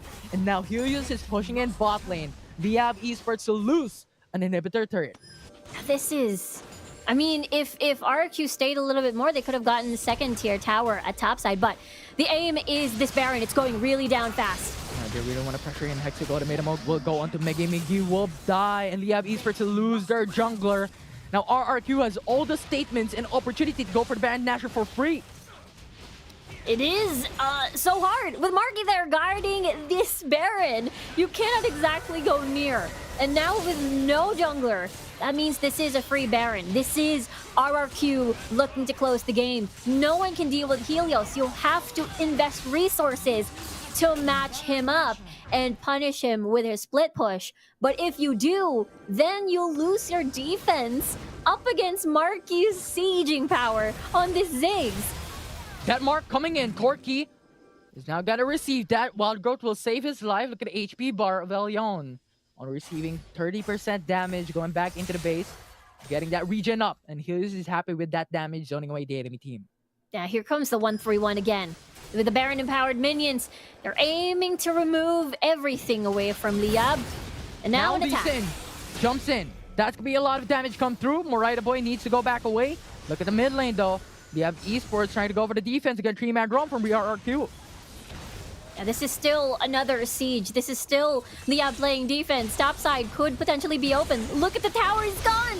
Charm connecting onto Lee Sin. Lee Sin will go back away though. That's going to be a huge save coming in from RRQ's side. Gets the inhibitor turret in mid lane and top lane though. And now a lot of pressure is onto the shoulders of Liyab Esports to go for the defense. As now it's going to Corki heading into the Hexic Automatum. That's going to flash and Valkyrie away to go into the base. But the Nexus base will fall down as RRQ will take the first game in the series. What a statement. RRQ is 1 game away from going undefeated and straight to the playoffs. And they still look very, very solid. They're showing this composition that we haven't exactly seen before from them. And it just means they're so armored. Well, not armored, prepared for, again, looking at the playoffs. It's looking very, very exciting for this team. Yeah, and I think it's just how much RRQ has been playing. The early game, they're playing very aggressive. When it comes to mid-game, they're going for the 5-man rotations, and depending on what their composition is and what their enemy composition is, they're gonna depend on that. They're gonna adapt, they're gonna flex on what they were gonna do. And you look at Helios, split pushing onto the bottom side of the map. It was just so hard. Liyab Esports lost an inhibitor turret in the 12-minute mark, in the 10-minute mark, which was too early because natural lane pressure was already onto the side of RRQ. Yeah, I imagine they only eliminated Dawn and it equaled to 2 towers down. That is how scary Marky is on this champion, on the Ziggs rather, like Ziggs in general. And Helios was doing a lot of work after you mentioned the 10-minute mark. Chaz and Hyde were basically living in Liyab's jungle for so long. It was just a struggle in that game for Liyab. In addition to that one, let's look at the items of Nixu. He went in for the Crystalline. When you go in for a Crystalline onto the damage dealer that you're depending on, you're removing so much damage potential coming in because you can build onto a Void Staff instead for Nexu to deal so much damage because you're considering so much defensive capabilities onto Hex, onto Chaz, onto Hyde, so much shield. When you're going for Crystalline, yes, it gives you around 30 AP or so, but it's not going to be enough to burst enemy teams down. Yeah, it's gonna be not sufficient at all. As what a game though! Like this is one of those instances where RRQ was just okay. We got the Infernal. Let's just go get Liyab's lives as well. Let's further discuss onto those topics here, onto what had happened in that game. Number one, in the Oppo A94 play of the game. That kick from Chaz though. Unfortunately, Dawn had the numbers disadvantage at that point, and it was that snowball. Marky was able to get 2 towers down after that, and no exchange from Liyab. They couldn't push the mid lane despite, again, 4 members from RRQ were basically funneled into the bottom portion of the map. And we talked about this. Chaz living inside Liyab's jungle. It was very difficult to take control because look at the vision. Every single time a highlight would play, I'm guessing, I could be wrong, but is what I would assume, more deep wards are in the jungle of Liyab. And it just works so well for RRQ. It works so well for their playstyle on this, hammering down the aggression, hammering down the lead. Yeah, information is just so key. How much can we reiterate that you need wards? You need to clear out wards because information is the name of the game time and time again. It's specifically for Liyab Esports, considering that they are in a huge detrimental state. Wherein RRQ has every single turrets already, has all the pressure, and even when considering our early game, RRQ already got 2 turrets, only Liyab getting 1. So at that point, the map control was ready for RRQ's side, and Liyab needs to adjust, needs to adapt. And I think the master of the match, who was the MVP in that game, was Helios. On to the Zed. Helios gave Dawn a hard time in the lanes. I feel like he just constantly mirrored and shadowed the Fiora, and it worked out. He was basically able to stand on his own. No one was able to match him up, and when fights, skirmishes happen, he'd come from the sides, come in late, and it works out because, again, the attention, he doesn't draw attention, but he draws attention in the form of massive damage from the shurikens. Right. He baits, he draws attention, he doesn't, he baits again. And pretty much cycled all around for Zed coming in, Helios specifically. And this is not the KDA that we saw a while ago into the statistics. Statistics. Oh my god, I butchered that word too. It's a word for I didn't know that. Stats. Okay, stats would be a safer word. Okay, go ahead. Stats, right? It's a mouthful. But it's not the 20 KDA that we saw a while ago, but you need to look at his playstyle a while ago. He is the split pusher of this team. He got an inhibitor turret bot lane, and when it comes to the mid-game fights, he was there to go for death marks, pressure in, get those damage out, zone away the enemy team. And that is his role in this game in particular, to really just punish Liyab Esports on what their options is coming into this game, on what they want to do, what their check marks in terms of task lists are going to be an opportunity arising for Liyab Esports. Yeah, it's a different face from RRQ because, again, usually the style we'd see from RRQ is that, okay, Chaz will be the carry jungler. Helios will be the supplementary pick for him to succeed in the form of a Galio, in the form of a Twisted Fate, in the form of an Ari. But this time it was different. He was a standalone this time around on this Zed. He was able to do a lot of the split push duties, and it's just so amazing to see how flexible this team is, and I cannot wait what they cook up again in game number 2. Yeah, are they gonna cook up, a well-cooked steak? Are they gonna cook up a half-raw steak? Or are they gonna full-fledged uncooked steak? Right? Oh, Which dear. is it gonna be? Which is it gonna be? Is it gonna be so much power and impact that Liyab Esports is cooking for the next game? Or is RRQ still gonna be it? Is still gonna be Chef who is ordering around what ingredients are gonna be placed in this composition? And as we look at game 1, this is where everything comes down on what had happened and what we might expect on what the potential picks are gonna be in game number 2 as well. Though I want to come first because I commend how Liyab Esports target banned the mid lane of RRQ Helios. Yeah, I have to agree with you there. Again, these are the top picks that synergizes well with Chaz's picks. Remember, if he plays the Kha'Zix, the Galio is going to be there. Hero's entrance, someone's isolated, and then once he gets into trouble, CC lock with a taunt as the Galio comes in. So they don't want none of that. Also, the Twisted Fate, similar. All these semi-global ults that can join Chaz and propel him or Helios even more. Liyab doesn't want that on the board. So this is RRQ. Okay, we're not going to pick up the Ari this time around. It's going to be Nixu who's going to take that away from RRQ, looking at the draft, as we get to see that is a very early Ari pick, I suppose. So now getting the Ziggs, second rotation on blue side. Assumed to be the mid lane, but surprise, it is going to be in the bottom portion of the map, which is for Marky, which is usually, when we hear Marky, it's synonymous to flashy 80 carry traditional plays. Well, I kind of mixed up the words there, but you get what I mean. Yeah. It is, but seeing him on this mage bot laner looks really, really good in him as well. Yeah, just a bit of a passive player, but he's still active when it comes to the damage output, which was phenomenal for Marky. We saw how much he played, and he was, I think, able to dish out 2 flashes away into the bot lane fight a while ago. And that is enough so much when it comes to the side of RRQ, because Summoner Spells, I think, is underappreciated at this point, because some thinks, you know what, get that flash out, it's not gonna matter as much. But you have to understand that those flashes are gonna be the set makers, are gonna be the show makers in this game. Whoever gets that flash, who gets that Summoner Spell advantage, will sort of get that lead into what you want to do and what enables you to get those ganks up and running.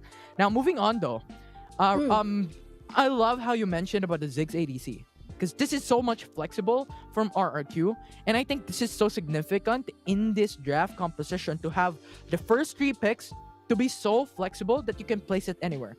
Because Lee Sin probably not going to be as flexible as we see it.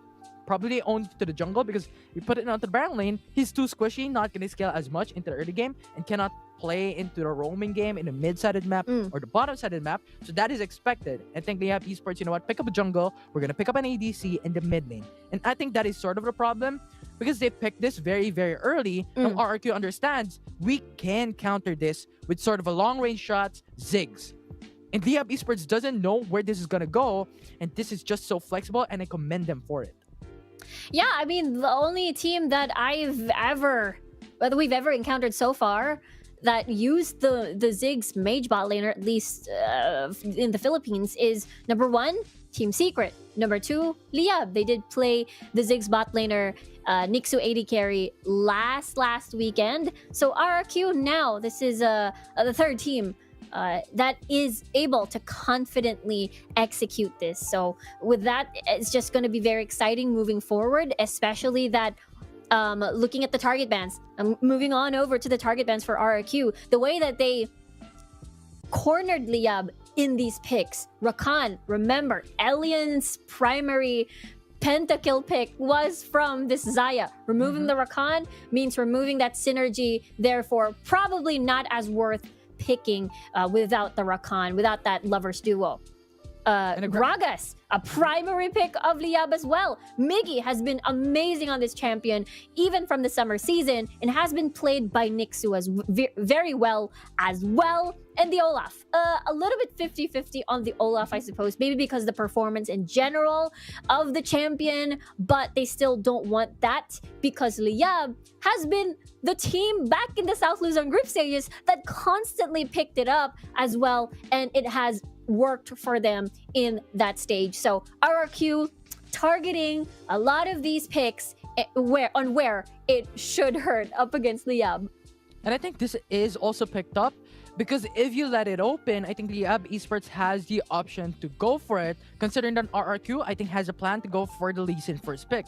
Because at this state, if you're the blue side selection, you still don't know what the enemy team is going for. What champions are they going to pick? What type of composition are they going to do? Is it the early game? Is it the mid game? Late game? And Lee Sin is a champion that is really strong when it comes to the early game, but when you have the Olaf as your enemy team, when it comes to level 5, in those jungle fights, in those dragon fights, in the Rift Herald fight, Olaf has an advantage of really just disregarding the Dragon's Rage, disregarding the CCs that RRQ wants to build.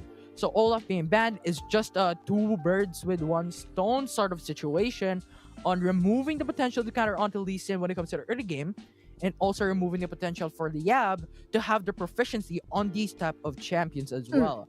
It's actually a three birds in one stone kind of thing. I like how you brought that up, because I feel like since they're first picking the jungler, they don't want to trap themselves in just as you mentioned, because Olaf is so much better at the early game in the skirmishes and the Rift Scuttler takes versus the Lee Sin. And you're not forced to pick up a Jarvan for that soft counter on that Olaf. So I really like this approach coming from RRQ. And yeah, I feel like if I'm expecting something from Liyab, I want to see the creativity that we saw in the playoffs last season. Remember the Varus Ashe plus Rengar combo that we saw, that was, you know, with a Font of Life and everything after the Crystalline Arrow, Font of Life from downtown. Like, it doesn't really matter how long it is or how far it is. And you know, maybe we get to see an Annie. Remember, they also picked up the Annie Rakan. Well, I assume the Rakan will not see the light of day in this series. So yeah, Annie Xin Zhao, I think that's a pretty strong early game as well. Matched what they wanted to do here, because this was a Xin Zhao Ahri. So Xin Zhao Annie, I think, is pretty good. The potential to get that proto belt, get that surprise death brush attack. It's kind of similar to having a Blitzcrank, except you're shorter range, but you have more damage and more AoE to work with. Right, it's a mini version. It's mini a substitute. version. You don't hook people, but you have like that CC lock to just pin people down without and make sure that they're dead. Yeah, it's a different form. Right, you have a Super Saiyan form of Blitzcrank. Anyways, the play style, yes. Yeah, the play style, not exactly a Blitzcrank mini version. Yeah. Or a Super Saiyan version. Long hair, right? So I think in this draft in particular, I love how you mentioned about like the unusual picks in untraditional compositions, like the Ashe Varus. Because if you're looking at this draft, Senna was also left open. And I think Senna is right now not being as highly prioritized. But if you're sort of wanting that security into sort of the early game, the mid game, the late game, you already have the Xin Zhao. You have the potential to go for Rengar, as you stated a while ago. So you have these sort of options that you can use against RRQ, especially how they are when it comes to diving. Because when it comes to their composition, right, you have Ziggs that is very, very long range. If you add a Senna there, they can match even with the distance game from Liyab Esports and RRQ into the bot side of the map. So Ziggs cannot outscale very, very early because you would have that hyper-aggressive support for Liyab Esports that also deal massive amounts of damage. Yeah, I have to agree with you there. There's just as you mentioned, sustain, and as well as the root, the threat of the root, and I think it's a fairly decent tower dive punish potential, I suppose, with the shields and everything. Maybe they needed something tankier like a Braum, but I feel like there's other options like a Janna as well to anticipate any sort of the potential dives, because when you look at the opposite side, Lisa and Camille, you almost are expecting that they're going to keep pushing you under your tower. And with the assistance of Ziggs, of course, they're going to scare you out because of the bouncing bombs, and you're forced to give up a tower or two. So maybe something that supplies them sustain, maybe a Nami perhaps, maybe a Senna, just as you mentioned. Or some backline access. Because I think they're sort of lacking that. They have the Xin Zhao, sure. But that is a champion that is front face first when it comes to those team fights. And I think this is the contrast between the Xin Zhao and Lee Sin. They're both early game champions. They're good dual champions at level 3. But when it comes to the versatility in the early game, Lee Sin has that further advantage against the Xin Zhao because he has the backline access. And I think pretty much in this game, Xin Zhao can only counter the projectiles of Ziggs, not just any one champion. And traditionally, Xin Zhao wants to be the counter onto a double marksman setup, onto maybe a Ziggs and another marksman setup, onto those projectile champions that is really gonna get like a huge detrimental process into the early phase and the mid phase when it comes to those team fights. So I think there is sort of an adjustment that both these teams can make. And now I'm thinking, RRQ doesn't really need to change their draft, but what if we see a Tristana Ziggs? These Siege champions get those early games up and running easy. Yeah, as Yuko coined, the demolition duo, the Tristana and the Ziggs. I feel like for some reason after game number 1, it kind of feels like overkill now. Imagine how much towers they can potentially get even more. And the reset potential as well coming from the Tristana can spell disastrous for Liyab if they are caught in very dangerous thresholds of HP. So with that, I don't know. Honestly, this is in Liyab's court now. Either they want to bar RRQ's undefeated run. This is it. This is the game. If they want to deny that away from RRQ and exit the stage with a bang. And for RRQ, it's looking like they have a lot of other pocket picks in store and other strategies in store as well. We'll have to see what the ban is going to look like, because I feel like if Twisted Fate and Galio are going to are gonna be free, I'm sure that Helios is gonna pick it up for the team. And I love how you mentioned about the bans, because I think there is a potential to change things up here. Because Liyab Esports has lost that game, they're now at the stakeholder of choosing what side selection they're going to be. Are they going to choose the blue side? Because if they do, this is going to change things up. They can ban out Twisted Fate. They can ban out maybe another champion, maybe Lee Sin. And another one, even not banning away Lucian, because they can pick it up for themselves. Right? Onto the first pick. And even then, I think blue side selection has the allowance of having that further creativity when it comes to the bans, aside from the red side. But the only cons of the blue side selection is you always constantly have that sort of counter picks from the red side selection with their first and second rotation picks. And I think these are sort of the things that need to be considered by these two teams. Yeah, it's incredibly difficult. I mean, that is what we saw earlier from that red side. Rather, RRQ was just so many choices for first pick blue side, I suppose. So we'll have to see what Liyab decides to do, which side they decide to play on. And I feel like, was Renekton banned? Because I feel like Renekton wasn't banned at all, and yet it wasn't picked.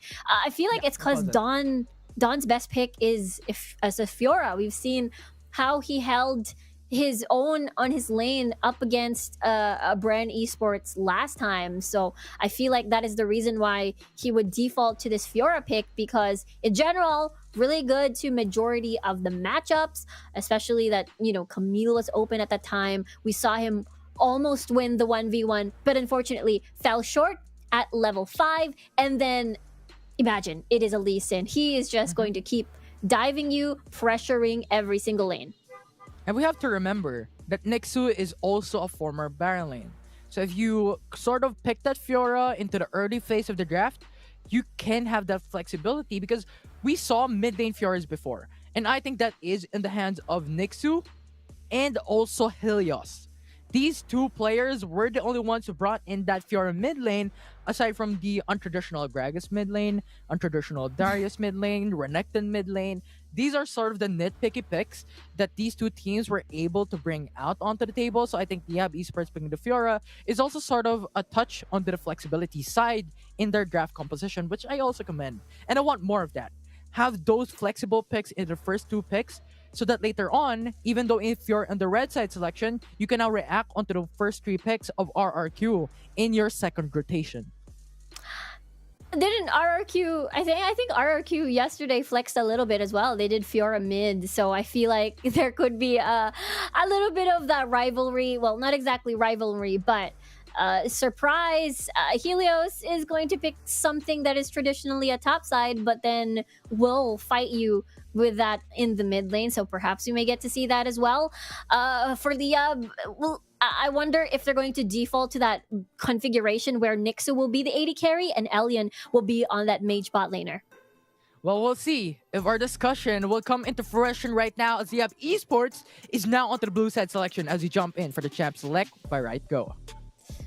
Yeah, this is better. Either they can open up the Olaf as well or open up the Lucian. We'll see what RRQ decides to ban out because they've been constantly banning the Gragas, banning the Rakan and the Olaf as well. As Camille will be the first ban, they don't want first pick blue side Camille. But at the same time, this means Rakan or Olaf or possibly Gragas is open. I see that RRQ will not let the Gragas go though. It's just too flexible. Right.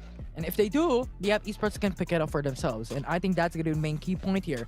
But Liyab Esports still going to be formatting their bans onto the target on Helios. Because they think that Helios will be sort of the key player really for RRQ playing to game number 2 still. And I think it's just so much in effect now. Now RRQ though, coming into the second ban, Gragas is available. Lucian is available for the first pick for Liyab Esports if it is left open. But Rakan being banned away, Zai is no longer going to be a viable pick for Liyab Esports once again. Love to see if they decide to brave it too. Wow, these are completely different blue side bans, but that means there's a lot open for the taking for first pick blue side, but also a lot for first 2 picks on red side. Now, Liyab, what is your decision here as the Lucian is now open? RRQ though can see if they can opt for an Olaf composition. Maybe not. That is, Chaz. But Galio is open for the taking for RRQ. That's going to be for Helios. As well as a massive player. We know how Helios play. A map control player. He is very aware. Ranker is left open. And now it's going to lock in for the side of RRQ. Liyab Esports doesn't have a chance to pick this up for themselves. Yeah, we're talking about, again, Chaz living in every single player's jungle. And then with Helios just joining the fray with the Heroes entrance. We'll see though if that's going to be towards Hex or Helios. Maybe they'll switch it up a little bit. Liyab, this could be an Olaf composition actually. If the Lulu is picked up or the Ari. I see it though. I can see it. Maybe Liyab wants to see first how the composition works before locking in that Olaf. But this Lulu is an anti-assassin. You have the polymorph, you have the wild growth to deny assassination attempts. So, RRQ, are they going for Riven? Yes, they are.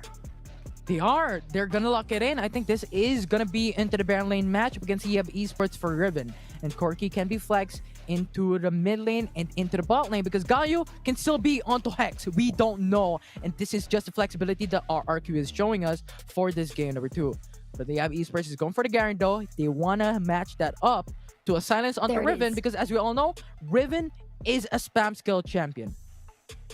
Exactly. There's a very combo-centric champion over here for Hyde. This fits his playstyle very well. Liyab finishing and capping their composition off with an Olaf. We talked about this before, how Olaf can be a little bit 50-50, but this is done though, throwing the gauntlet with a silence. Now, that's the second assassin for RRQ, and this could possibly go to Helios, or Helios is on the Riven. We don't know yet. We'll see how this switch things up, as Hex will surely be on the Galio. And I understand your confusion, because pretty much I think every single champion here selected by RRQ can be played by Helios, right? He can play Corki, he can play Galio, he can even play Akali if he wants to. So I think RRQ is playing the next level mind games here against Liyab Esports. But now Riven into the mid lane, gonna be an interesting take here for RRQ. I feel like it's gonna be very interesting. I feel like this is RRQ. I think this is a very RRQ composition. The one at the bottom, I gotta say. And the top side is so Liyab with the Olaf Lulu. I'm very confident. See, okay, there it is. So Rengar, again, this has been the playstyle of Chaz. He plays these assassin junglers. I mean, he has been dubbed the Chazix because of his Kha'Zix plays at the first round robin of the Group A. And now we'll see though, as we get to see Hex gonna dive in with the hero's entrance alongside Chaz when he goes deep into the jungle of Liyab. Meanwhile, for Liyab, this Lulu pick is a two birds in one stone kind of deal. You have the wild growth, you have the polymorph to deter any assassination attempts from RRQ because they do have 2 assassins, and then Miggy as well on this Olaf. He needs to survive a little bit more, not to waste that Ragnarok, just to hammer down the Axis up against RRQ much longer. So I really like the draft from Liyab, but the biggest question is, will they be able to take off on this Olaf? Yeah, I love it. Liyab Esports is now adjusting to their old composition, but also in adaptability onto Lucian and Lulu pick into the bot side of the map, having that new patch 2.4 picks here. So Lucian is going to be sort of a centric position for Liyab Esports to try and win this game number 2. But I also want to commend RRQ because I think their playstyle is very, very competent, right? You have the Riven.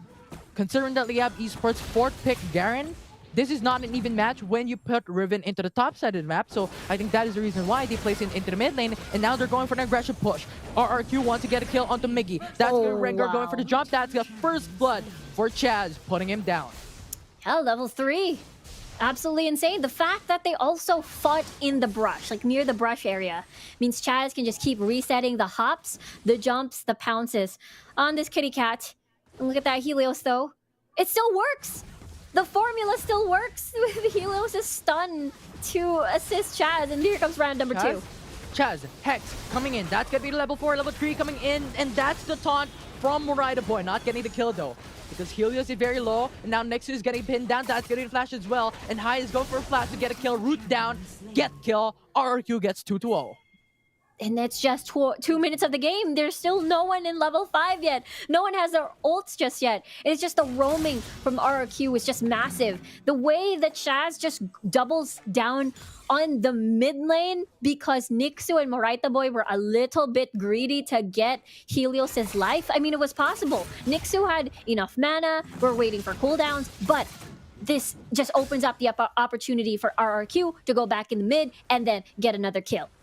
Also, remember that Chaz has assist or even the kill onto those 2 that RRQ has taken. And those are 2 unique champions that RRQ has brought down, which means the Unseen Predator can now stack onto 2, which means 10% damage bonus onto Chaz currently. Early power spike is for the side of RRQ. So massive damage potential for Chaz to bring in when it comes to gank. Okay, that's a lot early in the game. 3 minutes already? They're looking into the bot lane. That's going to be Missile Barrage getting the kill onto Lulu. Culling will zone them away, but that's not going to be enough to put them away. That's the 1-4-0 in favor of RRQ, and Chaz now stacks 3. What a snipe from Marky. Yeah, every single one has acquired kills, especially the important carries. Of course, Helios still waiting as he's been getting that assist rather in the mid lane. And now we'll see what the response is for Liyab, because this is them just wanting to survive the laning phase. This is so hard. Helios in the mid lane with the stun. Right. He wants to go for the aggressive push, but you have Nixu with the charm. But look at the top lane. This is going to be very important. But this is the 4th kill of RRQ. That's going to be unique onto Chaz. And now he stacks 20% attack damage bonus onto the passive on Unseen Predator here for Rengar. He's getting so much more. I mean, this is why Chaz is the best, if not one of the, or rather, if not one of the best assassin junglers in the Philippines. He's just insane in that sort of play style. Now though, Liyab, they'll decide to focus their attention over to the dragon because Chaz is somewhere because he just focused his efforts towards the top side instead. We'll see though as RRQ will go over to the Rift Herald instead. Now that's the very least that Liyab Esports can do, because RRQ already has 4 kills, no trades for Liyab Esports when it comes to the kill standings, and having that knowledge that you have 3-man roam for RRQ in top-sided map, they need to get that Ocean Break as much as possible to try and come back their gold deficit. And they're able to start the Rift Herald right now, but look, Chaz already on the hunt. Oh, Akali's now coming in with a final execution. Now Galio's going for the hero's entrance as well. No knockup will be there, but zoning away the enemy team is going to be much more important. Chaz will come through, but the animation just would get the kill from Dawn into Chaz. And that will be the first kill for Liyab Esports in the game. Definitely gonna have that one, but no Ragnarok, so it's gonna be risky if Liyab wants to make a second attempt to that Rift Herald. And while they're waiting, at least manage to see if they can get wards down. There is a couple near the Rift Herald pit, so RRQ is gonna be satisfied just resetting, and I think that is what they should be careful of. Miggy, or rather Dawn, again on the Garen, the great denier, the great neutralizer, because of that silence is just such a huge value. Whenever Chaz rather would try to go in and attempt to engage. Now, this could be round number 2 for the Rift Herald take. Right, and Hyde will be there to go for a quick respond. If ever something occurs, RRQ will be there as well. 4-man roam coming from them team. Only Corky will be onto the bottom side of the map to try and go for the split push if ever something goes wrong. We have Esports will step back though. Wants to go for the clear wave into the mid side because RRQ is pressuring in. But Liyab wants to go for the Rift. Herald wants to pressure, but Chaz will be there waiting onto the side. That's going to be on Krill of the Hunt. That's going to be the kill. That's the taunt coming through. Gaio made a save play, and that will be the flash. 3-man taunt, bringing in RRQ for 3 kills into the match. Liyab Esports is now onto the corner of this game. RRQ will go for the Rift Herald and take it down easy without any jungle for Liyab. Yeah, 4K gold lead already in favor of RRQ. This is going to balloon up even more as they open up the map. Oh, the 1v1 though. Nixo wins that.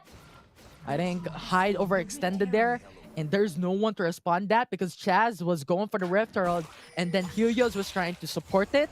So he was overextended. So I think that was a wrong mistake by RRQ going for the top lane with the charm from Nixu connecting. Yeah, it was, I guess, a zoning attempt from Hyde, I suppose, and see whether or not he can get an extra kill because he is 3-1-1. Possibly now with the Rift Herald, they can balloon their lead even more. Okay, for Liyab, they have 2 choices now. 2 picks that can potentially save this game. Alien over here. If he is able to get Essence Reaver, Solari Charge Blade, and as well as Navoris, then that is the time where Alien, Morita Boy, can funnel all the buffs onto Elion for his survivability and just be that solo carry. Nixu as well will play a part because of the charms are very, very integral to winning the fight. Now a fight is going to start. Taunt will connect onto the Olaf, but Ragnarok will be forced. The Trail of the Hunt will be ready for a Rengar, but opted to go into the mid lane to pressure in, get map control. It is going to be a deny, as Miggy was forced to use the Ragnarok. So, no, Ragnarok's cooldown is pretty short, so it will be available in the next Dragon fight. But now, they lose another tower at the moment. Yeah, because RRQ has pressured in. They have opted, weighed out the risk and benefit of going for the 4-man roam for Liyab Esports. So rather than going for that, they went into mid. Clever move from RRQ. Now I want to go back into what you stated. Elion needs 3 core items to scale out. And that's 3. So pretty much, I think that is around 9k gold. Right now, he only has 6k. And he only has the basic boots available for himself. So I think that will take around 5 minutes for that to achieve them. If Liyab Esports have this constant statement that RRQ is keep on taking those kills, this will not change anytime soon. Yeah, look, Marky is actually 1 item ahead of Elion. So in the 5v5 fight, if Marky stays alive, then they're definitely going to lose. Don going for the silence, will not connect onto any. Trail of the Hunt will be ready. As RRQ will not pressure in mid lane. Nixie will be there to zone out the enemy. Ari will get in while Growth will save his life, but RRQ will get the ultimate out away from Liyab Esports, and they're now pressuring bot lane. It's crazy. The damage coming from Chaz, his sequence of skills is just... Oh, poor squishies. And at least good thing from Liyab, they have the wild growth, but how far can that save you after every single time? Because even though you save a life, that means you are 1 important ultimate down, means you can't exactly maneuver around the map, and the exchange is what? Look at RRQ, they even get another tower. This is just complete control, and the lead is ballooning up in favor of RRQ.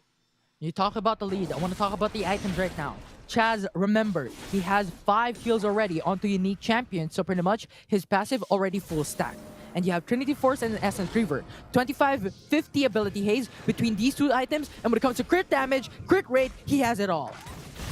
He has everything. He has... That is why RRQ wants to keep with their lead, find opportunities to catch Liyab off guard. But I like what Liyab is doing. They never allow themselves to be separated. But if they are always together as a unit, that means it opens up for the 1-3-1 that RRQ is doing right now with Hyde and as well as Helios there as the split pushers. And it's just so you're basically cornered in this game and you're forced to dance onto RRQ's music.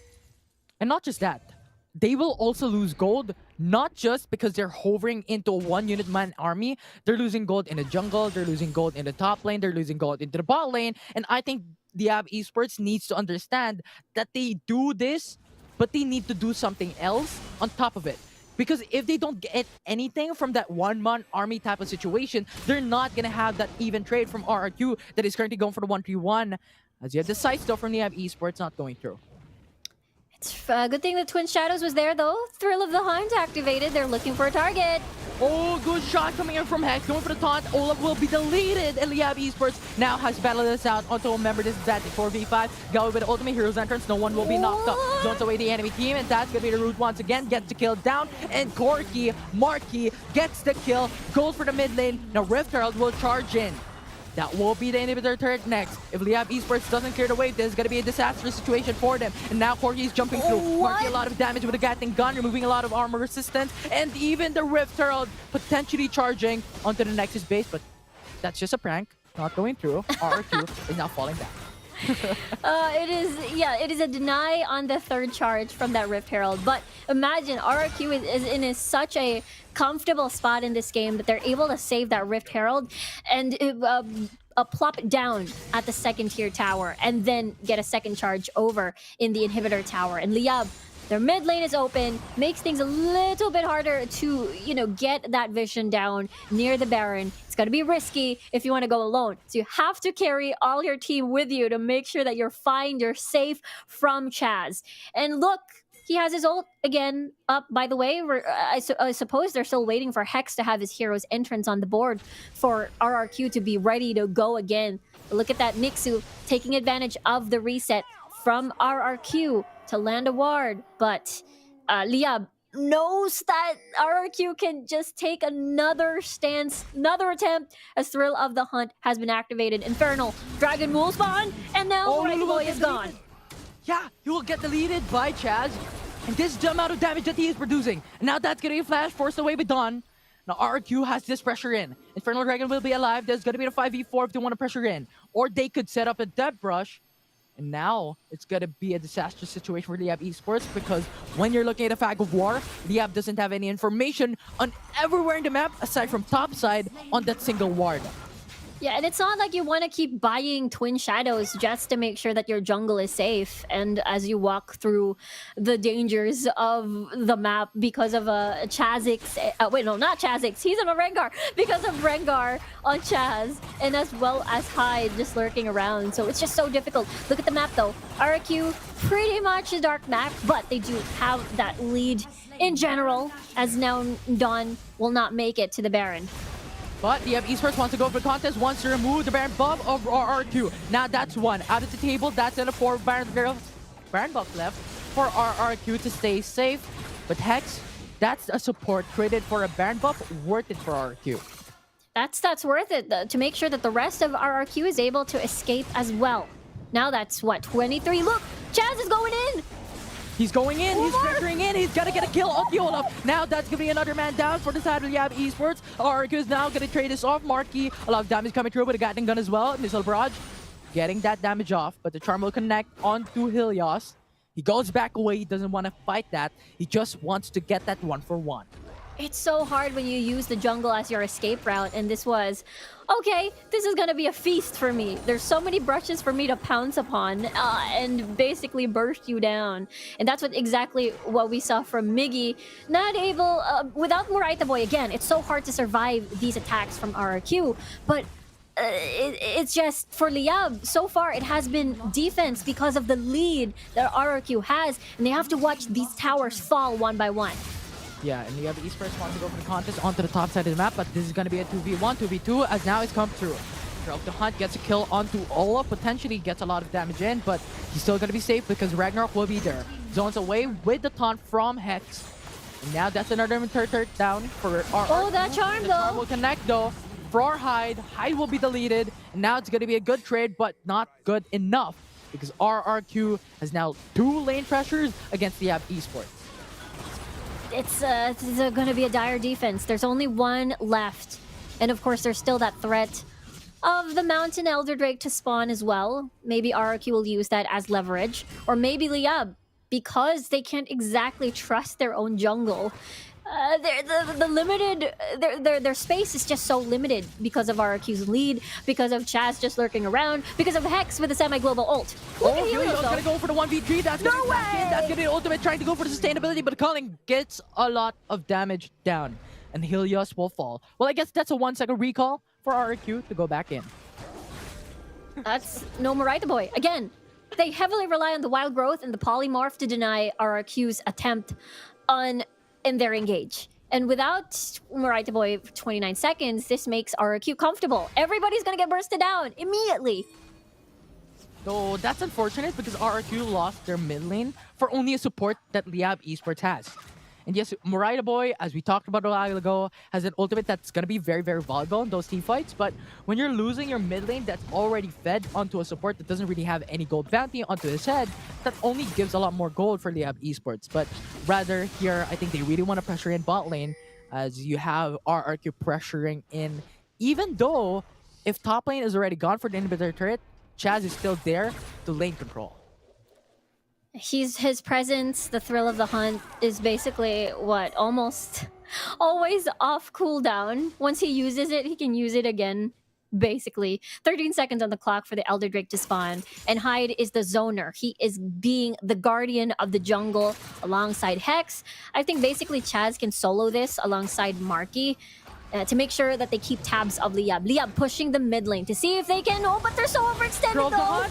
He wants to go for the right boy and gets onto the wild growth, but misses up two. Nexus will fall down as well. That's gonna be the 2 kills from RRQ. And now Galio went in for the hero's entrance on top side of the map. That's gonna be done down dead. And now it's Miggy and Elyon, the only one remaining to go for the defense. Culling will be One there. more kills. That is not gonna be enough to put RRQ down. Miggy will be the only one alive. 500 HP. RRQ will beat Liyab Esports in a 2-clean wipe against Liyab, and they will be victorious in this series. Victorious in their undefeated streak, as well as they exit the group stage onto the playoffs. This is looking to be such a scary team with no apparent weaknesses so far, and seems to be so flexible when it comes to the draft and as well as play styles. Their 1-3-1 this time around in this series has been very, very deadly. Yeah, they adjusted, they adapted into this game too, but it was not enough because RRQ has so much champions in their pockets, even bringing in Rengar and Helios into the mid lane, which tosses up this whole draft composition. It is, yeah, they had, like, Liyab felt like they had the answer. They had Marita Boy on the Lulu. It was a 2 birds in 1 stone kind of thing. Make sure that Miggy was alive, is able to survive. And against assassins as well. When you go in, you have Dawn's Silence, you have the polymorph. But Chaz was able to get early game kills in the mid lane twice. And it wasn't pretty for sure. And as well as Rift Herald fights as well was in favor of RRQ getting kills, even though it's just so dominating. Yeah, and let's look at that. The Oppo A94 played the game at game 2. This Rift Herald fight, though, it was Liyab just trying to make an attempt once more. But again, they didn't have their AD carry with them. And they had to face Chaz, who basically had, 3 kills already on the board after the 5-minute mark. The second attempt happened, and unfortunately, it didn't work out so well. The collapse coming from RQ was just too much. Again, looking at the composition from Liyab, it's just the disengage. They needed Marita Boy, but at the same time, RQ keeps targeting the Lulu first. Now, here's what I think about this game, specifically in game 2. I think this is a movie. There's episode 1, episode 2, the climax, episode 3, and episode 4, and the ending. I think episode 1 is really the draft composition. Episode 2 is the laning phase of having, trio into the mid lane. The climax is, I think, starting from the early game wherein Chaz already stacked on 5 kills onto the passive on getting 25% damage, and on top of all that, getting the Trinity Force. And I think getting those kills, getting those objectives to follow through in terms of like the 8 minutes out to the game was sort of the continuation of the climax, right? And then episode 4 was continuing onto the Elder Dragon, was continuing to other objectives, getting the turrets down. Pretty much the episode 4, or episode 5, rather, going for the inhibitor turret mid lane. The end was like getting the Baron Nashor, continuing all single inhibitor turrets, finished the Nexus base, it was over. So you're saying it's like a cliche movie of getting all the Maybe. objectives and then leading to the ending that everyone expected. I suppose. Yeah, we can make that a movie. It is a movie. It is RRQ's movie. It's the story of RRQ with Chaz. Oh no, featuring Chaz as master of the match from RRQ with Rengar. The leading man, one of the leading men of RRQ for sure. And, I love it. Featuring Chaz playing as Rengar. And this guy, he is definitely one of the best jungler assassins in the country. And he just effectively uses Kha'Zix, Rengar, every single assassin jungler that we've seen so far in the Philippine region. And the way that he works as a team with Helios in the mid lane, I feel like, they're the perfect example of the bar. The mid and jungle synergy is the bar that they're setting here. And Chaz just makes it so effortless. And the way that he lives basically in the whole jungle is just something to be afraid of, especially once the laning phase is over. It feels like nowhere is safe because of this guy. Yeah, and the early game story of this leading man is when it comes to the early game, he wasn't even farming his jungle camps. He doesn't care about those. He wants to farm champions, he wants to farm players, he wants to farm kills. So that his passive can come up quickly, instantly. In the first 4 minutes into the game, he already stacked up 4. Imagine how much damage he deals when it comes to the Dragon fight, when it comes to the Rift Herald fight, and when it comes to those ganks further into the bot side of the map and onto the mid lane in that game number 2. Yeah, he basically got so much in the first 3 minutes of the game, and he transitioned that so well with the rest of the lanes of RRQ. And yeah, this guy, he is again one of the kings in RRQ for sure with how he plays Wild Rift. Yeah, in the story there's a kingdom. Maybe Chaz is controlling it. You know what? I'm the king. The kingdom We have is the his soldiers. jungle, basically. Right.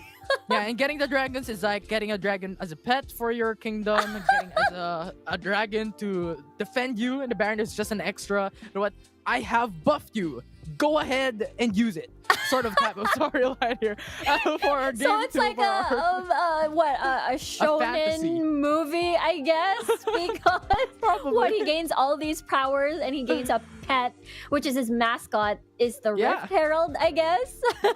Yeah, maybe. I love the analogy. Yo, Mark 9. They really don't think we can keep doing this.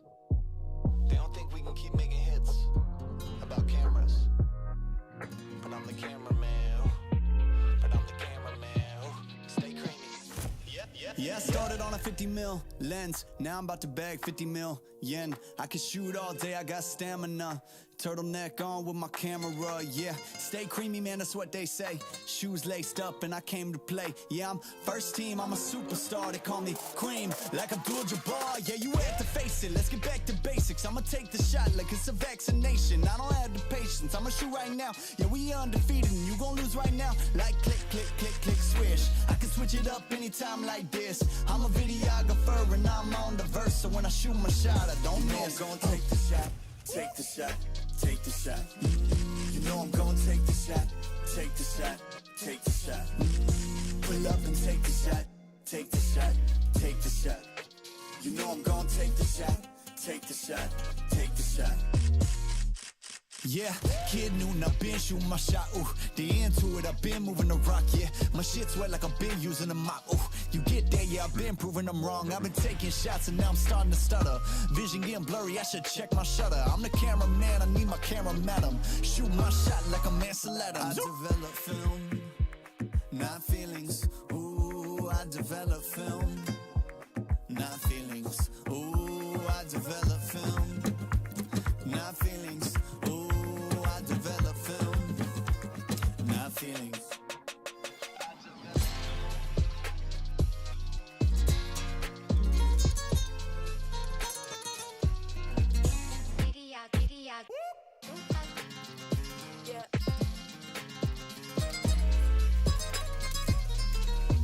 You know I'm gonna take the shot, take the shot, take the shot. You know I'm gon' take the shot, take the shot, take the shot. Pull up and take the shot, take the shot, take the shot. You know I'm gon' take the shot, take the shot, take the shot. I develop film, not feelings. Ooh, I develop film, not feelings. Ooh, I develop film, not feelings. Ooh, I develop film, not feelings.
Welcome back to the Icon Series PH fall season, where RRQ bring us what we expected all along. They are going to the playoffs. They win the final series versus Liyab Esports 2-0, and they take home another 75,000 Globe Cup points.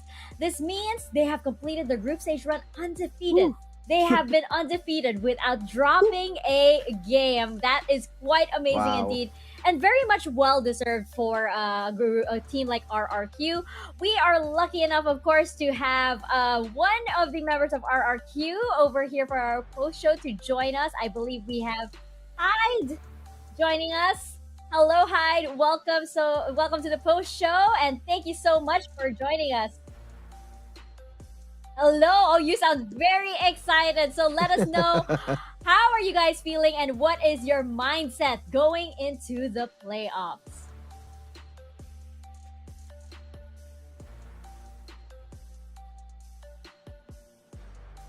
Of course.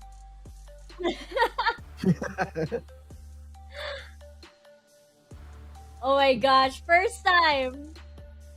Oh, we're so happy for you. What a debut. You're doing so well. You're doing great. Ano po, nag-practice lang po, tas grind lang po.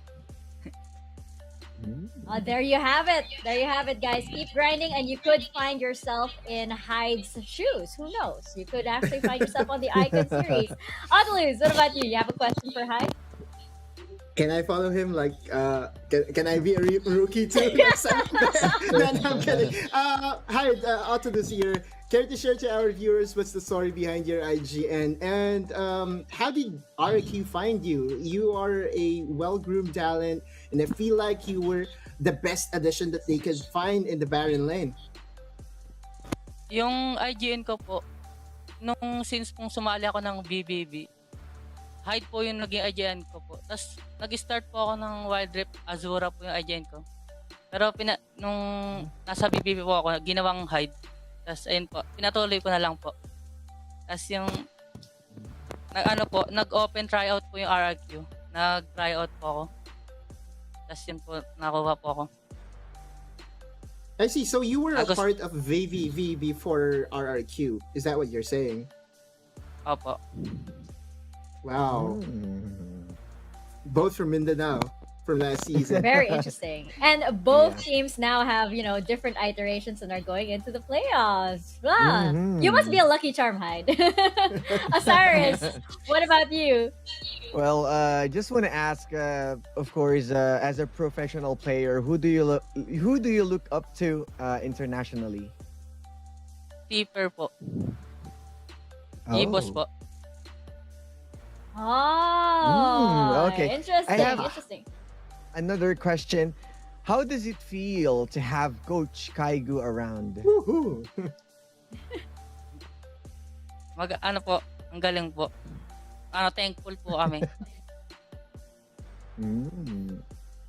Is he that Siya po yung strict nag-drop sa amin. or is he Hindi naman strict po strict, or ang bait a na funny po. guy?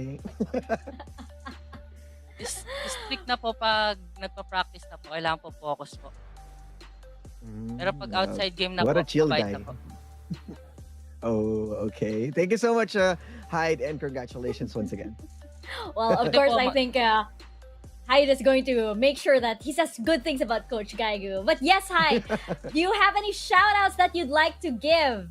Maybe to your supporters or all of the supporters of RRQ?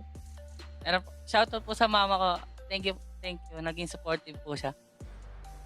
Oh. Shoutout din kay Sean Miranda. Shoutout din kay Charles Cruz.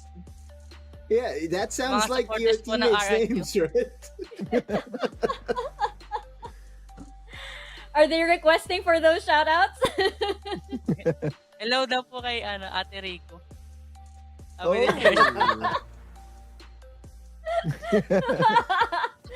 Hello to Rico. Thank you so much, Hyde. Congratulations once again to RRQ. Yes, go Pwede ahead. po mag-thank you. Of course, go ahead. Ay, thank you po sa Mineski tsaka po sa PPGL. Sa Globe po. Yes, of Yun lang po. course. And thank you so much to you, Hyde, for taking the time to chat with us. And congratulations, and we will see you in the playoffs. Oh, thank you po.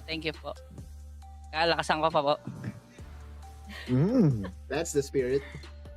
There you go. You have a promise there, ladies and gents, from Hyde himself. Oh, RRQ is not done yet. They are still on an upward trend. And of course, let's take a look back at that previous series. You know, what I love about RRQ is at no point in all of the matches that they play, and I think I pointed this out as well in the summer season, at no point do you feel like they're not in control.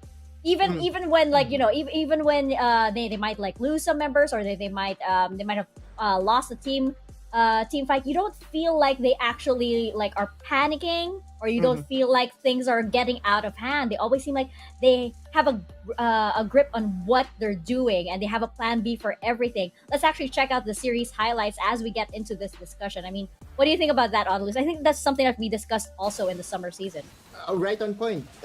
Again, when talking about RQ, we have to remember the term or the word discipline, right? This is one of the most disciplined teams that we have here in the Philippines. In fact, back in the summer season, I feel like I remember them most with their ability to trade out the first dragon for a tower, and oftentimes that if they are going to lose, they will just crumble down and lose so much objectives. Like they're going to give away 3 dragons or 4 dragons to a point that they really could not come back.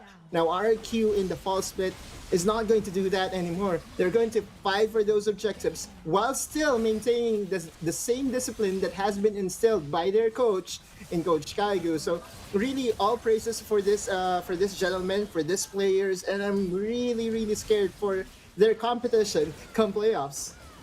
Yeah, it feels like the different, or this is the play style in opposite with Team Secret. Team Secret, usually they have a sloppy start. But whenever they are losing objectives, they are getting stronger. They know how to play from it. But RRQ, they have this perfectionist, or in other words, the one who's want to make sure that everything is going to fall into pieces, because they're not afforded to lose most of the early games. Yes, they overcommit with some kills, but it's understandable because they are already ahead. They're just letting go some of those small kills, skirmishes. And you can see here, even Chaz is jumping. That was twice, and it somehow blew off the champion's health bar. And that's where RRQ really shines their early game and mid game, to the point that, yes, they're going to let go small deaths, but it's already, the other foot of the enemy is already 6 feet underground. Yeah, and you know what? We just chatted with him earlier. Hyde really just so fearless with his dives, and that again is because he knew the rest of the team is behind him. He knew the follow-up was there, and that's really, again, a testament to the teamwork that RRQ has. And I'm really excited to see how they're going to fare in the playoffs. In the summer season, they did make it to the playoffs, and they did fall short. But I feel like this version of RRQ that we have, they really do have the potential to go all the way. And it's like, the other teams that have qualified, you feel that like, okay, they need to grind a little bit before playoffs. RRQ, Yeah. I think they're already there. Mika, let me just remind everyone what happened during the summer playoffs, right? We all expected RQ to fall first round to the lower bracket because they were against the powerhouse Omega Esports. And against all odds, RQ just rewrote history and went on to win that series. And this fall season, coming out this strong, I'm just so excited to see them in the playoffs. Yeah, and as what Otto has told us, it feels like there's 2 different titans who's going to punch each other because of how well RRQ really stepped up. It was really a huge push on their behalf. Yeah, and let's actually check out the results that we have today to confirm, of course, all of the teams that are advancing into the playoffs. Of course, we have UCFC with a 2-0 against Action PH. We had Team Secret winning against Galaxy Racer. We have Bren Esports, and we have RRQ winning that 2-0 against Liyab Esports. Now, I'm feeling really good about these teams. And I love that each of these teams that have qualified to the playoffs, they had this sort of like, redemption arc, because, some of these teams we did see from the summer season. We know of them, at least, like especially Bren Esports, we know of them through the community and everything, and you can really see the development of these teams. And it's just a constant development for Wild Rift Esports, and it's really exciting. Definitely agree with all those statements, Mika. Again, even if you interchange one of the teams that did qualify with Galaxy Racer or with Liyab Esports, the third amongst their group, I feel like we will still have a very competitive playoffs. And that's the level of competition that we are now seeing in the fall season. Just goes to show that Philippines has elevated the Wild Rifts in one step, again, another higher. Yeah, and it's a fall season. Technically, this is the second season of the whole Wild Rift competitive play here in Philippines. And there's so many changes that we saw from the players, and even players bringing in from different regions. So you got to understand that we are really on a big growth, a wild growth, I must say, because it's just some baby steps. This is a whole leap for everyone, from the new teams to the new organization to the other teams that really put a lot of effort, and they are really giving us a good games. Yes, indeed. And let's check out our Globe Cup points leaderboard right now as it stands at the very last day for groups A and B. We have RRQ, of course, with that perfect record with 450,000 Globe Cup points. Bren Esports with 300,000 Globe Cup points. Liyab Esports with 150,000 Globe Cup points. GrindSky Esports, unfortunately, did not get on the board. Team Secret with 375,000 Globe Cup points. UCFC with 300,000. Galaxy Racer with 150,000, and Action PH with 75,000 Globe Cup points. And still, the best moral victory, I have to say. And you know what? That's also something that I feel so happy about this fall season for groups A and B. Even the teams that, unfortunately, let's call it, have to be Thanos Snap. We have, of course, this very, very painful for Liyab Esports. Very painful as well for GrindSky Esports, because they did put up quite a show against Bren Esports. Galaxy Racer with that memorable win against Team Secret in the first week, and Action PH with the best moral victory we have seen in the Icon series, I feel, to date. Each of these teams as well did bring something to the fall season, so it feels really, really bad to have to say goodbye to them. But I hope we get to see them in the future. I hope we get to see them in the future, because it feels like, these teams, they were in an upward trend. I mean, we did see a lot of good things, for example, from Action PH and Galaxy Racer this season. There could only be two. That's the story. Yeah. I mean, Galaxy Racer, Action PH, Liyab Esports, and GrindSky Esports. I'm guaranteeing this, okay? Autolu's guarantee. We're going to see them in the future, because I don't think they will stop here or anytime soon, grinding it out and being known as one of the best teams that we have here in the Philippines. Yeah, and as you can see, everyone really that did step up in their own terms, and at this point, sorry about that.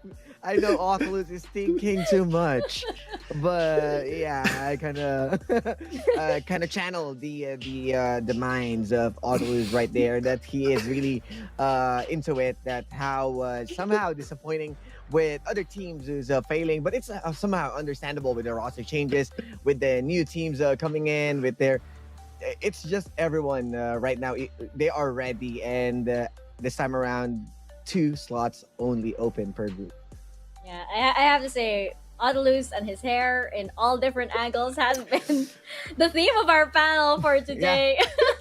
The show, top to bottom, left and right. Yeah, and I think Riku and Infinity ended their stint with the giggles, and I'm sure that's it for us as well as we end this day. Yeah. Of course, don't forget to like and follow PPGL's official channels. We are on Facebook, on YouTube, on Twitch, and on TikTok. And of course, you can also interact with us on Twitter. Just use 2 hashtags, #CIconSeriesPH and #Dominate the Rift and the PPGL community Discord server as well. For more info, you can always check out www.wildrifticonseries.ph. And you guys, we have come to the end for groups A and B, but we are not done yet. We still have groups C and D next week. So till then, we will be signing off for now for the end of this broadcast week. Again, thank you so much to PPGL, the largest multi-game esports league in the Philippines. And of course, thank you so much to Mineski and to Riot Games and to Globe Telecom. With Globe Telecom, you can reinvent your Wild Rift journey like never before. Level up your Globe Wild Rift game with Go 50 for 5 gigs for all sites, plus Go Play 10 for an additional 1 gig to play Wild Rift for 1 day. And of course, thank you so much to Oppo. Be ready to live life at full speed with the Oppo A74 5G. Empower your daily gaming with 5G connection, 5,000 milliamperes mega battery, and 18 watts fast charge. Go for that twin streak and get the new Oppo A74 5G. At syempre, nandito din ang sekreto ng mga gwapong gamers. Kahit mong araw na naglalaro, hindi mo kang na-GG, fresh pa rin. At para fresh all day, bring your clay game with new Master All-in-One Clay Face Wash It cleans 99.9% of germs, controls oil up to 12 hours, and helps prevent pimples. All in one, bring your clay game with Master. Sekreto ng mga gwapo.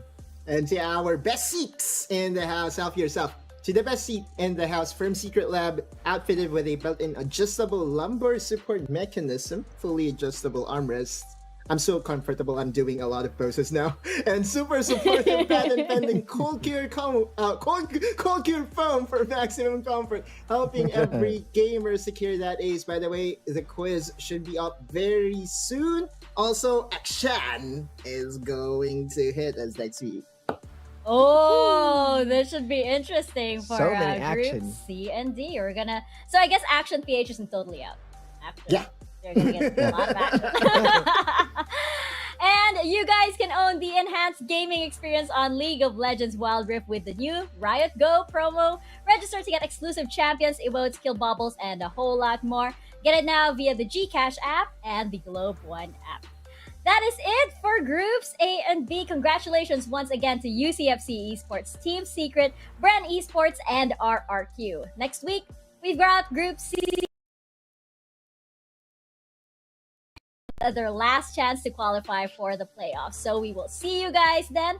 My name is Mika Fabs with Audaluz and Osiris. And on behalf of the whole production, stay safe, stay healthy, keep your masks on, and we will see you in the Rift.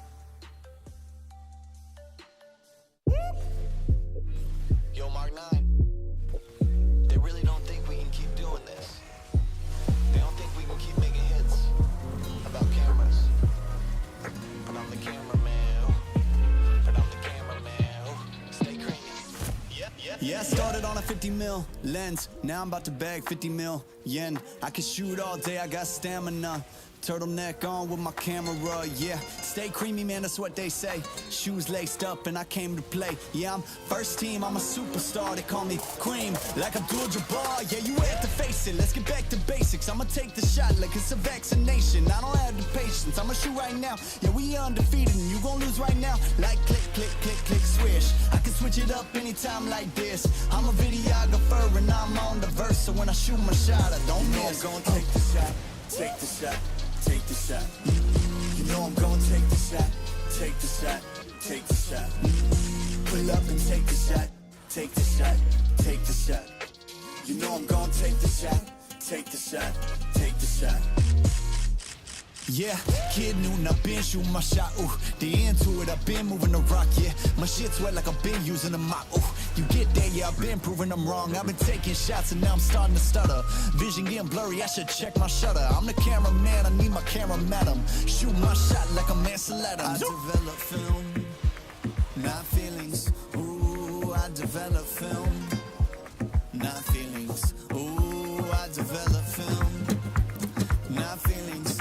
Ooh, I develop film, not feelings.